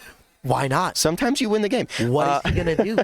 Okay. So we see the Ruthless Mockery come in. Yeah, okay. Be a big piece here. So we've got double Meteor Shower. I think you jam these, but even if you want to get that momentum, because because you want to get the Excited for Blood gain back, right? But if a block comes down or if you check badly on these, this is going to get even worse. It's just it's not looking good. It's not looking good. There's also a world where I imagine the first thing we'll do is use Young Heroes to commit sticky balls. Oh, right? naturally, yeah. There's no reason not to. Right? Yeah. It's completely free. You just do it. You just do it. I mean, there's a world where Tim can get a block off, but it's extremely unlikely. I mean, 4 speed, how many +1 highs does Water have? I think no, we're just maybe none in the take deck. the Meteor to the face. The Excited for Blood's going to heal us back up to 8, and now it's time to stabilize. We're gonna have our Ruthless Mockery block, and then we've got our Meteor Shower block. Yeah, but how does 4 foundations feel for stability? I know we've got the Ruthless Mockery in hand, but even that at this stage doesn't feel like anything. We're at 8 life. I mean, if we slam like a Tongue Whip down and then we sticky balls, are we getting that Ruthless Mockery block off? Very good question. We think fast it up. Let's see how Tim does on this Tim's backswing hand is going to here. hold for us here. We got to see what Tim's hand is going to hold for us here.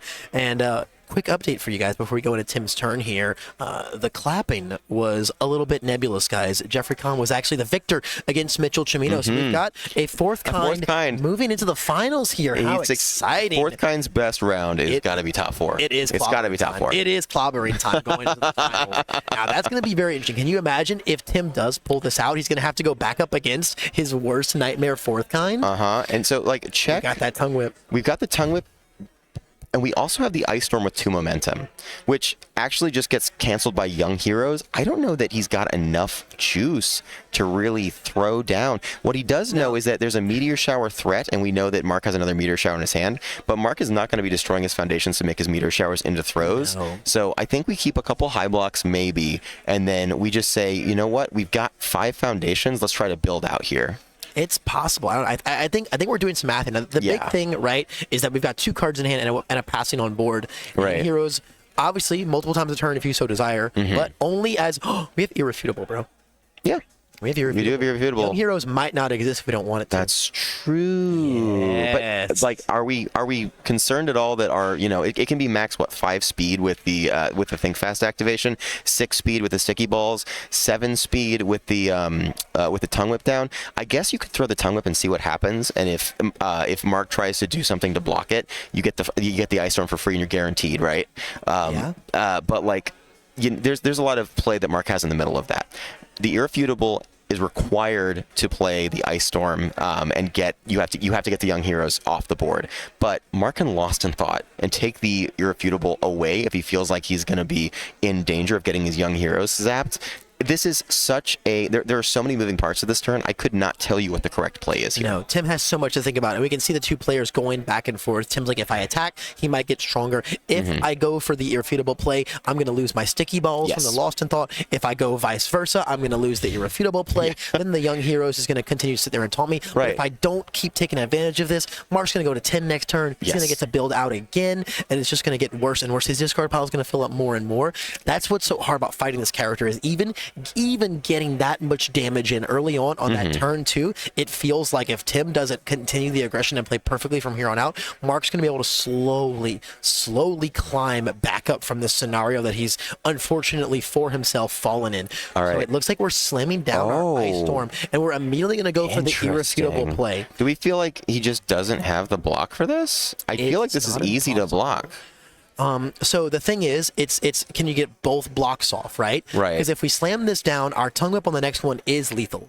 And so we've first enhanced Irrefutable has sealed the Young Heroes, meaning our powerful and our tongue whip damage pumps are going to work now. We still get to make this lethal. We're going to bring this up. Lost in Thought's going to go ahead and get the sticky ball back. That was the vice versa, right? Yeah. We're going to lose our sticky balls here, unfortunately. That is the price we have to pay. I think losing the sticky balls is better than losing the seal on the Young Heroes. Right. But yeah, I guess like Mark can, if Mark can fully block this Ice Storm, then the tongue whip, I mean, it won't be lethal. But what's going to happen here, I don't actually know. I think Mark only has mid blocks in hand. We have a Ruthless Mockery and we have a Meteor Shower. So we're going to have to block this on a 7, which even if we check a 3, we do get to pass. But we're going to take what? The Ice Storm should be 9 now after -1 and the Powerful. So we're going to take 5 on the half. And then if we don't find another low block from our Pass in the Torch, we're going to... Ruthless Mockery block will bring the tongue whip. It'll come in as 7. Ruthless brings it down to 5. We can think fast and make it 6, which means 3 damage on the half, which means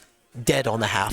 Holy cannoli. Wow. Unless we can rip, I mean, even if we rip a low block off the passing, we have to try and draw a low block right now off the passing. But the issue is if we do that, that one committed foundation might make all the difference. Right, and the Ruthless Mockery feels like it's good. Oh no, we've got a full block here. Because he think fasted. He made it a high? Because he can give it +1/+1. He didn't. He thought that. Your deck is 95% low attacks. Like, this does make sense. But here's the thing. Now the tongue whip actually is lethal because there's a card in card pool and Young Heroes is sealed. Yep, and we didn't Ruthless Mockery block, meaning this tongue whip now. Tim, you got this math, dude. No. You got the math. No. Or way. wait a minute. We did Shiozaki once per turn. You're right. We're gonna build. We're gonna build first, and then see if we just can to make sure we can Hail Mary this to death. Oh my goodness, this is crazy. All right. Here it comes. Grab it. There it is. You made him. This is coming down. This is slow play. This is so messed up, Tim. You're not. This is fully slow play. This isn't slow play in. This is slow play in Universes. This is slow play in poker. This is, hey, I've got the full win, but I'm gonna do the most I can to make this as ridiculous as possible. So this happens to get +3 damage off of Shiozaki, +1 damage off of basic training, +2 damage off of itself, +1 damage off of Think Fast. It is 5 speed because of Think Fast. It is easily pass. On a 10, unblockable. Yeah. on a 10, Oh can we my check a 9? It's simply not going to happen. It's simply not going to happen. Wow. Ibara Shiozaki in the finals of a regional license exam in 2023. Versus fourth kind. Versus fourth kind. Yes. Keenan, I'm losing my mind right now. Tim has said in previous interviews that he has done a very bad job playing against Giggles' fourth kind deck after beating River's fourth kind deck. Specifically, Giggles' fourth kind right. deck. And that's what's going to make this final so goddamn crazy. Not to mention, Keenan, holy cow, the finals is orange. The final is very orange. Rochester absolutely take it, which is so funny because we already had such a Rochester-filled top cuts. Yes. And then they had to fight each other nonstop. Yes. They fought each other so much. Yes. Knocked each other out so much to eventually come all the way back to fighting each other again in the finals. Yes. For a very, very orange final game. Holy cow. What a match that was. All I have to say, Keenan, is the young heroes giveth and the young heroes taketh. 22 damage on our life total, in fact. Incredible. Absolutely incredible. I cannot believe that Tim was able to suss out that entire turn. Personally, I don't know that I would ever have found those lines, but that's why Tim is there. We are here. Tim, multi-time. This was a battle of titans. World champion multi-time versus world champion multi-time. Tim taking it out. Incredible. But yeah, now we have only one more match. But before that, we have to get these players on for an interview. We have to. I simply have to talk to these guys about those crazy games because, as you said, you would have never found those lines. Absolutely not. You would have never gone for it. It was all about the math. Yes. It was all about the math and the data. And if there was any player so technical and so analytical to find that, it is Mr. Tim Keefe. Guys, we're going to take a quick short break and get Tim and Mark on for some very exciting interviews before moving on to the grand finals. Don't go anywhere. We'll be right back. Welcome back, heroes, to the final round of the Kansas City Regional License Exam. My name is Keenan Meadows. And I am still Ashley Fullerton. And we are here to bring you the last round of action. But before we do that, we've got a couple announcements to make. So we'll go ahead and get into those announcements, and then we'll get to our final match between Tim and Jeff Kahn. So, first thing is first, I think we're going to look at some dates for our upcoming Season 2 regional license exams. So first off, on July 15th and 16th, we have the Unfun Stuff regional license exam hosted on Discord Online.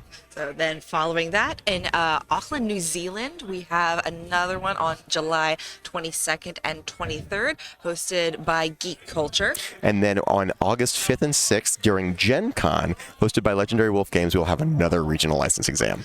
Sheffield, UK, on August 19th through 20th, hosted by Patriot Games. We'll have one hosted by, I believe this is Millennium Games instead of Patriot Games. Looks like we may have a little bit of a typo there. That's going to be September 9th and 10th in Rochester, New York. And then finally, Darkside Games is going to bring us the last one, September 30th through October 1st, and that'll be in Las Vegas, Nevada. And that's being hosted by Darkside Games. Yes. And so, just keep a lookout. These dates are coming up, so get ready. I'm sure this tournament is going to prepare a lot of our players to get ready and get competitive for those regional license exams. All right, and then before we hop over to the last match, we have one other thing we want to show you, and that is our final spoiler for the day. And I think this one is absolutely my favorite one, and it features my favorite art out of all of these. Not normally much of an Ida fan, but Ida's just stopping for breakfast. So this is a 3/5 with a +3 low block. It's got some air, some void, and some fire. It's a unique, and it says response to Ruth. After your rival plays an ability on an action card, cancel it. So we've seen a lot of action cards lately that come out that say cancel something that your opponent is doing. Yes. Now we have an option to cancel the cancel. We get to cancel a nullify. We can cancel a concentrate. We can cancel a capture evildoers if we want to try to keep our momentum or keep a card pool clear. The most important thing is when the action of the game is getting really heated, when your day is just getting pumped up by all of these actions, sometimes you just got to stop for breakfast. Well, if you have little motors in your calves, but at the end of the day, you're going to be very low on electrolyte. There's a lot of muscle use there. That's right. We cannot capture these evildoers. We cannot power up with our sugar rush. We just have to stop for breakfast. This card is, I don't know why, it just gets me in a way that nobody else gets me. And genuinely, it's just such a important piece. This thing is going to be everywhere, especially, we've got these futures now. Jiro's running around. We just saw Mitchell Cimino ended up not being able to advance with that deck, but it's still going to be a contender moving in. We got people still talking about True Form All Might. Action cards are not going away, and so having this as a piece in these symbols is going to be invaluable to them. All right, looks like we've got Jeff and Tim finalizing, having a nice friendly chat. These are two boys that really know how to play this game. And at that level, you're so excited to get to top 2. You're just excited to play the game, I think. Right, but you're excited to play kind of a locals, right? We've got 2 Rochester CCG sponsored players, both Jeff and Tim, old heads in their own right. They've both been around for quite some time, seeing their own levels of success. Jeff Kahn is we have known Jeff for a very long time, and he is known as an incredibly aggressive player. He plays very sharp, tight lines, and he is going to be trying to take Tim's deck and just tear it apart. Now, Tim, on the flip side, can play very aggressive, but he's very good at tinkering. He's very good at putting precisely the amounts of cards that he needs in his deck to deal with any possibility coming in, as we have seen since he's been on stream twice already. Yes. So it looks like these players are just about to start, and I am really excited. So Tim is the 2nd seed, and so he is going to get to opt to go first in this match. And so we're going to see he gets the advantage into Giggle's deck. One thing he said, and I think we mentioned this on stream before, Jeff's deck is the one deck that Tim cannot beat. He has said this multiple times before, and we've already seen him take down a Order Sato siding into 4th Kind, and I don't know if he's had other 4th Kind matches throughout his Swiss rounds, but this is an opportunity for him to right whatever wrongs Giggles has done to him, and this is an opportunity for Jeff or Giggles to try to continue just laying the beat down on Tim Shiozaki. Okay, so we are drawing up here. Looks like we've seen Tim's deck many, many times say, oh, here is just 4 to 5 attacks. It looks like that is exactly what it did. Luckily, he does get 1 mulligan. It does look like he drew a bunch of attacks again, He got a good bit of orange there. I'm trying to see if he ended up with the 4 gray or not. One of those gray, though, is a Faith Shield, which you would so much rather have in your hand than down in your staging area in most situations. Yeah, I think in this case, 4th Kind, we did see Jeff take an Electric Jolt and put it on the bottom of his deck to shuffle. So Electric Jolt is definitely something that Tim has to keep in mind. But if he's really trying to get stability early, he may just want to throw it out as a foundation so that he can get to 4 and then really try to overpower 4th Kind with some defensive options and getting past that 6 foundation threshold. Plus, we did see in the top 16 round that Tim looked at that 1 damage from that jolt, sat at 1 life for 5 rounds, and somehow the gods were with him. It's been quite a day so far. Yeah, guys. this has been an insane day. That was today, wasn't it? That was this morning. That wasn't even that long ago. That's incredible. All right, so it looks like we're going to go ahead and try to extend our build as much as possible. And so, looks like we're going to try to get that face shield in, and we're going to miss. So this is not where Tim wants to be as much as possible. It's like only having 3 on turn 1 going into 4th Kind. That means you're probably going to only get to build 2 next turn. So Jeff's turn 2 is probably the thing that Tim is most scared of right now. All right. And how is Jeff going to do it? Sometimes it's nicer when you're a 5-hander to go second. 5-hand problems are always a thing, but they're kind of the worst that very first round because you get what you get. Yes. And if you happen to get a lot of attacks, you are kind of starting from the back foot the entire time. But when you go second, you get to sculpt, and you also get an extra chance to draw that foundation. Looks like we may be... we got a 4 build. Are we going to try for a 5? Oh, Absolutely. we're going to get a 5. Absolutely. No matter what. We want our turn 2 to be as terrifying as possible here, and I don't think... So Tim is actually keeping his orange, and he is only finding more of it. I believe he is once again sitting turn 2 with 5 attacks. We've seen this before. He did this to Andrew Holder earlier today on 5 foundations. On 3, that's a little bit of a trickier prospect. It definitely is, especially when that 4th Kind has 5 down. He does only have 1 card in hand. But if it's an attack, he gets to recycle it and add it right back. Additionally, League Invitation allows 4th Kind to commit one of Tim's pieces, and Challenging the Fakes allows him to hack Tim's check by 2 for one of his attacks and give the attack prior to that -1 damage. So at this stage, I think we're looking at a board state where Tim can't really do a whole lot of extra damage here. Like, he can't extend a lot. Right. But we may just see him try to do a little bit of poking. The cool part would be if he plays an attack and then gets the invisible infiltration down after a League Invitation activation. If Jeff feels threatened enough to use it, he could just reset it with the invisible because it will remove the card, and then once it resolves, bring the card back in ready. So we're going to go ahead and infiltration here. And we finally got a 5 check. Right. This is what we were looking for. And so we're thinking about... Interesting. So we went ahead and we flipped over Observant Student to look at the top card of our deck.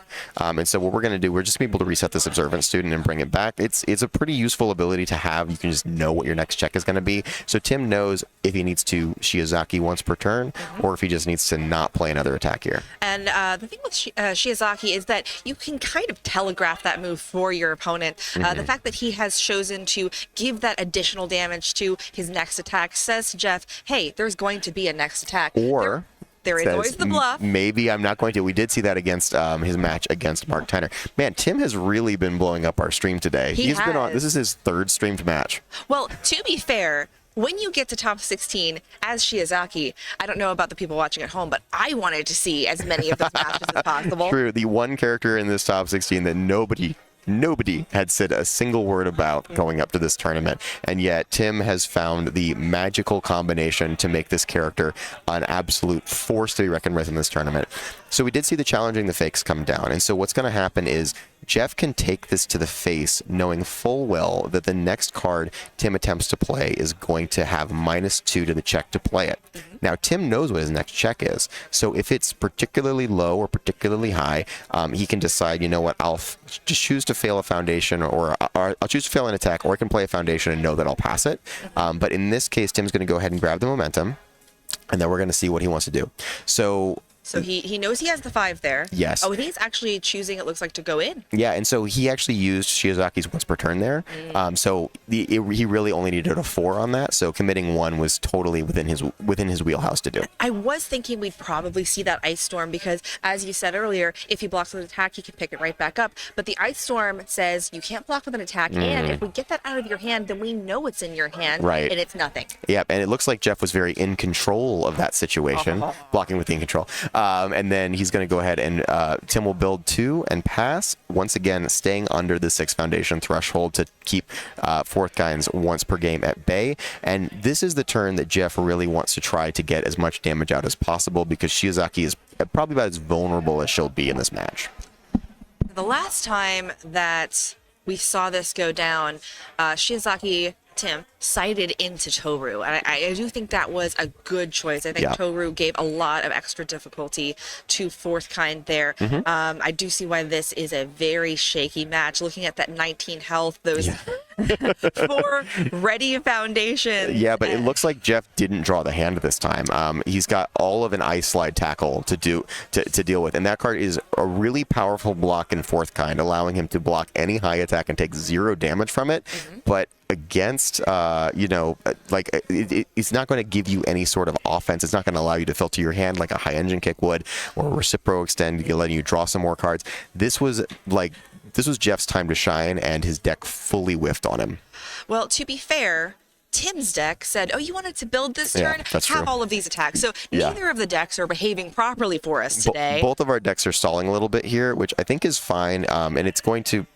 it's going to lend a little advantage to both players. It's definitely double-edged for both of them. So is he even going to try for the 4th card here? I don't think so. I think he expects Tim to have the block, and he would rather keep this as a really good block that he can bounce, or he would rather have another piece of orange in his hand for later. I think that's exactly the right call. Yeah, and also, you're playing against the 4th kind, you expect a low attack. You expect a 1.3. Last time when we saw Andrew playing, we saw the Decaying Palm Slam, so there's definitely low threats on the symbol.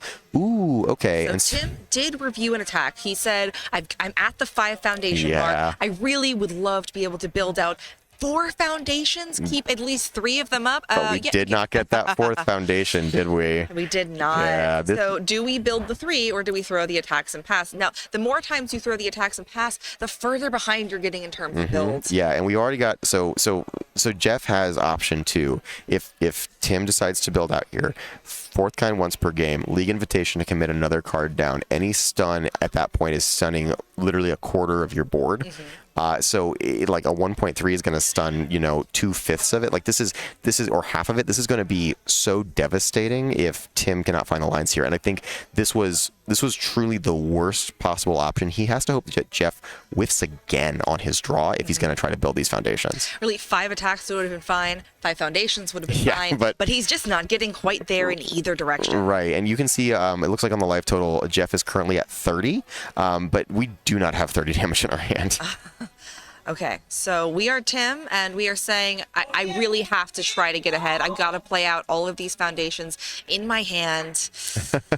And we're going to hope maybe we get that second pseudo-dead draw over there from 4th kind. Absolutely, yeah. We'll see if Jeff can get it or if Jeff is going to stall. Got 2 attacks. He's got 2 attacks, and he's got it looks like 1 way to draw an additional card off of this vial seizing here.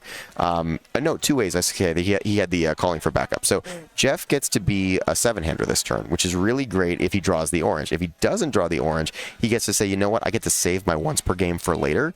And so he's going to lead out with this vial seizing and first thing, calling for backup, getting the additional card, and we whiffed the draw this time. So let's see if we can get it off the vial seizing draw and maybe get something a little bit scarier that might actually threaten lethal to Shiozaki. All right, we're over to Tim's Enhance. Tim is thinking. He's got maybe a couple of things that he could do. The Irrefutable Force of Nature is an interesting idea. The issue is that none of the cards in Giggle Staging Area besides Drowning and Resentment have the symbols. I guess Ice Gliding as well, but I don't know that those cards do enough. You could seal League Invitation here just to prevent like additional committal, but I think it's a little bit premature to do that. I think all you really want to do here as Shiozaki is do some good blocking. Yeah, that's true. And with double struggling with studies, it can be really possible to do good blocking. Ooh, it looks like he may have ripped a jolt off the vial seizing. Ooh, and we don't like checking 3s. Yes, but we do like blocking with Breaker 2 blocks, and that is what Low Blow is here to do. Breaker 2, making Jeff have to, pause for a moment. We really don't want Jeff to go in here very hard. So breaking his first attack allows, puts 4th kind in a spot where he's like, do I want to really commit out more? And I think the answer is Jeff is just going to build these. He does have the jolt, so yeah, he's got to play this. Go ahead and get a free momentum. We know that Tim is going to block it, but at the same time, this is going to give us a lot of equity later. We have both League Invitation and Jolt and 4th kinds once per game to rip Tim's defenses asunder. Unless, of course, Tim manages to just spit out 30 damage this next turn. Yeah. Now, given what his staging area currently is and the lower difficulty of his attacks, it is possible if he keeps drawing like he has been. Yeah, and there's an interesting idea if Tim wants to keep the cards in his hand to respond Desperate Struggle to the damage pump on 4th kind, because it does not specify non-character. So after it receives a damage bonus, he can flip that to return it to printed damage, because he knows he's going to take damage off this anyway. And if he doesn't want to block with the attacks in his hand because he feels like this is the turn to go in, he might just try to find a way to use Desperate Struggle as a way to keep the cards that he's got. 4 damage is something that you don't love to take as a 7-hander, but it's something that's acceptable to take if the return on that investment is that you do get an extra attack next turn. Right. And both of these guys have had a lot of difficulty finding attacks when they want them. Tim's had difficulty finding foundations when he wants them. Jeff has had absolutely no problem with that. Yeah. And one of the interesting things, so speaking of finding attacks, we see the Agile drop on top of Tim's discard pile. A really cool piece of defense against Agile drop that Jeff has currently got on board is Drowning in Resentment. We've seen Tim leverage Agile drop a lot in these matches that we've gotten to watch him, and Drowning in Resentment is going to say, hey, you took that card out of your discard pile by all means, but now we're going to go ahead and put a card into your card pool. Shiozaki loves trying to cheat progressive with her abilities, but if she misses, oh, there we go. There's the just the name of that card, Desperate Struggle. Yep. So Desperate Struggle comes down. It's going to be 4 damage, minus 1 more damage with Shiozaki. We're going to take 3 unless Jeff wants to go ahead and blow a foundation with self-sacrifice or flip his Drowning in Resentment, which I think you would probably not do to give us Sun Attack plus 2 damage. Right. And between the Desperate Struggle and the Strangler Studies, Tim's staging area really just explains the type of situation that he's in. This is really going to be a struggle. It's struggling, and more struggling. The thing about that Drowning Resentment, were I Tim, I hate to waste a turn, but I almost feel like you have to try to bait it with an Agile drop unless you just draw absolutely the nuts without an Agile drop in hand. And we drew kind of the opposite of the nuts. It's going to let us stabilize a little bit, and right now we don't see any of Jeff's deadlock threats on board. What Tim may be considering here is how many Vile Seizings are left for Jeff, because a lot of the deadlock in the order symbol right now is off of Vile Seizing. So if he feels comfortable going into deadlock here, it would allow him to get a lot of stability against the aggression as long as no Vile Seizings show up. Now, he could go very slightly into deadlock and then use those irrefutable force of natures to get himself out if he went to 11, unless of course Jeff does the smart thing and plays the Vile Seizing immediately and starts off with that deadlock in hand. If he has the Vile Seizing at that point, you definitely do that. Jeff is no slouch. He would definitely not miss that play. At every level you should really play assuming that your opponent will never make a play mistake. Right. But top 2 of this RLE, over 100-person RLE, you got 2 of Rochester's best players. You got through. This is your round 11. This is not the time to assume your opponent's going to make a misplay. But yeah, so I think what we're doing right now is checking for other deadlock threats and how many Vile Seizings that we think we may have to deal with. And then at that stage, we're going to see if we want to go into deadlock, just build 2, maybe poke and build 2. A lot of different options here for Tim. He's just trying to find the best ways to survive. So he has that 8 foundations. Is that correct? I believe so. So he can build 4, go to 12. And then hope that, Jeff doesn't find the seizing, and hope that that's enough. Because even if we go to 12, again, we still have League Invitation, we still have Electric Jolt and Momentum, we still have the once per game. So we still go to half a staging area from what we built to. And that's prior to any stun that comes down from a 1.3 or anything like that. So we're starting with Agile Drop, which is very interesting. Speaking of baiting the drop, one thing that Tim could do is discard 2 cards to get a drop, and maybe the objective here is he's going to try to go for maybe he's trying to go for a kill. Maybe he's trying to go for a kill, but also he could be saying, okay, I don't quite have the kill now. I can get him to go ahead and use that Drowning and Resentment. I can build out my other 2 foundations. This extra card doesn't prevent me from doing that. Right. I will hold 4 cards as blocks, sit exactly at 10, and see if I can live through this turn, and then come back with the backswing when that Drowning and Resentment is not there. Tim's turn is very flexible, and having the second Agile Drop in hand, to your point, now if we have to go to next turn, we still have 2 attacks in 1 attack, which is, that's great value regardless. Okay. So we got an Ice Gliding. It looks like Jeff does want to block this. I don't blame him. Yeah, and he does. We do know that he's got the Ice Slide Tackle in hand, so he gets to take no damage off the block, bounce the tackle back to his hand with Fourth Kind, and then he gets to get him floating -1 in speed on the next one, when Tim knows, hey, he's going to be able to block the second Agile Drop very easily. And if I'm reading that dice correctly, it looks like Tim has just used his once per turn. He's saying, I'm going to play a low attack without any progressive difficulty, so he could build those 2 foundations now and then just end with a low attack and see what happens. Right, and really there's no reason not to use the ability, whether you play the once per turn or not. You could just be saying, hey, you might need to be worried about this, but it's a free effect. You can just say, I'll enhance with it, and then I can make that choice when I decide that that it's a good idea or a bad idea. And no, he said, I want to build 1, and I'd like to hold my 5 blocks, please. Yep, 5 blocks is good, but if Jeff draws a crazy turn, Tim is going to be sitting on, I believe, 2 foundations in his character, which against Fourth Kind can be a really rough proposition for survival here. As Jeff, are you thinking, I want to use my once per turn the first time that I think I see that kill? Yeah, the second that you see it, commit 4 is crazy. Unless you don't see the full kill. What if you see a possible kill? If you see a possible kill, then you can meter. We did see River cook earlier, utilizing fourth kind, and they were able to wait to use that once per game. And so we'll see how Jeff wants to handle it. He does have the 1.3, but the thing is, I don't know that he has a whole lot of other attacks, and this attack seems pretty blockable at this stage. So let's see. So he is going to go ahead and self-sacrifice to pump damage. That could just be to kind of get around deadlock and try to build some more foundations with having to worry about it, but this also could be a way for, ooh, I love that play. He wants to get the lead. So we got the Irrefutable can commit to seal anything with the water, fire, and earth symbols on it, but it can remove to seal an acid or foundation with it doesn't matter what symbols. So we're going to go ahead and remove that, deal with this league invitation, which is going to allow us to keep both our struggling with studies up, as well as our stalking her praise, which are going to potentially allow us to control speed if we start seeing speed numbers get a little bit crazy with these ice glidings, or with maybe, I don't know if Giggles was running setup strike, but that's definitely something to keep in mind. Looks like no setup strikes here.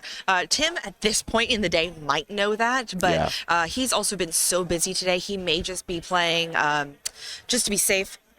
But also, Jeff is also a Rochester guy, so there's a good chance that he knew it was in that deck before he even got here. These guys have played this matchup quite a few times. One thing I will say, destroying that foundation, we just saw Jeff count his entire staging area, so he is at 9 right now, so that self-sacrifice play was absolutely to get himself a little bit out of deadlock so that he could go ahead and build, it looks like a second league invitation. That is something, but also what he may be doing is saying, I really don't want to throw 3 attacks, where I don't have 3 attacks to throw. He's got 2. He's got this and 1 other. Okay, so he needs to play 2 foundations and then an attack to get the full value of that attack as his 4th card, and so he'll probably use the second self-sack on that final attack to get back out of deadlock. Yeah, and it looks like we're going to go ahead and get the House of Cards down here, and it looks like we're going to scooch a little bit into deadlock. I think Jeff is going to be at 11 here. Plenty of ways to get out, mainly self-sacrifice, but also House of Cards does get rid of itself to put opponent's momentum, I believe, on the top of their deck? On the top of their deck? Yeah, okay. So, and Tim draws into a hand, and he's not quite seeing the attacks he may want here. Let's see. So he's at 8 foundations. He can just play 2 pass. He really can't start thinking about going into deadlock here, I don't think. It's just, yeah, this is a tricky spot to be in, I think. These are 2 characters who cannot go into deadlock against each other, but both of them are pretty much looking at deadlock. Yeah, it's nobody's drawing their optimal hands yet. But continuously, the Ice Storm. Yeah. Just the value of saying, okay, you didn't continue going in. If you have attacks, this is going to come across. Right, and so we think that he cannot block it, and it looks like he may have just destroyed a foundation to self-sacrifice for minus damage after Tim went ahead and paid for the powerful, so it looks like we may be looking at a half block here. Okay. Well, to pay for, to give it minus damage, but also to get ourselves back out of deadlock, as we've been saying. Right, yeah, because so Tim had the opportunity there to utilize Ice Storm's deadlock effect before Jeff blew up, and this is actually not the first time that Tim has missed an Ice Storm deadlock enhance at a pivotal moment in a tournament. It would have given +2 speed and made the speed be unable to be reduced, but instead Jeff said, you know what, I'm out of deadlock, so sorry, you're not going to be able to get to use this ability on me. And it looks like we have gone ahead and done our once per game. And it is possible that he did hit the speed pump on there. I can't really tell based on the dice. Some people right now are just putting the 6 on. Right. So yeah, I think it sort of depends, but we'll find out when it comes to blocks. Yeah, exactly. How many does 4th kind commit? All right. So if he went, he checks a 4. He checked a 4. He would have to tap. He'd have to commit 4. It looks like he's doing a lot. Nope, he only committed 2, so it looks like Tim may have actually missed that effect. All right, Sticky Ball is great offensively and defensively, especially in a Tongue Whip deck. Yep. Okay, and so we're probably gonna build one more. We got to go right up to 10, and then hope that we're building the right ones. I think right now Tim is trying to think, what blocks do I need? And if I check a 3 here, how committed am I going to be on Jeff's turn? Not a 3. Not a 3. Fantastic. And we got the Frozen down, which is a way for Tim to start ending the game. Frozen being one of Water's best kill cards, I'll quote by Andrew Holder, but really it's a way to make your opponent's entire staging area go sideways, similar to what Fourth Kind's trying to do. It's just you destroy a foundation on each attack that you play to continuously commit them. And I think Jeff has found a hand. Ooh. Now, the sticky balls here, you'd hate to use it defensively because Tim has got a really nice combo here in Invisible Infiltration, sticky balls, and Tongue Whip. Yes. You can go ahead and use that sticky balls to get 2 free cards into the card pool. Tongue Whip can get a third one in there. At that point, it's very difficult to block, and it's a very big attack. But first, we have to live through Fourth Kind's kill turn. Yes, and it looks like he went ahead and checked a 3, and Jeff is thinking about what his last commit is. Looks like it might be House of Cards. Yes.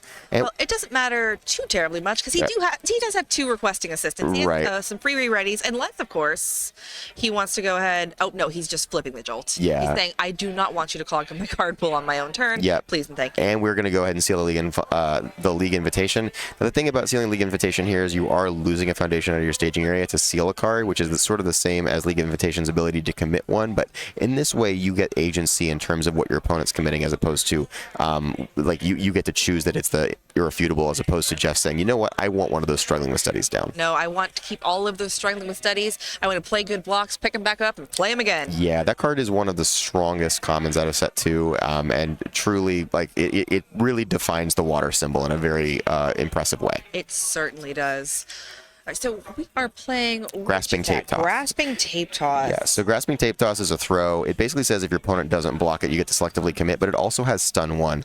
So, and if we notice here, Jeff went ahead and used the Jolt to commit down the sticky balls, but he did not rush to play his once per game. That's because I think what he's trying to do is really see if the once per game is value here, and if it wins you the game, or if it's just kind of not going to quite be enough. Now, Tim is at 13 life, and Jeff has a lot of different options here. It looks like he's really planning on building, but he has so many foundations, he could definitely pass more attacks. And if he was, like, if he had Calling for backup there to draw another card, picking up that Electric Jolt, that could have spelled game, but I don't think that this turn is necessarily over. Oh, well, he always has that 4th card that he gets to throw down. I am a little surprised he didn't try to go in with 3 more attacks in his hand. Well, he is going to try to go in. That, I think, or he might not. That Requesting Assistance seems like it was a play to get around the breaker. Yep, and so he can still throw in Electric Jolt here, and it's like, depending on how this does, he might still have some form of lethal. If he uses his once per game here, maybe don't want to now that we're so deep in the attack turn, right. But it does turn basically the whole stage sideways. Yes, yeah, we can stun effectively 5 with the once per turn. Does 1.3 says you commit 1, your opponent commits 1. This isn't 1.3. This is Electric Jolt. Oh. It does have Denki on it, and it is incredibly shiny. This is one of the promo versions of Electric Jolt. I believe this was a regional promo from last year. I'm just trying to give Jeff approximately 12 extra damage on this attack. Yes. Yeah, this attack, it is 8 damage, but I don't know if it represents lethal. Now, he could be trying to count and say, like, okay, on a perfect block, ooh, we get the EX in it. Ooh. So this is going to get a little bit of extra speed. It's going to be 5 speed. Now, the real question is, if he can commit, what is that? What are we doing here? Oh, we're giving -3 speed. That's right, Stalking Your Prey. Stalking Your Prey is an amazing speed reduction piece. It's very similar to Specialist of Sound, in which it gives -3 speed, but it's going to be doing that in response to an attack being brought above its printed speed. Oh no, it's just being increased at all. So this attack is incredibly blockable, and it's really defining whether Jeff wants to go ahead and continue this turn of attacking, or maybe, you know what, I'm going to go ahead and back off. I think that's going to make Jeff interested in backing off of this. I would in that case. Yeah. Wow, we have had a lot of back and forth of people looking at maybe killing their opponent, but not quite having enough to get them. Well, and a lot of the time, the person that they're trying to kill is Tim Keefe, and Tim Keefe has been able to stave it off just barely. I think Jeff really has not found his finisher cards yet. Now, he does have 2 attacks in hand that could represent 11 damage with the self-sacrifice. but Shiozaki gives -1 damage to everything. So really, at the end of the day, there's no way for Jeff to cut through. The question is Tim finally going to find his backswing, or are we going to get to another hand that's only a couple attacks and mostly foundations? Well, Faith Shield, Invisible Infiltration. Oh, a we are Tongue finding our Whip. tongue whips now. That is very good. He gets one more. And it looks like it was a non-attack. So yeah, it looks like we're once again sitting on like a half and half kind of turn, which is really not what you're looking for in this position. We want to get violent. But we aren't going to be able to do that if we only have 3 attacks and our opponent's at 30 life. Well, we also are looking at 1 card left in our deck where it's about to get to cycle time. Yes. Cycle time traditionally means that you are going to have a better time drawing attacks because a good third of your foundations are sitting in front of you. Right, yeah. Even if it's like a tenth of your foundation, even if it's only 10 of your foundations, that is 10 less cards you can draw. You're going to start cycling, and then the odds of your deck cycling, an even ratio of attacks and foundations, or, like even if it does 5 and 5, you're still going to have a much better propensity to draw attacks after a cycle. So we'll see if like next turn might be the one that Tim can go in. We've just been waiting for someone to go ham. Yeah, and I feel like as Tim here, you probably just, oh no, okay, we're going to find some of our pieces and get them back. There's really no, if you have an Invisible Infiltration in hand and you have a Sticky Balls down, it feels so good. Yeah, but I mean the Sticky Balls, like we're probably just going to be utilizing this to get one of our other pieces back that we prefer to have face up. The Sticky Balls infiltration play works really well when we have 6 attacks in our hand, but with only 3 attacks, I don't see Jeff failing a bunch of blocks in this position. So which face down card do you think Tim is really hoping to get back? I think the Stalking Your Prey is a really interesting idea. If he has it, Desperate Struggle would definitely be my first pick though, and I think he did flip one earlier. Yeah. Oh man, we just hit a ton of attacks on that cycle. That's really unfortunate for Tim. Okay. Now back to our regularly scheduled program, the attack turn. Right. Yeah. We got through our pause condition. We're going to go ahead and League Invitation this, and I really like this play. So Jeff is saying, I think I can probably draw my attack turn next turn, and I'm going to go ahead and commit your Frozen. So. I think Jeff is feeling a little bit threatened by Tim because he doesn't know what's coming next. I absolutely would be in this instance. This is an amazing opener card for a bunch of attacks. Yeah. Again, you always have to assume that your opponent is looking death in the face when they attack you. It's interesting, though, because he didn't have to do that as of yet. He could have held off a little bit and seen what Tim removes with Invisible. Because if Tim has a Desperate Struggle down, he may just be removing that. And so Tim may have been a little bit premature because I think this is definitely much more of a poke turn. And yep, we can see the Desperate Struggle.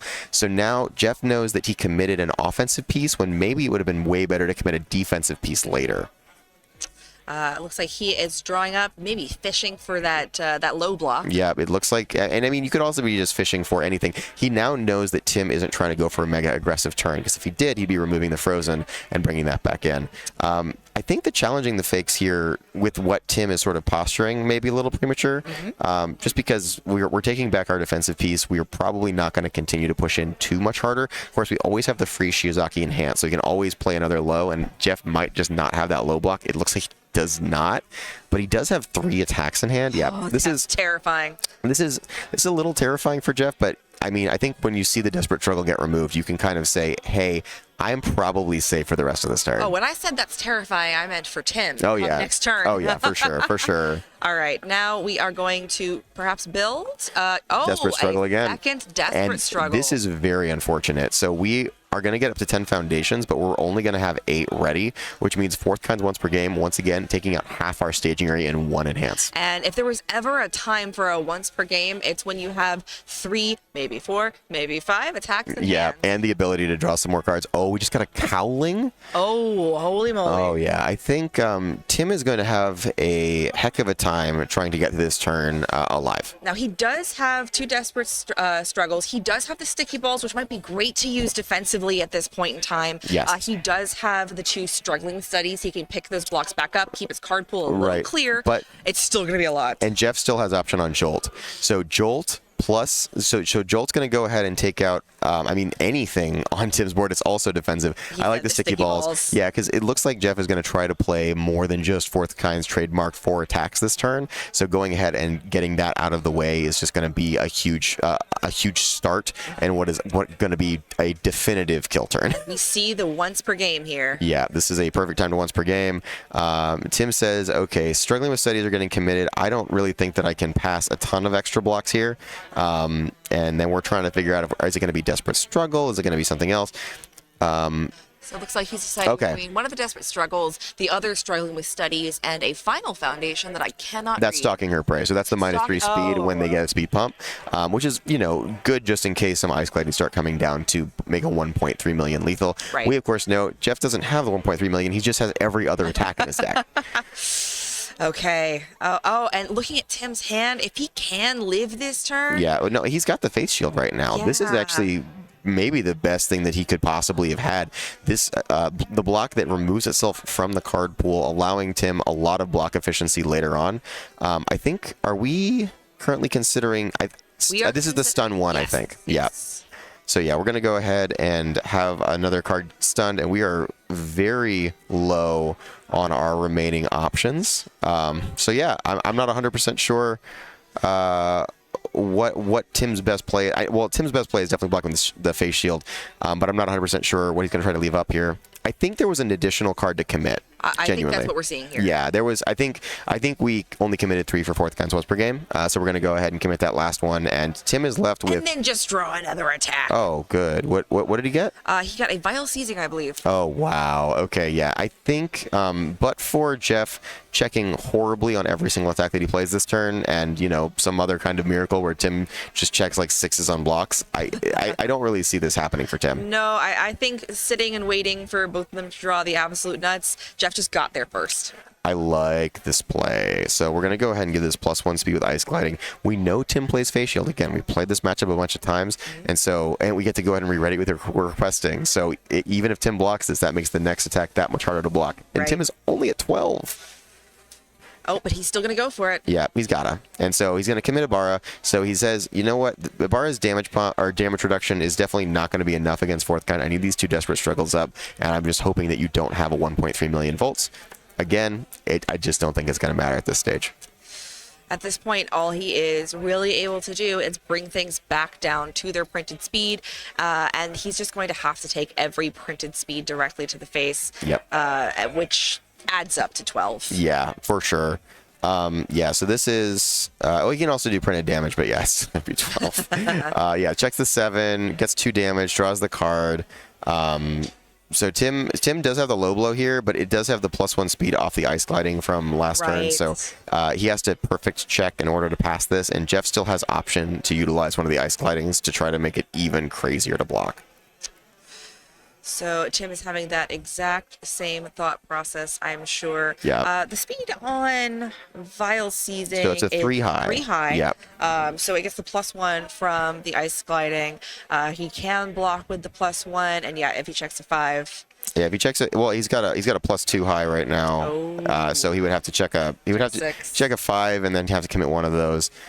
Yeah, Tim is trying to go through the motions here, but there's really not a whole lot that you can do when your opponent draws 4 attacks on you, maybe 5 attacks in one turn. Of course, but Tim does not know that yet. Yeah, but he definitely sees it. Jeff is going to use that once per game. Yes. So when he's going to win the game. And so Tim is just trying to see, okay, what do I have to deal with later? There's really no saving this game. Tim is already thinking about citing that Toru. Yeah, it'd be interesting. We saw how quickly the Ibara game went when River was playing as, or I guess it was Andrew was playing as Fourth Kind the first game. We didn't quite get that crazy wombo combo 5 attacks turn 2 win the game immediately. So instead, this is Ibara normally playing against Fourth Kind. However, Tim has got a lot of defensive options once going into Toru, and that game looked so much different. So Jeff is going to have a much harder time getting through that kind of a wall. Absolutely. Tim, still not sure if he's doing some math for this game or if he's just trying to commit everything to memory for next game. Yeah, I think he probably knows the deck pretty well by now. I think he's just trying to see if there's a way out of this. What is that way? What is the most optimal way that I can defend myself? But I don't think there's really optimal defense left to do. Yep. So we're just gonna go ahead, take some time, think about it a little bit. I think we have seen Tim do so well against these order aggro decks, so it's kind of odd to see him on the back foot in this position. It is. It absolutely is. Already, also in my head, I think I'm ready for game 2. Yeah. we see the writing on the wall. We're just waiting for it to come down. Yeah. Okay. So we're looking at blocking with either blocking with a low blow or just getting a card out of our hand. Right. Yeah, we're gonna block with a low blow. See if we can, force Jeff to fail some checks, and we can't even pass this. This is a 6 speed. This is a 6 difficulty block. Checks a 3. Yeah. This is writing on the wall. This is game over. All right, so go ahead and and he's gonna put that 3 right back on top. Interesting. Okay. I don't want you to block my next attack either. All I have to do is make it 6 damage. Yep, that form and on anything that he plays now is pretty lethal. Yeah, at this stage, I mean, he can kind of play with it. I think what you do is you play the Cowling here for 6 because you're forced to block it again, and then you just have a high engine kick for game, right? Because it's going to get the +4 from Fourth Kind. And if you feel fancy, you can give +1 to everything with self-sacrifice. Yep, and you got ice glidings too. Yeah, make things even more unblockable. Yeah, Tim is slowly watching this game fade away, but that's okay. That's why we play 3 games, because one player's luck on one game could be the other player's luck the next game. Absolutely. And we're going to go ahead and glide this. And so Tim has an interesting choice whether to desperate struggle the speed pump here, or wait for a second ice gliding. Yeah, we're just going to go into the next game. Yeah. I think Tim was like, hey, do you got it? Because I want to be done. Yeah, there's no reason for us to keep playing. All right. So looking a little bit towards the sideboard, I think we're going to see what we saw in the Andrew Holder matchup against Fourth Kind, where we're going to see Toru come in. I think we may also see Face Shield come in. We know that Jeff is already playing these Grasping Tape Tosses, so we want to get some counter to these throws. As far as other options, I mean, we've got another Desperate Struggle inside. Desperate Struggle very strong against Fourth Kind when he gets the damage on, but maybe a little bit less good when Toru just gets to mitigate that. Right. We did see a Cheerful Uppercut block come down at one point during the Andrew Holder matchup, so that may also be an option. I definitely see that going in. Yeah. It does just, again, add progressive difficulty to trying to get that 4th attack, or that 4th card down as an attack. And when you're Toru and you can pop it back, it's a much better incentive for your opponent to just look down and say, well, I guess I'm going to stop attacking this turn. So I think Tim has identified his targets for siding. And now he's got to figure out, what the heck do I take out of my deck? Now, on the flip side, looking at Jeff, he does run 2 Blood Curdle, which might be something he'd be interested in, trying to play around Toru's extreme difficulty and making your attack turn difficult. Right, absolutely. That's the word of the day. Yeah, so the Blood Curdle is a really great option here. He also has Grasping Tape Toss inside. It's a 1x Grasping Tape Toss inside against Tim's 1x Faith Shield inside. So I think you definitely put the Grasping Tape Toss in if you think that this throw is going to get you your guaranteed damage. Now, I also think Jeff knows that Toru is coming, so maybe the throws are a little bit less efficient in that way. But I mean, it's something to consider, especially when your opponent has got one less card in their hand, and taking a card out of their hand with the throw might help some of the other attacks deal more damage down the line. We talked earlier about Runaway being a response to something like a late in string Tongue Whip. Yep. The problem being that if you have a late in string Tongue Whip, there's probably a bunch of cards in your card pool, so you're trying to play a 5 diff action on top of some additional difficulty. Yeah. If you pass it, you do only take 4, but at that point, do you want to just block it? Yeah, that's really tricky. I definitely think it's something to consider, though, especially if you don't want to have to worry about blocking Ice Storm, which has been one of Tim's favorite poke cards in this matchup. The Breaker, I think at this point it's going to become more of a block card, because you're not as worried about Fourth Kind circumventing it with his ability now that Toru is in the stage. Yep. So it's kind of hard to say at this point. And then lastly, there is a 1x fulfilled by duty, in addition to the 1x that he has in his stage. I don't know if outside of the Agile drop, any of of Tim's attacks early on in strings are terrifying enough that you want to put in an additional forecheck. Yeah. But that could always be there for the late in string giant tongue whip. Yeah, that's true. That's true. It's definitely something to consider. I feel like Jeff is feeling a lot more aggressive than defensive in this matchup, and so I think Fulfilled My Duty may be a little bit too passive for the Foundations. I think what Jeff wants to do is try to continue to force the issue and have Tim make poor plays or make unoptimal plays, in order to force him into bad spots. So I think the Fulfill My Duty may be just a little bit too defensive, and you're not as worried about his defense. You're really trying, or about defending. You're trying to crack through as much as possible. Absolutely. Okay, we are shuffling up the last of that sideboard. We are getting ready to start. And we did go ahead and set into Toro. We can see the life has been updated to 27 now. Even if we absolutely cannot read that giant glare on card, you can trust us. It's Toro. Yeah, it is definitely Toro.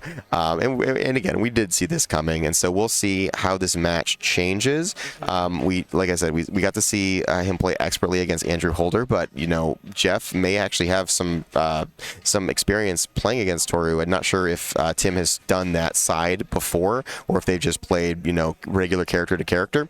But we'll see if Jeff is ready with the tools that it's going to take to break through Toru's wall. And starting off here, do we get at least a 3 build as that 6-hander? We got a 5 build of that 6-hander, and it is very easy to pass. Only need a 4 for that last one, so we'll see if we can actually start this game out on the better foot. Tim just slapping those cards down. He is absolutely going to take that opening hand. He got a 3 build last game. Like this is the ideal situation. All right, and what is Jeff up to? Jeff is going to go ahead and start his mulligan here, hopefully finding some of the good ones. He did find League Invitation, definitely one of Fourth Kind's best cards. Oh my God. At least a 4 build as well. None of those cards are bad. A 5 build. Yeah, that is like an absolutely spectacular roll for Jeff. Like he could not have asked for better either. So this is going to be a great turn 1 for both players here. I don't remember seeing Feelin' Cute actually come down. Yeah, it came down in the last match for sure. Okay. It's a really great way for him to stay out of deadlock. So if he's trying to get around Vile Seizings, it allows him to not have to worry about getting rid of his irrefutable force of natures every single time he's trying to go down to 9 foundations just to build one. And it's also going to give a lot of extra speed to try to, get that offense clearing through. Right. Is there anything better as a 5-hander than building 5 and getting a passing the torch along with it? He got everything. He got passing the torch. He got challenging the fakes. He got League Invitation. Like, there's not more that you could ask for there. But Tim, on the other hand, is ripping some orange, and he's like, again, you're in that position. I think he only has 3 foundations to play. And so now that he only has 3 foundations to play, does he want to go into Fourth Kinds once per game?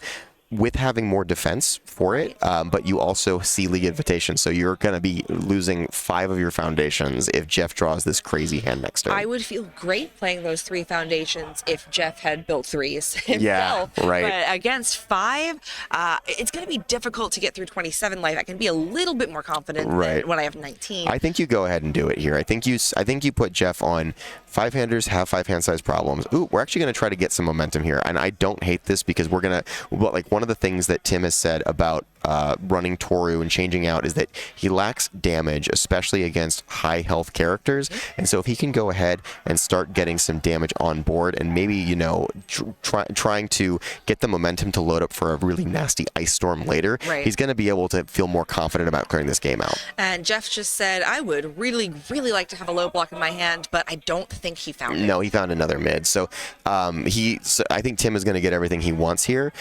Jeff here can block with a +1 mid and just add it back to hand if he wants to. I don't think that's a bad call. It looks like he's actually going to challenge the fakes it, or nope. He's definitely thinking about blocking with that mid. Well, okay. Thinking about blocking. The problem with that is that we have seen multiple times today alone Tim go into turn 2 or 3 and just say, I think I'll throw 5 attacks. Yeah. So you can block this one. So he did do the ice gliding. So blocking here doesn't feel that bad. It does give you some additional minus speed on that next attack that he has to assume is coming. And 5 attacks has been really possible because Shiozaki lets you break the law of progressive. Play your last card on a 4 instead of an 8. And so that's really, I think, been a lot of it. Also, he feels more confident when he's got all that damage from Shiozaki's character ability. So I think these are two very different game plans that Tim has decided to play. He's really going from a super offensive to a super defensive plan. And there we go. We get to pick that high engine kick back up. But Tim is happy he gets some momentum. And Tim could continue poking in here, just because he knows that Jeff is not going to be able to block much more. Right. I'd be interested to see what's going through his head to kind of figure out what the optimal play is. And I think really a lot of this confidence comes from the ability to turn Toru sideways and prevent fourth kind's +4 damage and -4 to difficulty. Absolutely. I think this is one of the best counters you could find to fourth kind if Yep. you are starting as a 7 hand size character and you're trying to side into something. Yep. I see Tim thinking, like you said, it's unlikely that fourth kind's going to block anything again. He does have a -1 speed, but because of Toru's effect, there is an effective +2 on top of that. Right. Oh, but he said, I really want those desperate struggles. Yeah, and he also he had to pass he had to pass what would be a 5 on a foundation if he decided to play another attack in there. He would have checked 2 3s in a row on the hard to pass foundations and been fully committed out for Jeff's turn. So I think he made the absolute best play, and he was able to skirt around some of those 3s that were coming his way. Okay, let's see. We know that there is at least one attack that Jeff is going to have because he just blocked with it and picked it back up. Yep, and it looks like we got a couple more. Yeah, he got a setup strike. It looks like he got a jolt. He's got the high engine. So he's definitely got some offense here, but again, none of the killers, none of the big meaty attacks, those full cowlings, those 1.3 millions, they're just sort of evading Jeff this game, like this whole match so far. And so it makes it's going to make Tim feel a lot more comfortable that he doesn't have to worry about these crazy ones coming down. Never bad to start with a jolt, though. That does say this is a guaranteed momentum that I'm allowed to have. He's going to fish for something else. And, yep, and he got a Vile Seizing. Incredible. So yeah, he's got a lot of ways to draw cards, filter cards. If he wants to continue going in, he might also say, you know what, this is a hand where this is a turn where I'm going to get my jolt and my momentum, be able to commit one of your things later, and then I'm going to go ahead and get my 2 build down, and we're just going to, try to do as much as possible to not take damage from Toru. We want to deny Toru momentum. We want to deny Toru, the opportunity to continue to amass sort of a critical point where fourth kind cannot win the game anymore. And so it looks like we went ahead and just took that jolt to the face.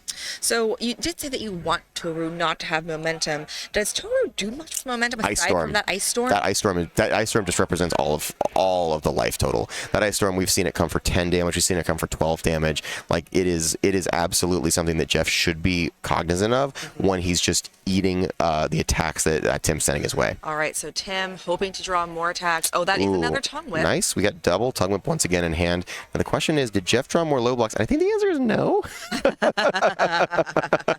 So this is it's just only going to represent more momentum for more future Ice Storms. Now, again, Tim doesn't want to go too hard if he cannot win the game. And Jeff's at a calm and easy 30. So I think it is very simple to just say, you know what?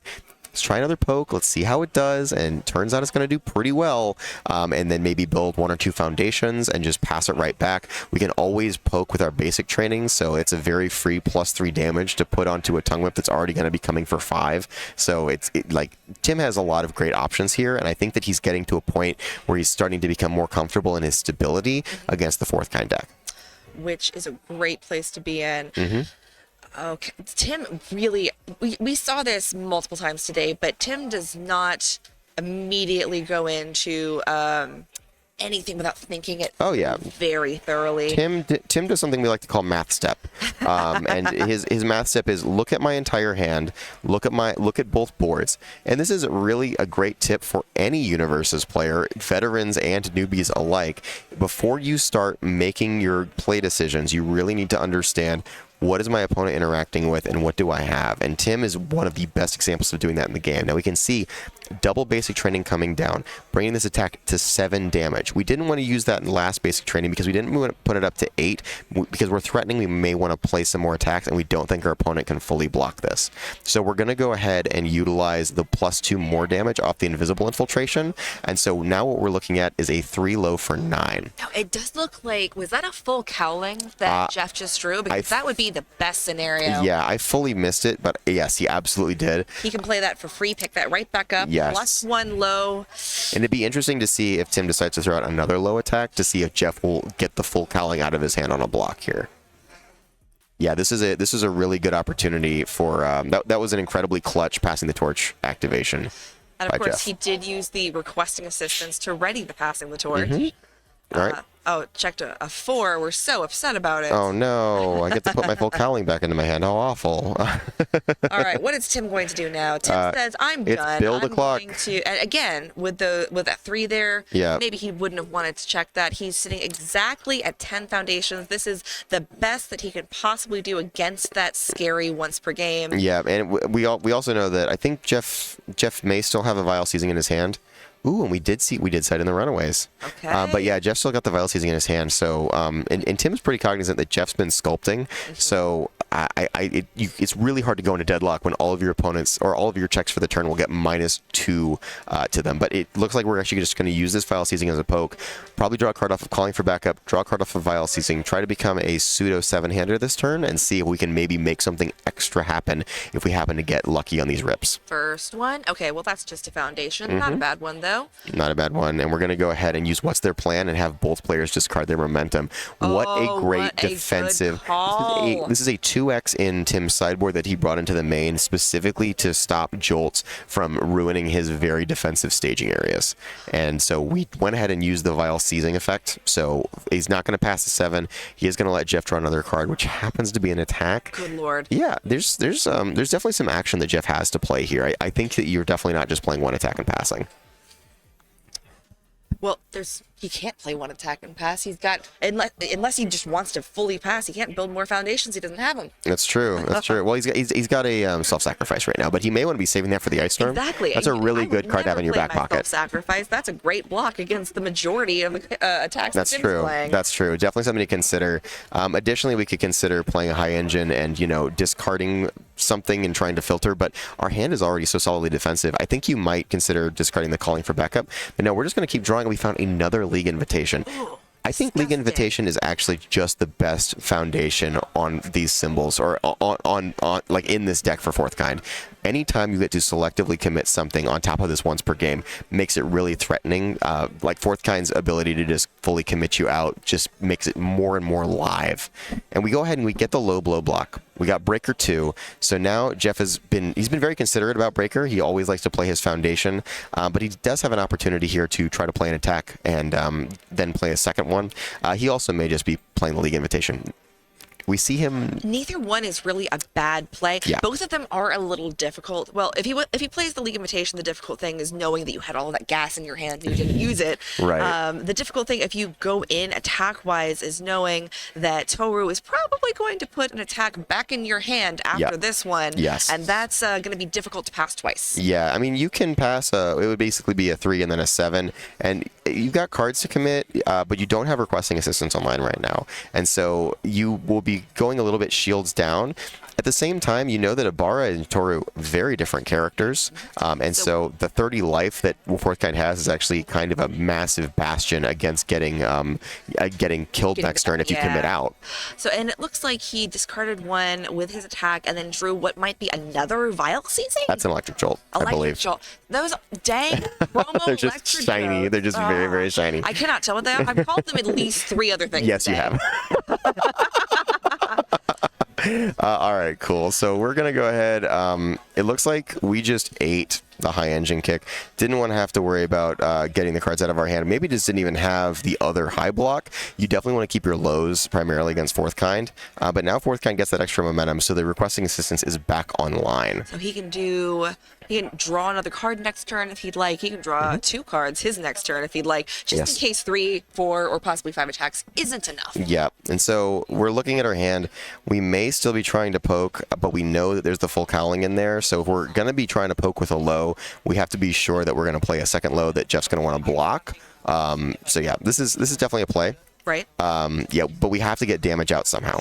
And if I'm Jeff, there's a universe where I say, I'm at 30 life. This is going to be a relatively small tongue whip. I am just going to take it. Nah, we're going to block this with full cowling and add it back to our hand with our character. All day. All day. All day? All day. All day. All day, all day. Guys, you heard it. We're going to be here all day on this one play. Right. We also have the runaway, so if we want to get that out of our hand and just sort of, slightly inconvenience Tim, that's okay. But yeah, I think right now this tongue whip is this tongue whip is just okay. We were thinking of how many basic trainings we want to commit to this. We want to posture like we have more attacks to play over the course of the turn. Right. So throwing like 1 damage on this, making it an odd numbered damage, it's going to become an even number damage once we activate the tongue whip enhance to give damage, which is maybe we should have used 2. What just happened? What am I missing? Why are we committing one? Why are we destroying one? I'm not 100% sure. Oh, we're giving the speed. Yeah, we're going to go ahead and give the speed with feeling cute. And we're going to respond directly by challenging the fix. So Jeff is saying, hey, I'm not going to block this. I am just going to take the damage, but I'm going to mitigate it as much as possible. We're going to self-sacrifice here, get rid of even more damage off the card, and we're going to take, what, 4? That looks like 4 to me. Yeah, that's fine. Tim had a momentum. He discarded it for what's their plan. So the Ice Storm is just going to be as scary as it was the turn that he had the 1 momentum already. Okay. And we are building. We're getting yet another desperate struggle. Still right at that 10, but at least we did get a little bit of damage out. Yeah. We got 1 momentum. We have 9 foundations up. Yeah, and you were absolutely right about the not blocking with the low block. Yeah, I mean he had the opportunity to, and I think maybe he got a little bit scared. I could see him getting a little bit scared. I know that you get to pick it back up for free, but 4 is so little when you have 30 health. Yeah, and looking at Jeff's hand, I feel like he might be trying to assess if he's able to do it, get there this turn. I think it's a little bit difficult. Toru throws such a wrench into the game plan of Fourth Kind, and while Jeff has all these great pokes and he's got a full cowling, he has to play that full cowling on like an honest 8 in order to be able to, get the full value out of it where you discard your hand and draw 3. Now, but he did just draw that 1.3 and he has not used his once per game. That is a game changer for sure. And it looks like we're going to go ahead and do the once per game. Now we're going to see is that a mistake or not? Tim has 4 cards in hand. He's got the struggling down, 2 desperate struggles, 2 stalking her prey. So Tim has a lot of defense in the stage.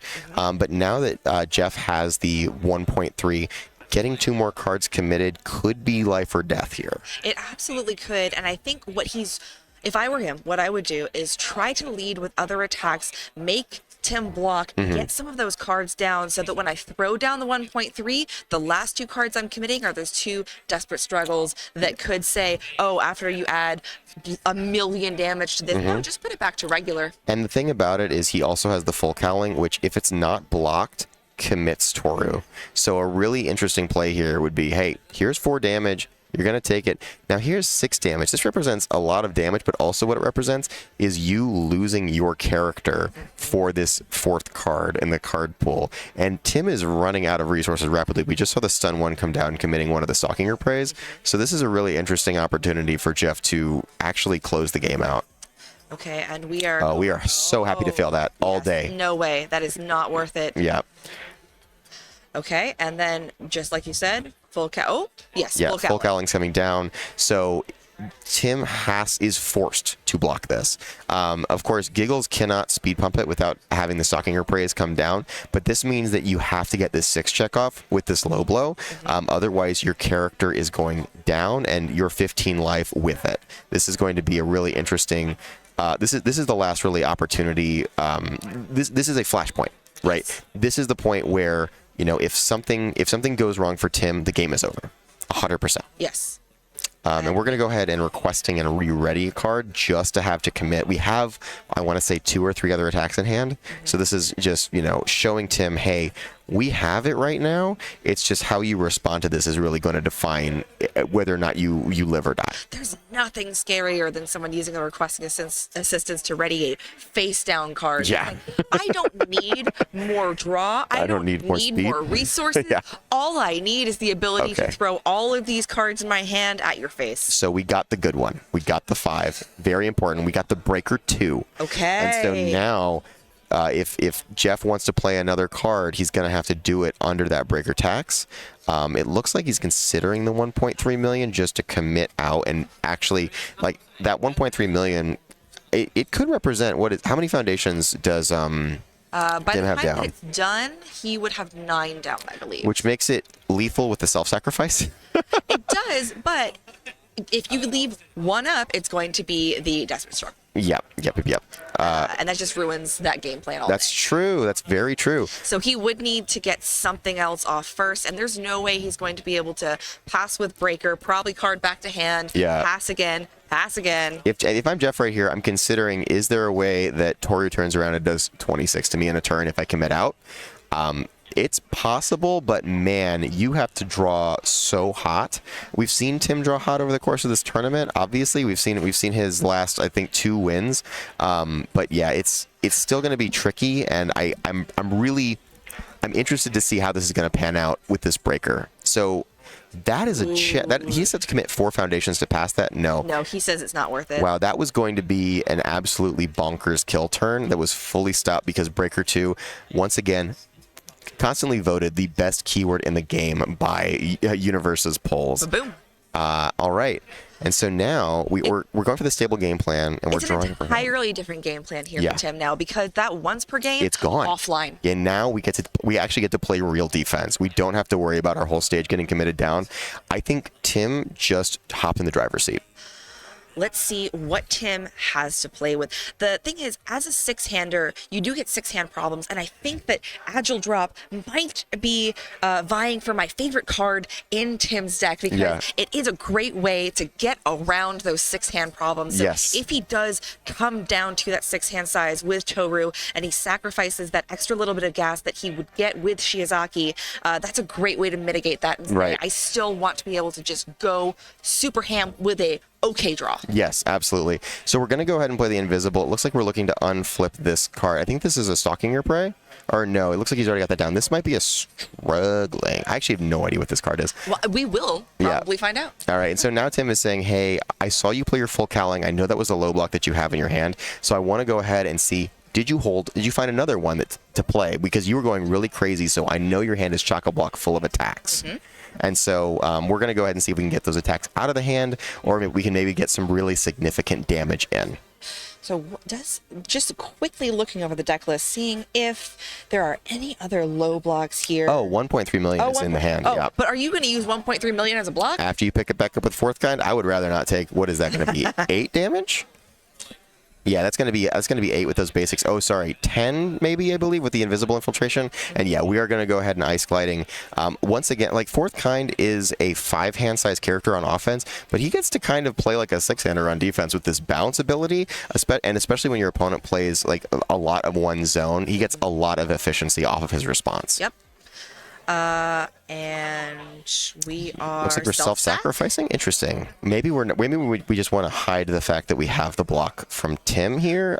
But that's an interesting play, doing both an Ice Gliding and a self-sacrifice, unless he has an off-zone block and he just wants to mitigate 1 damage. Yeah, I would definitely consider blocking with the 1.3 here, but Well, what if you couldn't pick it back up? Well, you can. But what if you couldn't? Well, then no. Obviously not. All right, so we pass it. Oh, so we are committing pretty hard. Characters committed now too. That's what, you know why that's why he blew up the foundation with self-sacrifice, is because Toru's Enhance gives plus difficulty, and so he was getting under that 8 foundation threshold. Oh, wow. Oh, wow. Tim just saying, you know what? I want to get this Refreshing Slice down. Refreshing Slice, a wonderful new promo that came out, and it's going to allow Tim to commit that resource and then discard a momentum to ready it and have Jeff commit one of his resources. So what Tim is saying now is, hello, I'm Tim Keefe. I'm one of the best defensive players in the game. Yes. I don't have to play around your once per turn anymore. I have 10 foundations up and 5 in hand. Come win the game, yeah. Do your worst. All right, so Tim, I think, is sort of looking for what Jeff's other attacks could be in this string, and maybe seeing what other cards it is possible that he could draw off of this. Because there is a world where if you check a 5 on this Vial season, you commit 2 foundations and just say you get to be a 5-hander. Oh, is he going to do it? He's thinking about it. I would think about it too, especially those basic trainings. Don't do anything on my opponent's turn. Yeah, Pass blocks. And the Refreshing Slice gets to re-ready itself. So yeah, but it looks like he went ahead and let it go. We see the Requesting Assistance go into Jeff's hand, and we're going to draw some more cards. Try to be a pseudo 7. We get a Citywide Crisis, another one of the great new promos. This card really it stops your opponent from doing a lot of draw on your turn, which is not really something that Tim is doing a ton of. A lot of his blocking is done very honestly. But the other thing it does is it takes an attack and puts it back to its printed speed. So if Tim has any way to pump speed of any kind, it's a really good response to that. That is always true. You said that was a citywide crisis? Citywide crisis, yeah. Well, then it does have one other ability. Yeah? Blocking agile drops. It does block agile drops. I think that block modifier is pretty high. No, it's just No, it's just a +2. Yeah, absolutely. That's a decent block. It would be better to have a lower block against Toru, Yes. but we can't have everything in life. We cannot have everything in life. And the question is, do you want to go to 10 or do you just want to stay at 7 so that you're not giving plus block mod? You're not having to deal with this like constant plus block mod all the way down. Both of these players for quite some time have been being very cognizant of the number of foundations they are allowed to have while keeping an optimal game state. And it looks like Tim, unfortunately, has now pulled ahead. He gets access to 10 foundations. All of them are face up. Over here, we've got Jeff. He has 7, doesn't want to get to the 8th, and he only has 3 that are face up. The tables have truly turned with this one, where Tim had to count, I only have 6, now I only have 5, now I can only have 10. And Jeff had to count, I had 10, but now that I'm on the back foot, I can only have 7? That feels terrible. Still, it is nice to be able to say I'm on the back foot, but I have 26 health. That's true. But we're going to go ahead and review or basically filter a card with high engine kick and find effectively nothing. Yet another foundation. Now, does Tim have the block he needs here? That is the oh, I see a lovely cheerful uppercut. Great offensively and defensively. Yep, absolutely. And then next to that, I see a 3 difficulty foundation. I think it might be a desperate struggle, which I believe I'm actually not sure what the block on that one is. That one is a +4 mid. Yeah, we're not blocking with that for sure. Okay. So see a high I don't block think that, hand. and this is really unfortunate, like showing your opponent that, hey, I don't have a high block. Like Tim has been playing really great defensively like the whole time, and now he's going to have to take a little bit of damage. He does have struggling to add that block back to his hand, so I think that's a really good opportunity to just, we're gonna be able to continue to defend this turn. But yeah, this might be a great opportunity to cheerful uppercut and say, hey, those 7 foundations are not going to cut it in this match. Well, the other nice thing about using cheerful uppercut is it is a partial block, but because it adds a card into your card pool and into your opponent's card pool and your card pool, being that you're Toru and it's already hard for him to get enough attacks through to do something, it doesn't necessarily say to your opponent, I didn't have that block zone. Right. He could be saying, I just wanted to mess with your turn. Exactly. Yeah, and I mean, now that the Struggling with Studies is live, we know that the block zone can always come down if he needs the high. But I think Jeff may just be... Yeah, Jeff didn't draw anything. Jeff has just been sort of whiffing on this one. This is sort of the opposite of what happened last game. Oh, but you know what? I would absolutely get that second passing the torch if I were him. That's a pretty good one. It looks like we're going to try to go all the way up to 10 if we can.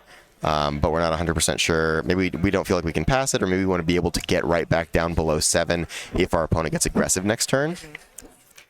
And yet again, we've seen a lot of this in this match in particular, but all over the final top 16 is players going through their opponent's discard piles, doing math for their own decks, doing math for their opponent's decks, refamiliarizing themselves with what kind of threats they need to prepare for. Right. And so with these two, again, they both know each other's decks pretty well, but if you didn't before, you just looked at basically the whole deck in the discard pile. Also, I don't know about you, but we've just been commentating for a while, and my brain's already melty. Imagine that you've been playing high-level Universus this entire time. For your 11th round, yeah, this is definitely brutal. We did see some great attacks coming into Tim's hand here. I think my ooh did tick them off on that. Oh yeah, you may have oohed it. You may have oohed it a little bit, yeah. So yeah, we do also have double irrefutable force of nature. Pretty interesting to see. I don't really know what Tim's play is here. I think it may be continuing to poke.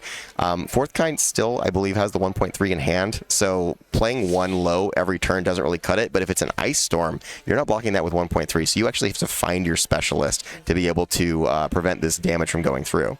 Especially with that lovely momentum there, always bringing that Ice Storm up to a much bigger threat than the little poke it starts as. Right. We may have actually not seen an Ice Storm. I may have got my eyes crossed there. We definitely have an Infiltration, and we're definitely always happy to unflip some of our defensive pieces we've used this game. Now counting his opponent's deck, seeing how close his opponent is to having to cycle. My goodness, there's so many numbers to math out here, and we're okay. And we said, you know what? Deadlock time. It's deadlock We counted time. the Vile Seizings, and we said, we're not worried. We said, I want to do 26 damage to you. I want you to fully tap out. I want you to overplay your hand. I want you to leave yourself really vulnerable, and I want to punish you for it. And this hand looks really scary, but against Tim, I don't know that I feel that this is enough to be able to win the game. Without your once per game as fourth kind, I mean, 3 low attacks is a lot of low attacks, but we're looking at a struggling with studies. We don't have any way to get that struggling with studies committed with our league invitations or our electric jolts. We've used all of those cards already. So right now, only 3 low attacks. Sure, they're going to be big, but I think Tim is just blocking all of this. You know, Tim played 2 irrefutable force of natures. There's not a whole lot on the board that I'm desperately afraid of. There's definitely clutch plays you can make in the moment, but there's nothing that jumps out to me as, oh, nothing's been played yet, and I can call that's going to be the card that gets sealed. Right, yeah, Tim was really just updating his position. He can get more tactical with it once we start getting into the cards being played. But to your point, I don't really see like the ones you want to seal. League Invitation, I think, is like the number one. If we can seal that one, or maybe if Jeff is playing Shock Treatment and gets that down, maybe we look at sealing that, because we just don't want to get selectively committed. But as it is right now, I think it's just he is leveraging for a very long game, and if he can continue to build, there's going to be a point where he doesn't have to worry about the Vial seizing hack. That is true. But neither of these guys is in a position where I'm feeling comfortable just handing the win to one of build one and pass. Build one and pass. Yep, that is the plays you have to make sometimes. And we, as Tim, have finally found an actual hand of gas. With, let's see, 1, 2, 3, 4, 5, 6, 7, 8, 9 foundations in Giggle staging area. That's going to be +3 speed to everything effectively with Toru's effect. I believe. Oh, that is +3. Yeah, and that's at least for one attack. Jeff can destroy cards with self-sacrifice in order to get below that threshold once again, but it's going to take 2 attacks to get there. So yeah. Well, and it's kind of not something that I'm that upset about if I'm Tim.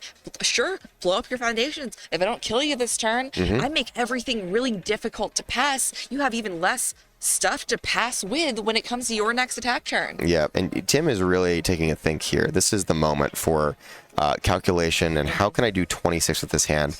Now, the nice part is we have the Ice Storm and 1 momentum, but we also have the Cheerful and a momentum. And so if we have a way of, coaxing that 1.3 million out of Jeff's hand, maybe there's a universe where we're going to be able to get a little bit more damage by discarding it to the Cheerful as opposed to the Ice Storm. So, refresh my memory. What does his 5 difficulty attack do? Cheerful Uppercut is a 4. No. I thought he had the one that was Shiozaki.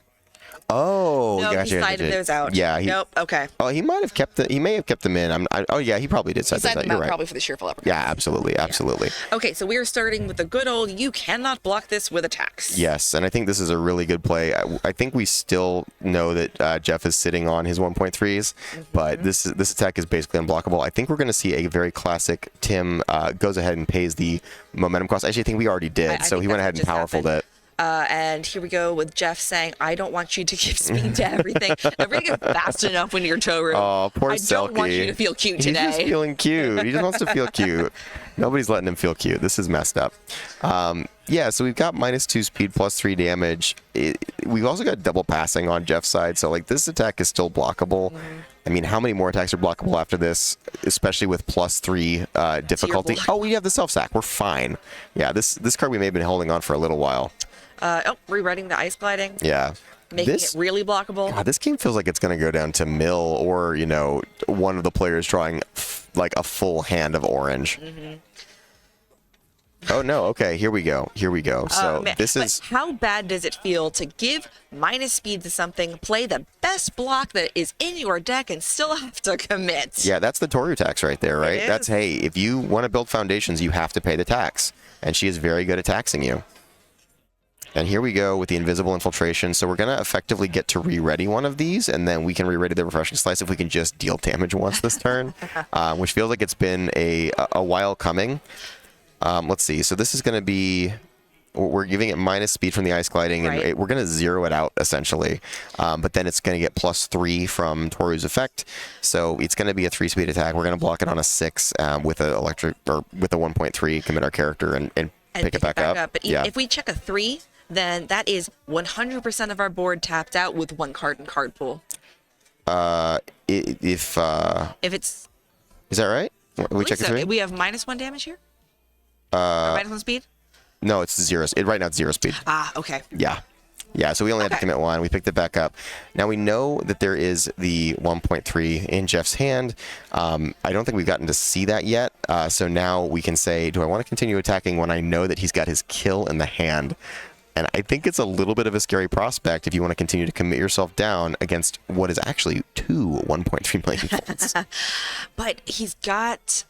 Yet again, he's got the sticky balls in hand. Yeah. And it doesn't look like Jeff has a way to selectively commit that down anymore. Right. So he can use it to make his opponent's kill turn even more difficult. I think you're right. We are looking at potentially going towards the mill. Yeah, I think we're at least going to be getting to a point where we have so many foundations that Jeff will never be able to win the game, and Jeff still has to meter his foundations to respect the tax that Toru puts on blocking.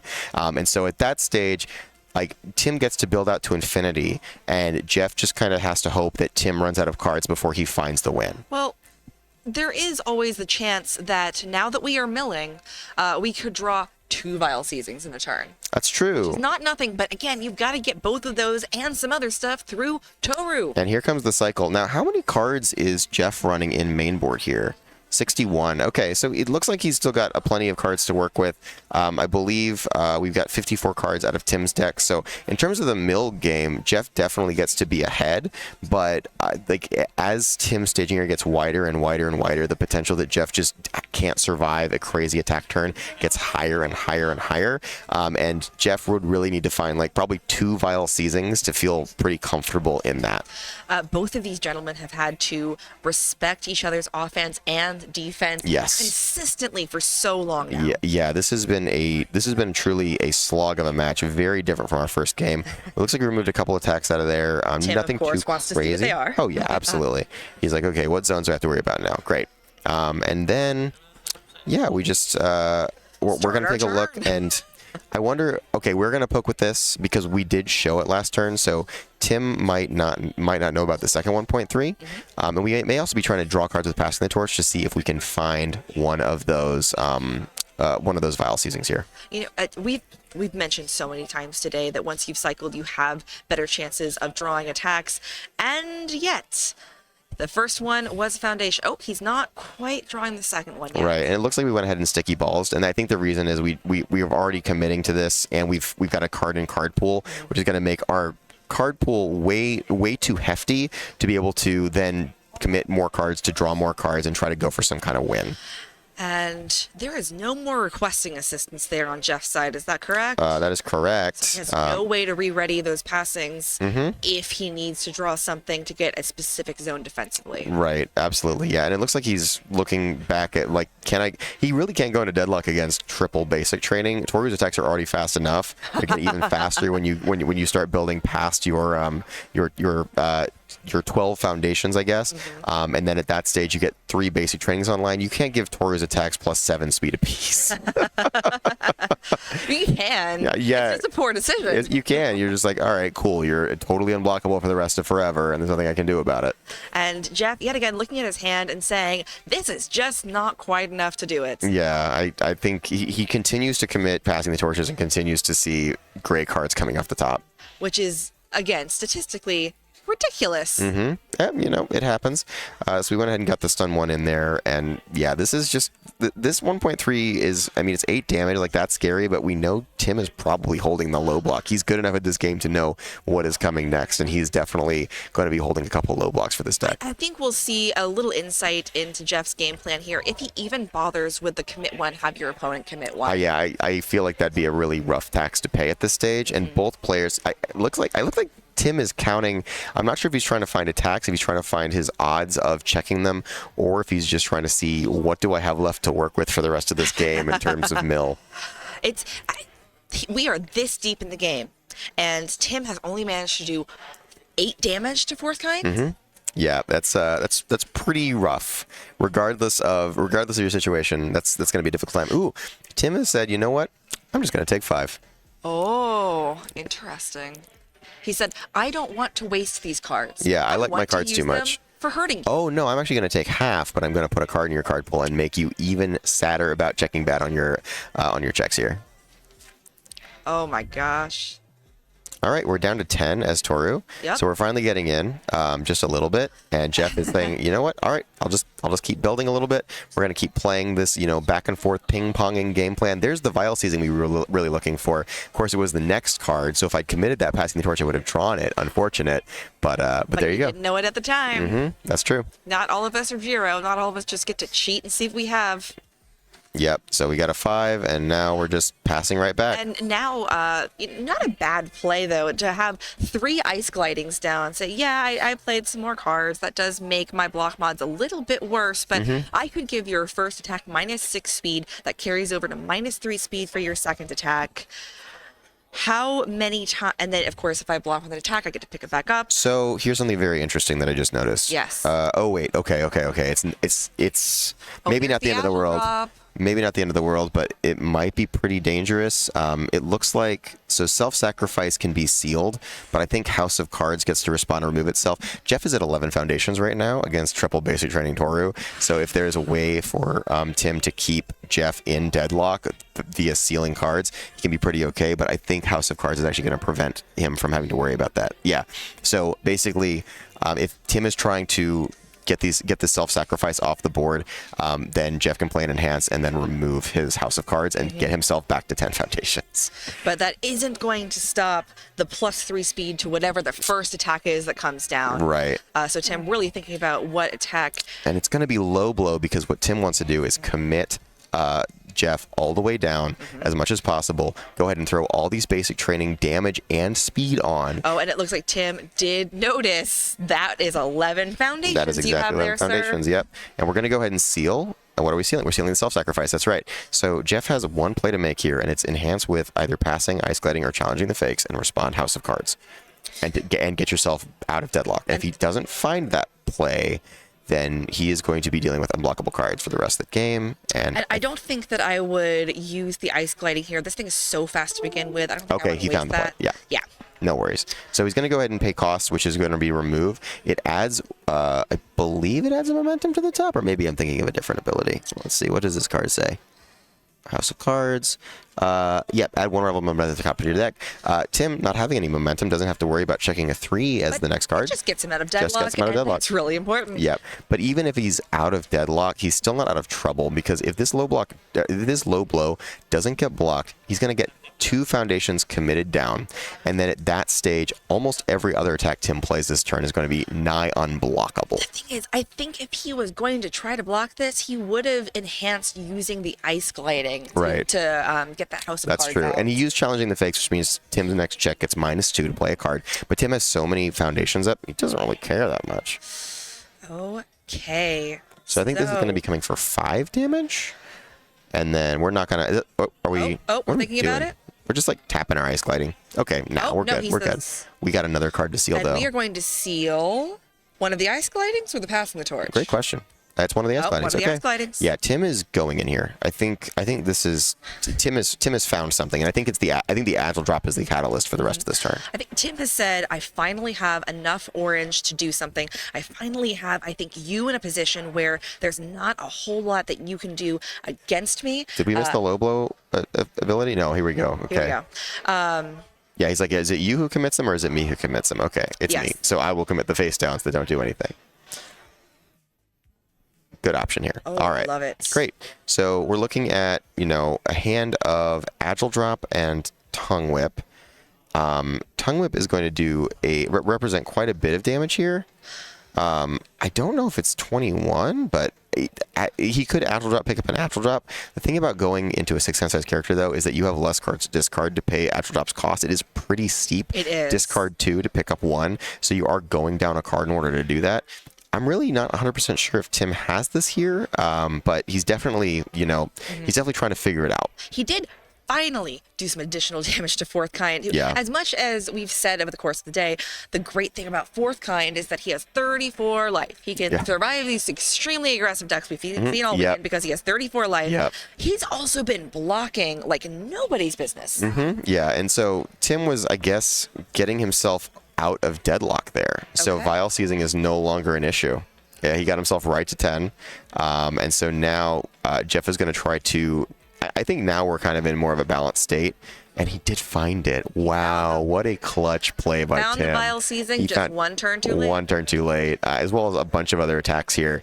Now, Tim does have a good bit of defense in his hand, but his board is looking a little bit less like meatily defensive than it was prior. Having those two irrefutable force of natures definitely feels good when you're trying to like stop an attack turn or a defense turn. You could just they're very flexible. You can kind of do that with anything.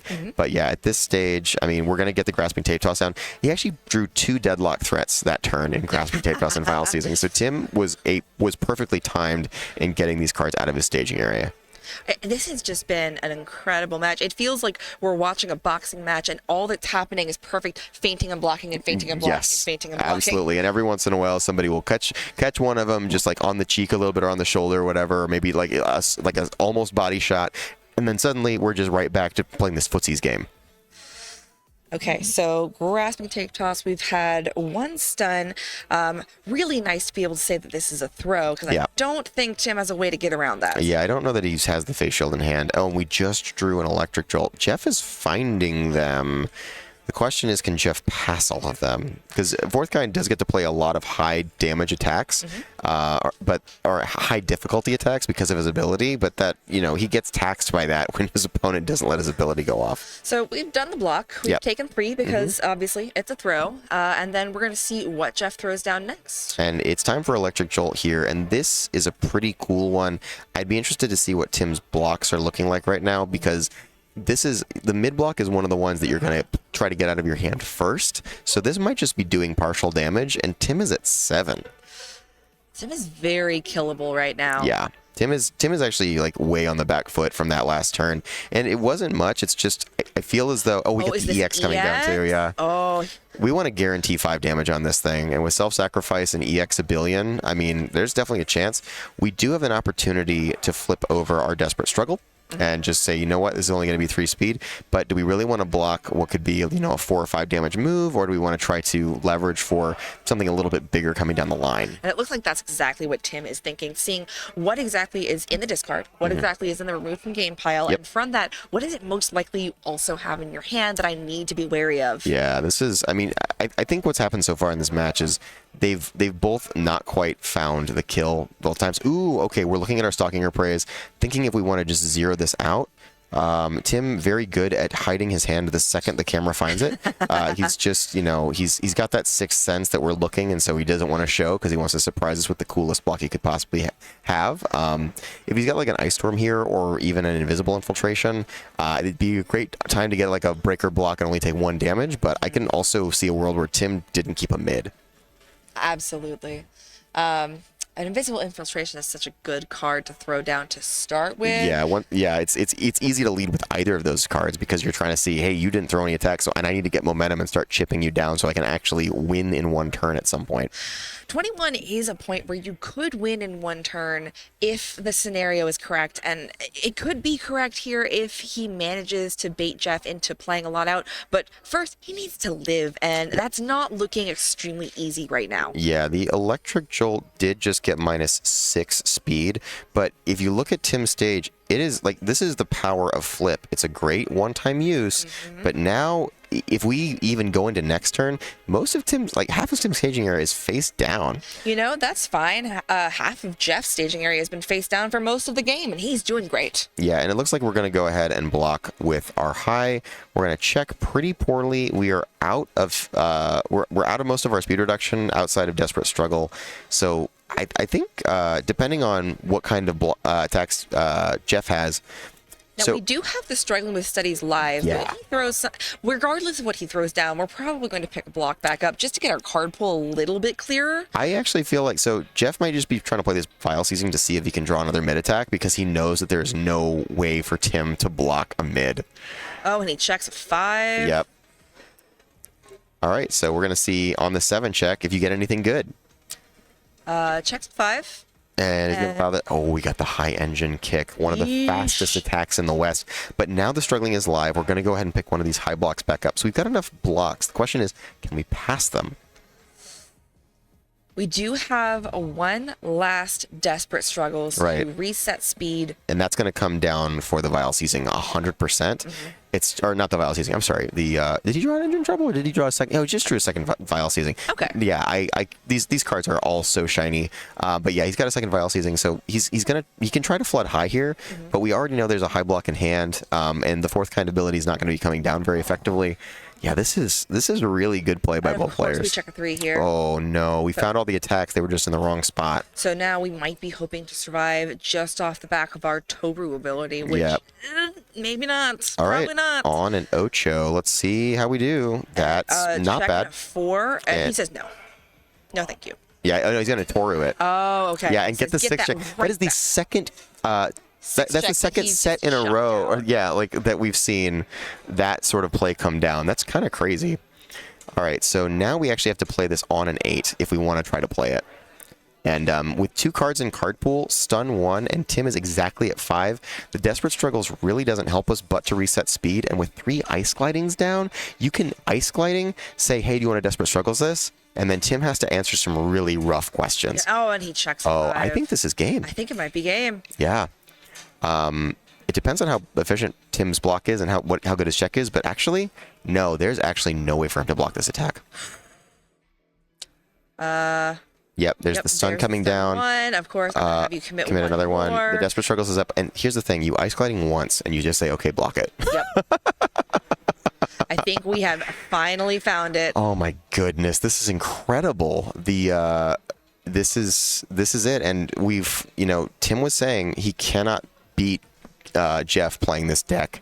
And once again, we see Jeff doing such solid play, making sure to back off at the right time. I think both players had a really great sense there of, hey, when is it time to stop attacking and just sort of take stock? And Jeff finally found the ones he needed. He finally committed passing the torches and started drawing into the actual orange ones. And, as the deck gets thinner and thinner and thinner, it becomes easier to do that.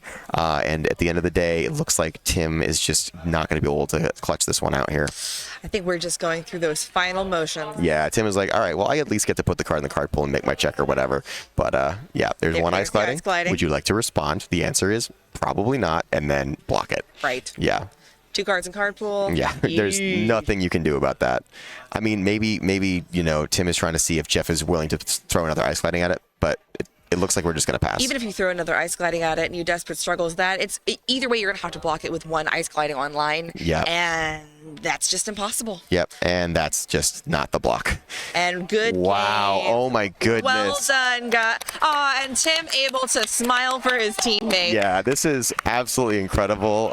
Jeff winning the Kansas City regional license exam. How incredible. Fantastic. I think this is his first regionals win. Is it his first regionals win? I think it is.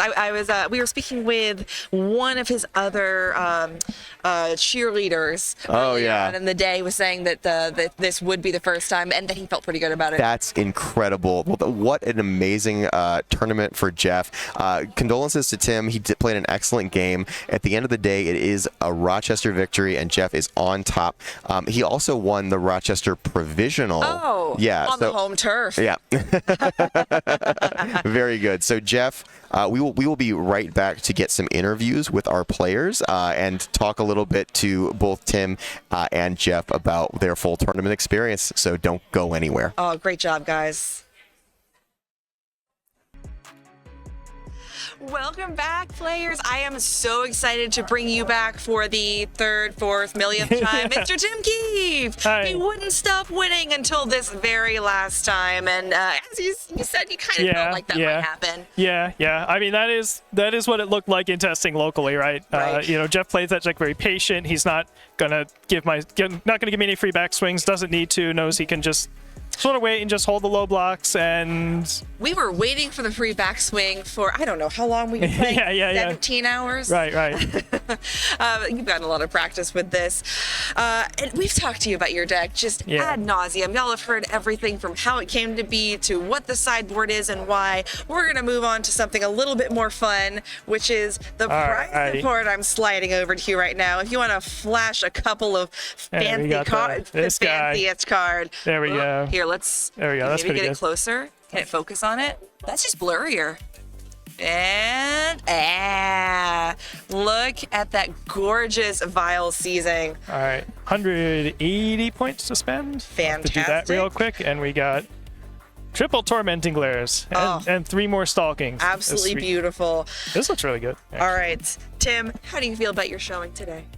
Pretty good, right? I was playing the pet deck, right? It's just like, I'm just gonna go and play what I know, play what's fun, and see what we can do. And this is a pretty good result. You did so successfully. I don't think there's a single person outside of maybe Rochester who's seen you play this deck that would have expected that deck to get to top 16, let alone top 2. Yeah. So you looked at that and said, well, I'll be top 2 in Swiss. I'll be top 2 overall. I'll thumb my nose at all the people who are playing these normal decks. Yeah. But you've always been an innovator when it comes to deck building.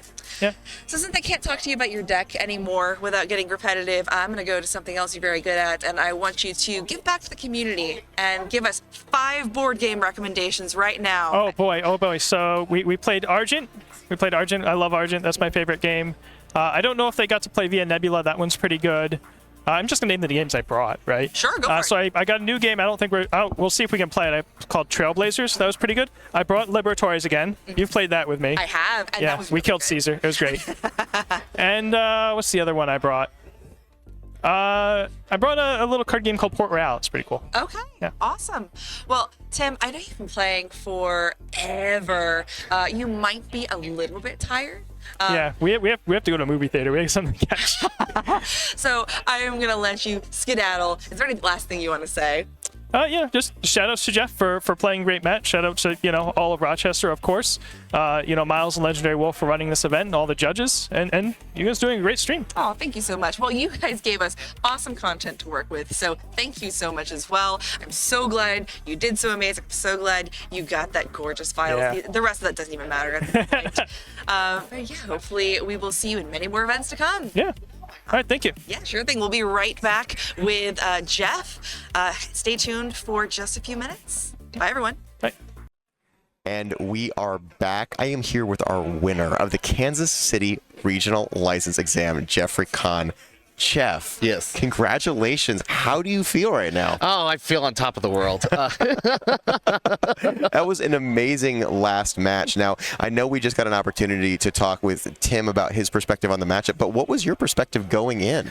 Well, I mean, as he maybe told you, we actually, this was one of the things we actually play tested when I was trying to figure out what deck I was going to play. Because I had originally, in Kissimmee, I played Midnight, and I felt some of the cards from League of Villains were actually countering that deck. So I wanted to do something new, and they're like, well, what about Fourth Kind? It seems you like to play aggressively, and I'm playing it, and this character does something I also love. I can build and be aggressive so easily, and the only deck that Tim had was the deck or at least the one he was trying to play test himself, was the deck he played in this tournament. Yes. So I actually had a lot of games against that, and I had found just from those games alone and from a lot of the games I played, that I just have a lot of attacks with low blocks that are really good, and I could just pick them back up. So I felt he was actually the one I was hoping to face out of the two. Really? Out of the two. Oh yeah, because I hadn't faced a recovery girl this entire tournament, and that's one of the things that I felt. I didn't know what the heck I'd do against it, because if the game goes long enough, it just becomes a slog, and that can just take a toll on me mentally. Absolutely, yeah. I cannot even imagine a Recovery Girl Fourth Kind matchup. I think a lot of the Fourth Kinds that I talked to over the course of the weekend said that was very Recovery Girl favored. So for you to fully dodge all 10 of them, that's incredible. Well, it's funny actually in Kissimmee when everyone was afraid of the Ojiro 2. I didn't face a single one of them there either. Incredible. Hey, you know what? Sometimes the best way to prepare for a deck is just to not have to play against it. Oh, I will also say, I absolutely love the new card from the Runaway, from those class reunions. Yes. It's so great. Like playing against like Jiros and other people who are just throwing gigantic moves. I can just go, yeah, you've made this a jillion speed, and now I'm just gonna take printed damage and not care. Well, that's incredible. So I did see those come in. It looks like those came in from the sideboard when you sided in. What did you do any other sideboard concessions, or was that the only thing that you were really thinking about? At least with the match with Tim, that was I had also thought about putting in my third grasping tape toss. Yeah. And the reason I didn't was because he's running Faith Shield. Right. And it's like, well, why put in another thing that could just easily just be stopped? And I'm both kind of glad and annoyed I didn't, because he changed it to Toru. And the throws are best against like the characters with less vitality. Yes. Kill them faster. And so it's like, it wouldn't have been as good. But then we got into the late game. I'm like, he's like dang. way in deadlock. And He's you're way like, in deadlock. And I'm like, and he's counting. I'm like, oh crap, they're all there. Yeah. Oh look, this card in my hand that I would have taken out could have been the grasping tape toss. Yep, Like, no. absolutely. And then all your deadlock pieces came just the turn too late, right when he gets out of deadlock. Right out of it. And I'm just like, all right, I guess, you know what? Let's see what happens here. Let's just keep these things. And luckily everything just kind of fell into place. Yeah, no, absolutely. So, are you looking to play in the online regional coming up? I actually I was going to, but because I did so well in this, I actually canceled going to that. But also because my grandparents are visiting, and they already came during Memorial Day weekend, but I already came here for this. But I'm not going to snub them 2 weekends in a row. Absolutely. Well, Jeff, what an incredible run. So what is the next tournament on the horizon for you? Pasadena, amazing. I love the in-person events because being here with everyone and stuff, and the interviews and stuff. Seeing my opponents' faces. It's so much better than online. I tried playing online, and for some reason I don't seem to play right. I don't know if it's because I can't physically see my opponents and try to read them as well, or if it just feels just awkward. Yeah, the camaraderie that you get when you come to these tournaments is truly unreal, and it really solidifies the strength of this community as a whole when you get to go and see all of your friends. Oh, definitely. I mean, it's one of the best reasons to come to these. Yeah, absolutely. And just real quick about Pasadena, are you looking at doing a repeat with Fourth Kind, or are you looking at doing a little bit of other exploration? Do we have any releases before that? I don't think so. I'm not 100%. Yeah, if there's nothing released, I might just run this again. Okay. I maybe look at adding some things for that maybe weren't used as much. Although I think I actually, for one of the first times ever, actually put and used all the cards in my sideboard at least once in the tournament. Yeah, that's awesome. Yeah. That means that you built your sideboard well. Oh yeah. Well, again, Tim and all of Rochester really helped me to fine tune and pick numbers and stuff. That's why always the part I have trouble with is figuring out the exact numbers, and stuff like that. Absolutely. 'Cause I can get it to I want to do this. Yes. But then it's like, okay, how do I fit this, right, and this? And then what do you take out at the same time can be really difficult. Yeah. Actually, it was Tim who suggested House of Cards. Yeah. And that thing's been just doing wonders. Yeah, absolutely. It was amazing getting to see you do the stay out of deadlock, because after sealing the self-sacrifice, getting the House of Cards, it was your only other out, and you happened to have it in the stage. That was perfect timing for that card. Oh, yeah. Yeah, that was amazing. Well, Jeff, congratulations again on your victory. That is going to mostly do it for us here. We'll probably be signing off here with one last announcement, but me and Jeff are going to go ahead and head out, and then I'll be back on with our casters to close us out. Yeah, thank you. Absolutely. Thank you. Oh. And we are back with the one thing I forgot to do, which, Jeff, is to present to you your winnings for the regional license exam. We have, oh my goodness. Oh my word. We have 3 boxes of set 4 League of Villains. We have, it looks like, what is this? 240 points for our prize wall. We have, of course, the winners vile seizing. Oh my God! And I then love that. all of your promos, this incredible winners playmat. Yes, I can't wait to use that. Yeah, absolutely. So you were pretty paid out. How do you feel out with all of this stuff you get to take home? Oh no, it's great. I'm like the playmats, the champ this champion. Oh yeah, that thing's great. I mean, especially since Vile Seizing that did me so much work. Yeah, absolutely. Just wow. I can't wait to show this stuff off. I might actually get this. I'm not sure what I'm gonna do. I think I'm gonna maybe get this graded. Get it graded. And just on display or something. This Absolutely. thing is great. Yeah, you can't put this in a deck. I wouldn't want to bend this, but definitely put it on your wall and just be like, this is incredible. And then maybe the markets change and suddenly it's something that you want to use for a down payment on your house or something. I already have a house. Well, there you go. Get a new kitchen while you're at it. I don't know. I don't know. Maybe I could use it. Well, but yeah, on a rainy day, all my appliances break. I buy some new appliances. There you go. Absolutely. Absolutely. All right, guys. Well, that is going to actually do it for me and Jeff. Thank you again for hopping right back on. And congratulations. Thank you. Jeff, this has been absolutely incredible. And we will be right back with our casters to sign us out. And with that glorious, glorious victory from Jeffery Kahn, Mr. Giggles, a big win for Rochester and for the My Hero Academia card game community all around as the curtains close on a very, very fantastic event. First time casting a big event with Mr. Keenan and Miss Ashley.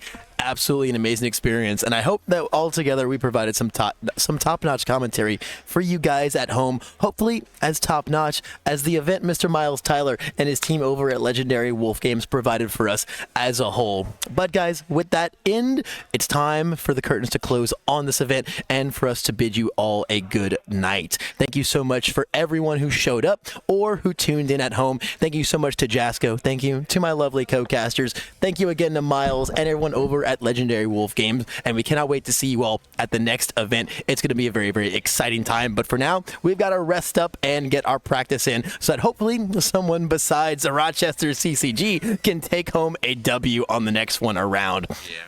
Thank you, everyone. Have a good night. We will see you next time.